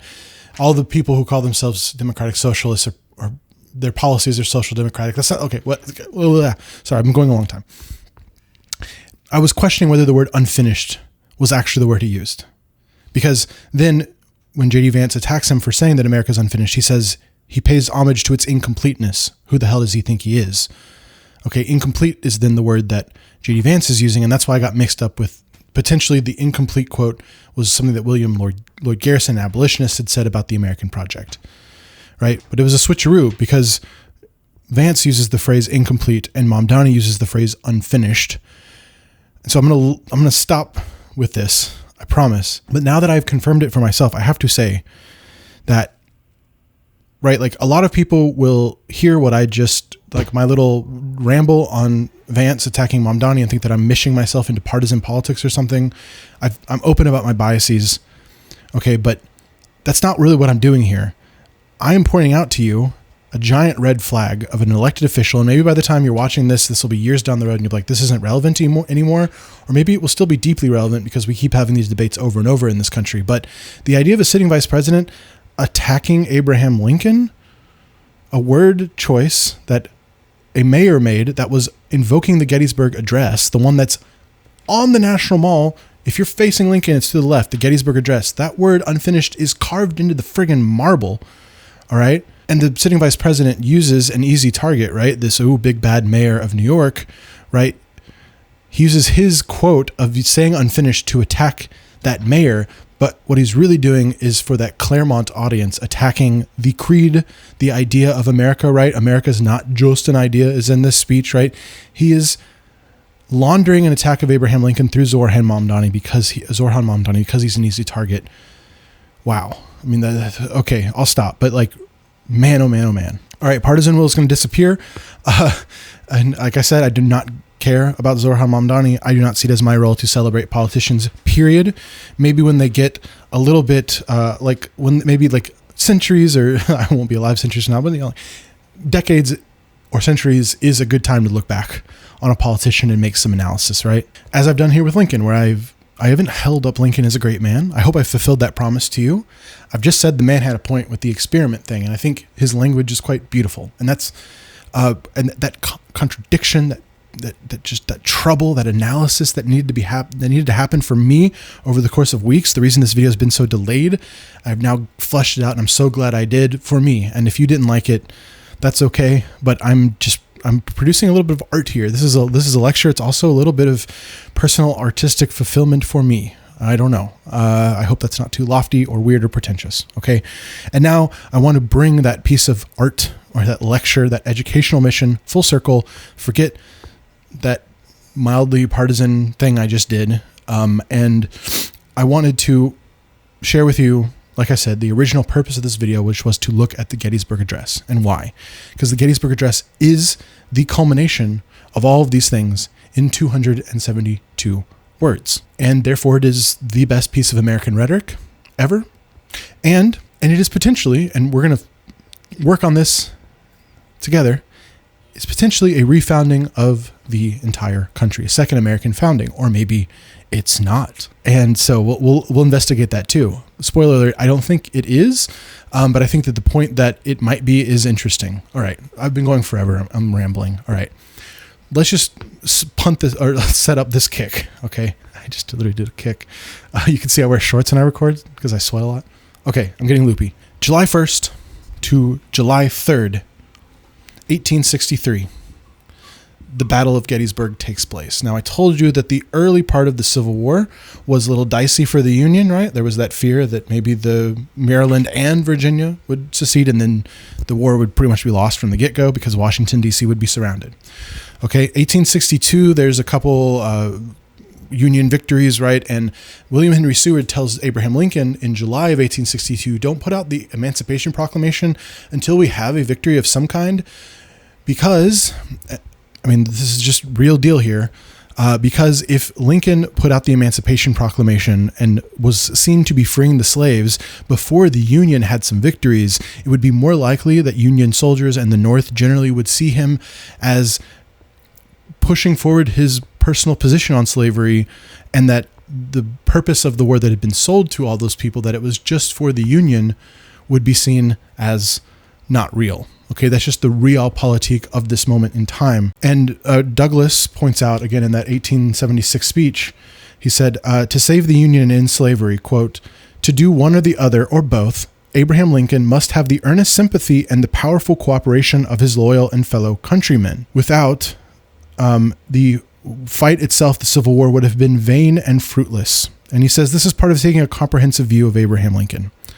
So the point being that if Lincoln had just come out from the get-go and said, I want to abolish slavery, he would have never been president. If he had come out as president and said, I want to abolish slavery too early, then William Henry Seward would have had a point and everyone would have abandoned him, right? And Frederick Douglass is saying that to have a comprehensive view of Lincoln, you have to say that he did not have racially progressive views. He was the white man's president.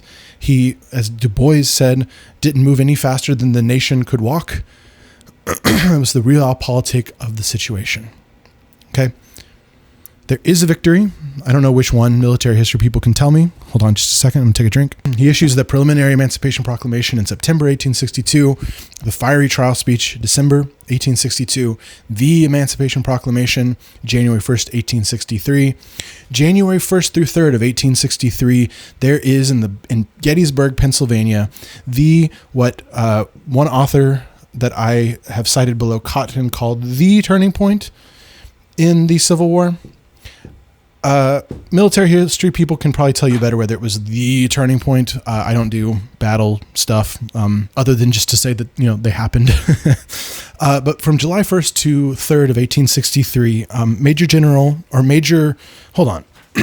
You can see I'm really not a military history guy. Hold on.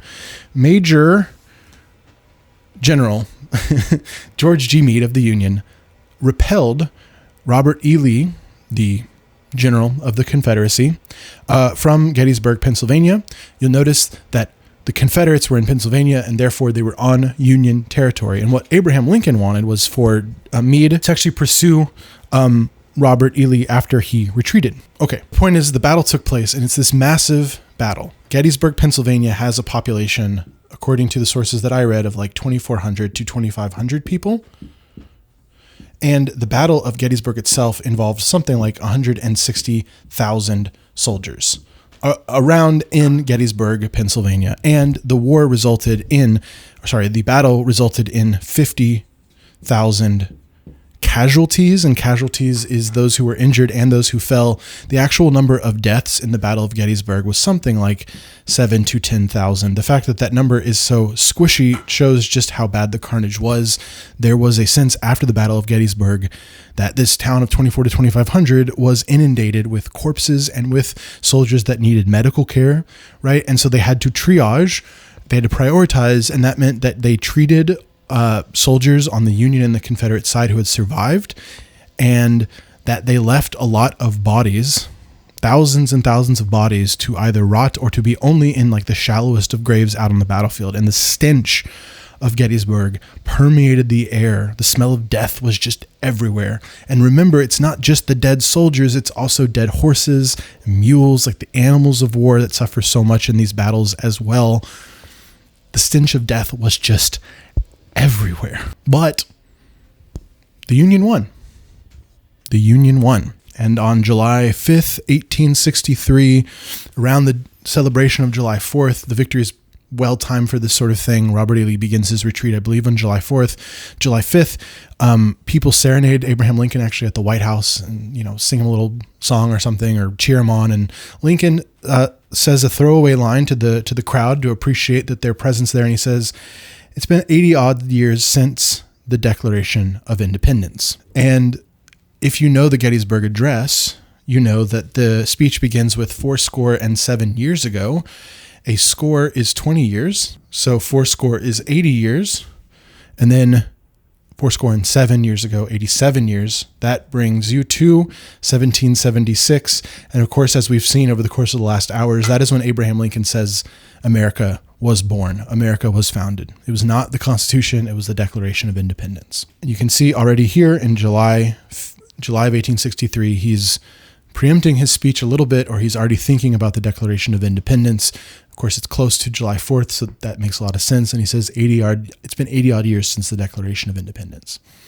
Months later, he's going to give the greatest speech of his career. Potentially. There's a lot of options.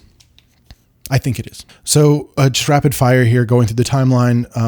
Later in July, there's the plan from a David Wills in Gettysburg, kind of a wealthy, I think, lawyer and banker or something. He's kind of like the wealthiest proprietor man in Gettysburg, this town of 25 to 2,500, that, a cemetery is going to be necessary. And he buys the 17 acres for Cemetery Hill. I've never been to Gettysburg, so I don't know exactly how it all looks, but basically there was a plan put in place to bury the Union soldiers specifically, not the Confederate soldiers, unless it's by mistake, right? To basically exhume from shallow graves Union soldiers and move them to this new cemetery plot in Gettysburg, where they are buried today. The Confederate soldiers were then moved, I believe, to Virginia. Those exhumations, this is just a crazy stat from Gary Wills, who wrote a book, that the exhumation winning bid was $1.59 a body. So some company went in and for $1.59 a body exhumed 7,000 to 10,000 soldiers from Gettysburg and reburied them or sent them off for burial in the South. And in September of 1863, that same David Wills invites Edward Everett to give the speech at the opening of that cemetery. Now, Edward Everett is a name you probably don't know. And what's interesting about it, though, is that Everett was the main event at this opening of the Gettysburg Cemetery. Edward Everett, and I just wrote this down, so let me just tell you what I read, okay? Because I could look on Wikipedia, the greatest source of intellectual altruism in human history, and I had a couple books that told me who Edward Everett was, okay? He had been, what is this from? This is McPherson's review of Gary Wills' book in the 1992 New York Review of Books. McPherson writes that Edward Everett, quote, had been professor of Greek literature at Harvard, president of that institution, congressman, governor, senator, minister to the court of St. James, and secretary of state. Got another book here by Carl Sandburg. Lincoln speaks at Gettysburg. The duty for the day at Gettysburg had fallen on Edward Everett, born in 1794. He had been U.S. Senator, Governor of Massachusetts, Member of Congress, Secretary of State under Fillmore, Minister to Great Britain, Phi Beta Kappa poet at Harvard. Okay. Professor of Greek at Harvard, President of Harvard, blah, blah, blah, blah, blah. All right. So he's a prestigious man, this Edward Everett, right? And he is the main event. He's going to be the main event as they dedicate the cemetery at Gettysburg. And what Edward Everett is going to do is give a multi-hour description of the battle, that also includes a justification for the Union and includes some of what we would call the Greek revivalist oratory tradition. Okay, I know I lost you there. When the American country was founded, either in 1776 or 1787 or some other date, the Romans were the model for the United States. Athens and its democracy, Athenian democracy, was seen as chaos, right? So people like Madison looked to Plutarch, right? They looked to Livy. I don't know if actually they had access to Livy, but what the point is, the Greeks were not it, right? But in the 19th century, leading up to the Civil War, there was a revival, a sort of a new birth of... Oh, there's the new birth. I'm preempting a spoiler alert. That phrase is in the Gettysburg Address. Athens becomes fashionable again. And so there is in the Greek tradition a tradition of the funeral oration. And supposedly it was given for the first time around the Battle of Marathon. That is when the Persians and their allies, the Plataeans, and not the Spartans, who were busy that day, won a battle against the Persians at Marathon, 490 BC, repelled them and saved the Hellenic world. Okay. And apparently at that point, someone went to Marathon, gave a speech, and the Greek soldiers and the Plataeans were battled right there on the spot in Marathon. And Plato is going to write to us about this genre of what a Greek funeral oration is, because it is meant to be a two-part speech. You talk about the wonderful deeds of the dead, and you talk about you exhort the living to live up to the virtues of the dead. So, and just so you know, I don't know this off the top of my head. I'm citing Gary Will's Lincoln at Gettysburg, which we're going to talk about just for a split second at the end of this analysis. But he writes about the Greek epitaphios, and this is both Wills and McPherson who reference this for me. The two parts are you extol the dead and exhort the living. And Plato wrote about this in the Menexenus, which until I started researching this video, I'd never heard of. And Socrates says, quote, when you're doing this, you praise the dead, you exhort the living to imitate their virtue. Okay. And the most famous example of this is Thucydides' representation of Pericles during the Peloponnesian War. Okay. I have my copy here. I'm not going to open this book. Who am I kidding? Now, in that speech, Pericles does a number of things, but the first thing he does is he says, our words will not be sufficient. You will find that the words that I'm giving you, Athenians who have lost folks in the war so far against the Spartans and their Peloponnesian League, there's a war between the Athens and Sparta, 341, 340 BC until about 309, 306, 304. Somebody can give me the dates down below. I'm doing this off the top of my head. After the first year of that war, Pericles gives the funeral oration. He goes up to the Acropolis in Athens and he gives the speech and he says to everyone, hey, I know that my words cannot do better. They will fall short because you know that the fallen have given their they've given their best. They've made the sacrifice, right? And so there is a difference between words and deeds. And then towards the end of the speech, Pericles says, it is our job to dedicate ourselves further to the state. So because those people died for Athens, it is now our job, those of us still here, to continue to try to advocate and to fight and to live up to the glory of Athens, right? And he says a famous line that like the fallen soldiers in the Peloponnesian War, their deeds will be sung forever, right? They won't remember me or us, they'll only remember the fallen. And of course, here we are talking about Pericles and not about the fallen, whoopsie daisies. And he says that, our system of government, that is the Athenian democracy, favors the many, not the few. We are a meritocracy in that you participate in politics no matter your origin. And the only thing that is wrong to do in our free society is to not participate. We consider those who don't participate to be basically dead to us. Okay. Now this is going to get paralleled in Edward Everett's speech at Gettysburg. It's also going to get paralleled quite a bit in Lincoln's speech. In Lincoln at Gettysburg, he's going to talk about, the world will little note no longer remember what we say here, but can ever forget what they did here. So what we say here doesn't matter. What they did here matters. They won't remember them. Okay. But there's the Lincoln Memorial and the Gettysburg Address there, and we remember the words and not the people, but okay. He also, as we'll see, he talks about this new nation conceived in liberty, this special new thing, just like Pericles does when referring to Athens. And just like Pericles, he exhorts the living. It is for us, rather, to be dedicated here to the great task remaining before us, that from these honored dead we take increased devotion to that cause. So both Pericles and Lincoln, both Pericles and Everett, are going to call for people to be better servers of the state, based on the great example set by those who fell in battle. Okay, sorry. So September, Everett's invited to speak at Gettysburg. He says, when are we doing this? And they say October. And he says, wow, October, I could really use an extra little bit. So how about we do it in November? So the Battle of Gettysburg was July 1st through July 3rd. Lee retreats on July 4th. On November 19th, so July, August, September, October, November, right? Like 4 or 5 months later, November 19th, there's going to be the dedication ceremony. And a little bit before November, it's likely that Lincoln was invited by David Wills to also come and speak at Gettysburg.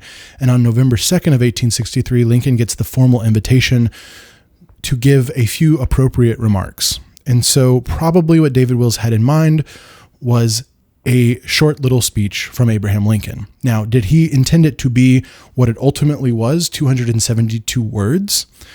Or did he think it'd be like 10, 30 minutes? Probably the latter. And what actually happened, though, is this extreme contrast where Everett is going to speak at Gettysburg. He's going to give that full traditional speech about the details of the battle, naming the generals, talking about Gettysburg, Lee's, Meade, Lincoln, right? All of these specific names and specific deeds. He's going to use flowery language like the world is the sepulchre of illustrious men. And he's going to speak for 2 hours. And after he speaks, Lincoln's going to get up and he's going to talk for 2 minutes on November 19th, 1863. And Everett is going to say later, I should be glad, he writes to Lincoln, if I could flatter myself that I came as near to the central idea of the occasion in 2 hours as you did in 2 minutes. So whether he's just flattering Lincoln or truly believes that, there is a belief now in our popular discourse that even though Edward Everett was the main speaker at the dedication of the cemetery for the fallen of the Battle of Gettysburg, that the President of the United States, Abraham Lincoln, stole the show.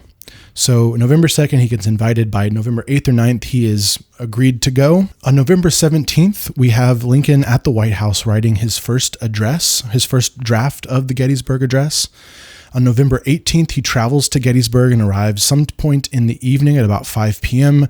Gettysburg, this town of 24 to 2,500 people, normally is inundated with something like 15 to 30,000 visitors. And they're all, it's a big event. They're all drunk. They've all traveled. They've all, gone on these elaborate train rides that have been very difficult and crawled along to get here. And the President of the United States rolls into town, and a bunch of drunk people come to his window at night and ask him to speak. It's a whole thing. And that night, at the place where Lincoln is sleeping, which is David Wills' house. So David Wills is the guy who's bought the acreage and has organized this whole thing. Lincoln is working on his draft. And in the middle of the night, pretty late in the night, he goes to see William Henry Seward and reportedly tweaks it a little bit more.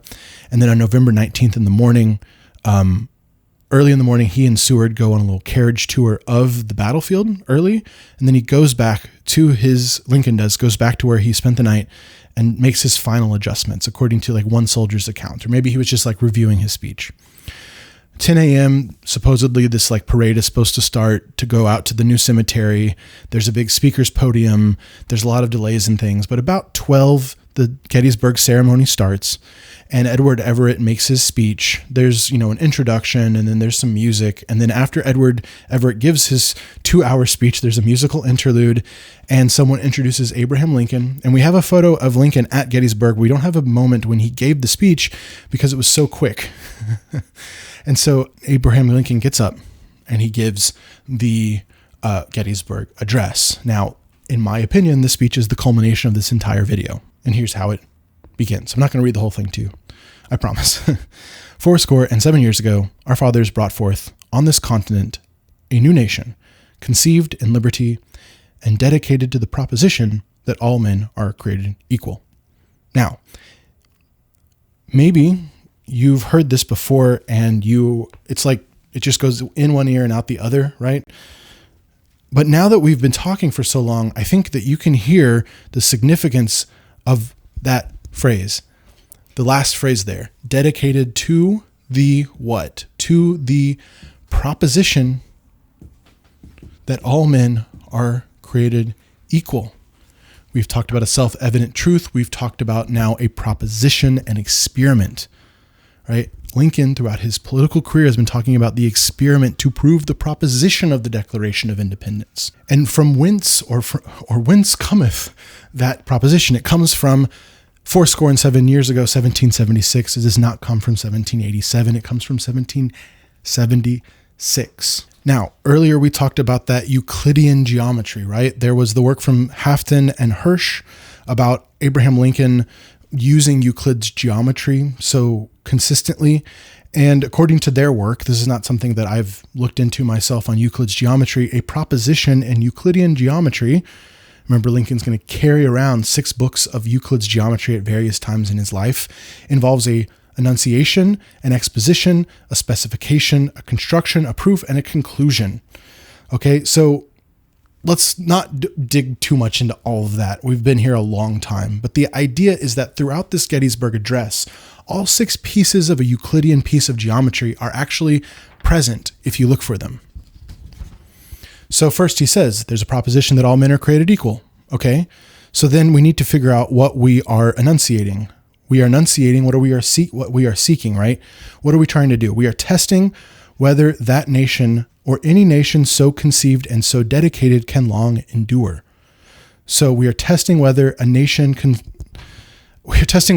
so conceived with the proposition that all men are created equal. We are met on the great battlefield. That's the exposition part. We have come to dedicate. That's the specification part.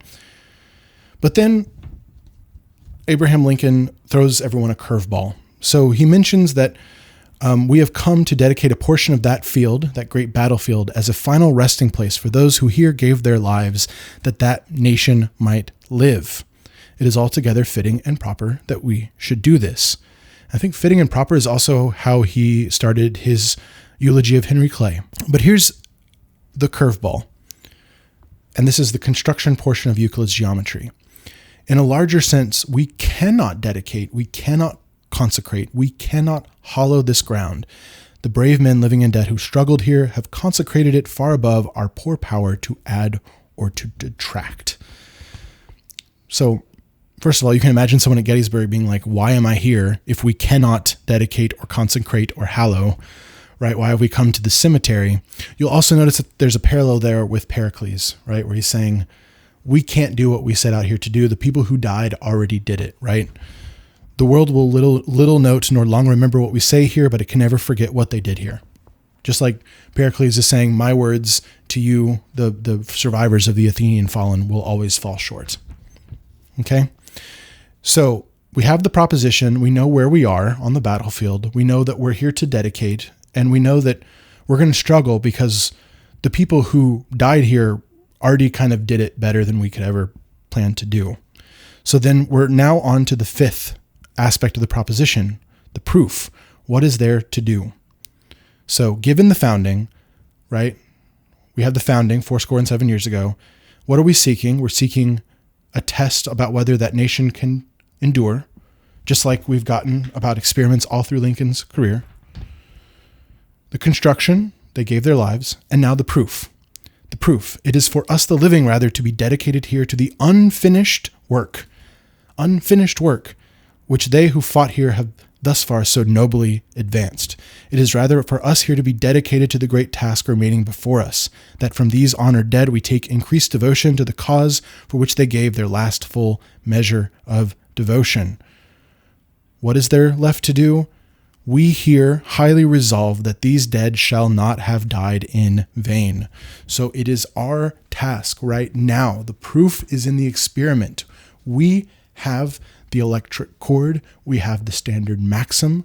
We know that the dedication, the proposition that all men are created equal is not something that can be done automatically. We must work for it and prove it over time. And then the conclusion, the last piece of the puzzle here, that this nation under God shall have a new birth of freedom, and that government of the people, by the people, and for the people shall not perish from the earth. So, how do we prove the proposition that all men are created equal? How do we take the standard maxim that all men are created equal from Thomas Jefferson, passed down through the generations, the old faith, this religious stuff? How do we do it? We do it through, remember all the way back, he said we need a rededication. We need to repurify the Constitution. We hope to do it in spirit, but we'll do it in blood if we have to. This nation under God shall have a new birth of freedom, and that government of the people, by the people, for the people shall not perish from the earth. The way to prove the proposition is through a new birth of freedom, through the blood sacrifice of these soldiers. A new birth. There's that religious language again. It is a rebirth like you would expect in a church to hear about the born again idea. Okay? And now that you've heard that new birth, let me go back and talk a little bit about some of these things. Our fathers brought forth on this continent a new nation conceived. So early in the speech, we're talking about our fathers, right? Just calling them fathers in and of itself brings up the idea of parentage, right? Conceived in liberty. They conceived, right? It's like sexual. It's like bringing a country to bear, right? Using the language of birth. And then in the middle of the speech, everyone gave their lives, right? So we have birth, and then we have death, and then we have a new birth from us, the living. So born, death, living, birth. Let me point out to you the baptism of blood. We cannot hallow this ground. Hallow is a very religious word, right? They have consecrated it far above our poor power to add or detract. It can never forget what they did here. And then we shall have a new birth of freedom. So the idea is that the ground is hallowed already. There's been a baptism of blood already. All of these men here have died. They've created their deeds. We cannot consecrate. We cannot hallow. The people who did that through their deeds already did those things. And now it is for us to resurrect, to rebirth, to repurify through a new birth of freedom. All of this stems from a simple proposition that all men are created equal. And it is in the fact that the speech starts in 1776, right? 70 years ago. I think it's Psalm says our lives are measured in 70, right? It's a Bible phrase, but then applied to the secular moment when the proposition was made by the founders that all men were created equal. What we're dealing with here is an experiment regarding the Declaration of Independence. That is what the Gettysburg Address represents. And like Plato says we should, like Pericles does according to Thucydides, he praises the dead for their deeds, which will far outweigh the things that are said. And then he exhorts the living to live up to the virtue of the dead. In the case of Gettysburg, to rededicate ourselves, or to further dedicate ourselves to that new birth of freedom, to the cause for which they gave their last full measure of devotion. And why? Because the experiment. And why? Because the proposition continues. The government of the people, by the people, for the people shall not perish from the earth. I mean, I could go on and on and on. I think you're probably bored. This is everything we've been talking about in 272 words right here, the Gettysburg Address. I think I've pinned a comment at the top that you can look at to read it in full and follow along. And now that I've said that out loud, after analyzing it, I will certainly add a note at the bottom of the screen at some point to remind people to look at the top comment while I'm doing this analysis. I should mention very quickly that Gary Wills, in his 1992 work, Lincoln at Gettysburg, posited that this represented a refounding of the country. I've been alluding to that a couple times here.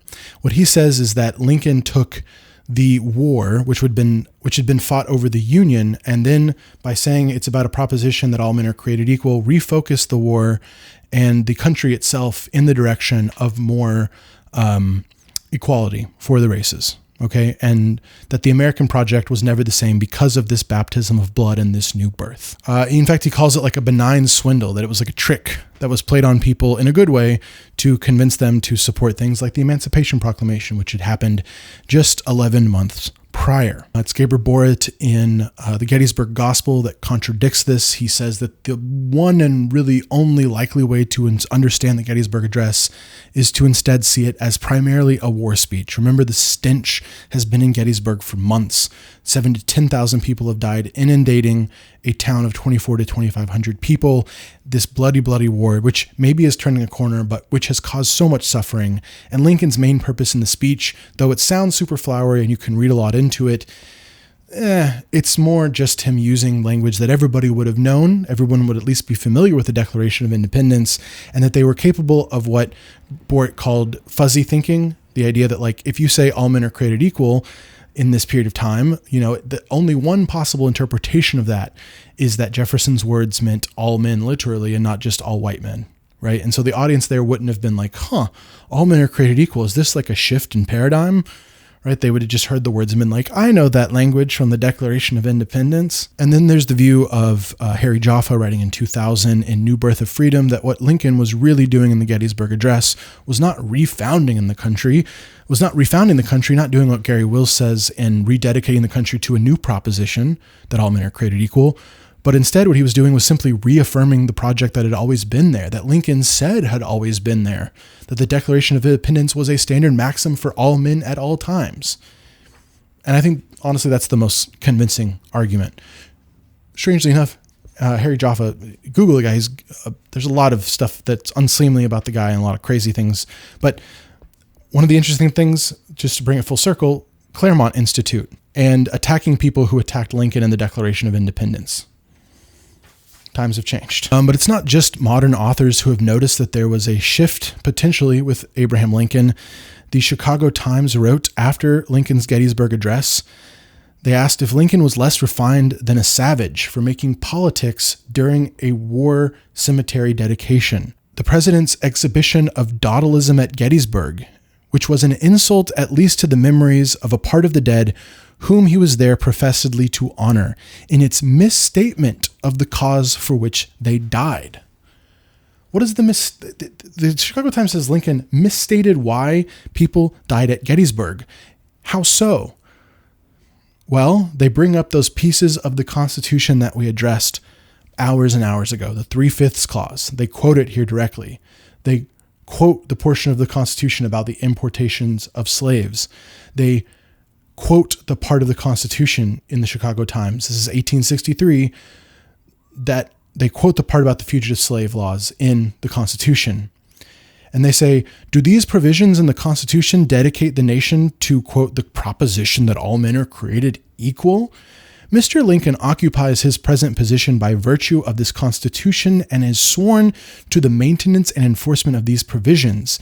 It was to uphold this Constitution and the Union created by it that our officers and soldiers gave their lives at Gettysburg. How dare he, then standing on their graves, misstate the cause for which they died, and libel the statesmen who founded the government? They were men possessing, that's the reference to the founders. They were men possessing too much self-respect to declare that Negroes were their equals or were entitled to equal privileges. So here we are. We've hit on this topic a lot, but here it is right after the Gettysburg Address.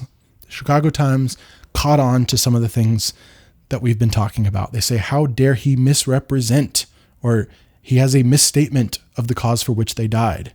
He libeled the founders, right? They would never have thought that Negroes were equal. This book is falling apart. So was Lincoln repivoting the country towards racial, natural equality, life, liberty, and property for all? Was Lincoln pivoting the country towards the 13th, 14th, in particular, and 15th Amendment, the 14th Amendment being some of the origins of the social equality of the races and women and of other groups? The 15th Amendment, the political equality, was that what the Gettysburg Address was? It was kind of priming the pump, getting people ready to move towards grander equality and the next generation, all men at all times, to re-examine the Declaration of Independence and decide if we were applying that standard maxim in the right way? Or was he just giving a war speech? I'll let you decide.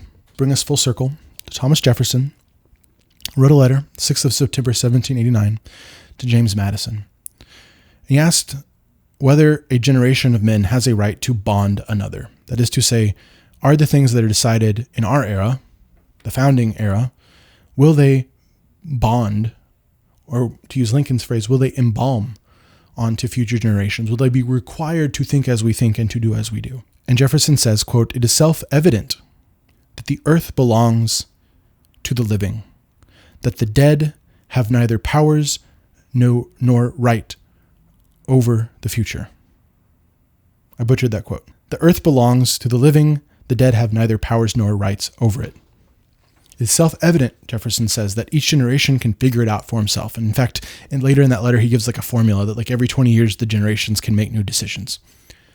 But the principle there is that Jefferson is saying, I think in another place he says like the tree of liberty must be fertilized with the blood of patriots on occasion, right? Jefferson, especially when looking at the violence of the French Revolution, was extreme. But the sentiment there, that each generation is not necessarily bound by the previous. It was an active choice made by Abraham Lincoln in his political life in referencing that experiment, in referencing that proposition of the Declaration of Independence. It was his choice and the choice of his generation to work on it. Some people were dragged kicking and screaming to work on it. Some people resisted. Some people bought into it. There were abolitionists who thought it didn't go far enough, and they were damn right. There was Abraham Lincoln who shifted his opinion on political and social equality over time. But it was Abraham Lincoln who kept the Declaration of Independence as the centrifugal force that kept this country together, that kept the standard maxim, that kept the electric cord for all of us, for all men at all times, to figure out what the hell we're going to do with this political project 250 years on plus. The clock is ticking as I record this right now. And I think Jefferson's right. I think no generation is truly indebted to the previous. So it was not that the dead founders were obliged, or it's not that the Lincoln generation and the Civil War generation was obligated to follow the founders. They chose to do it and to apply the standard maxim and to look at it, figure out if they wanted that electric cord, that Declaration of Independence to be applicable to them. And as Lincoln said, it should be approximated for future use. And now here we are in the future, and I'm here to tell you that there were voices back then that said we shouldn't accept this. There was John C. Calhoun. There was Alexander Stephens.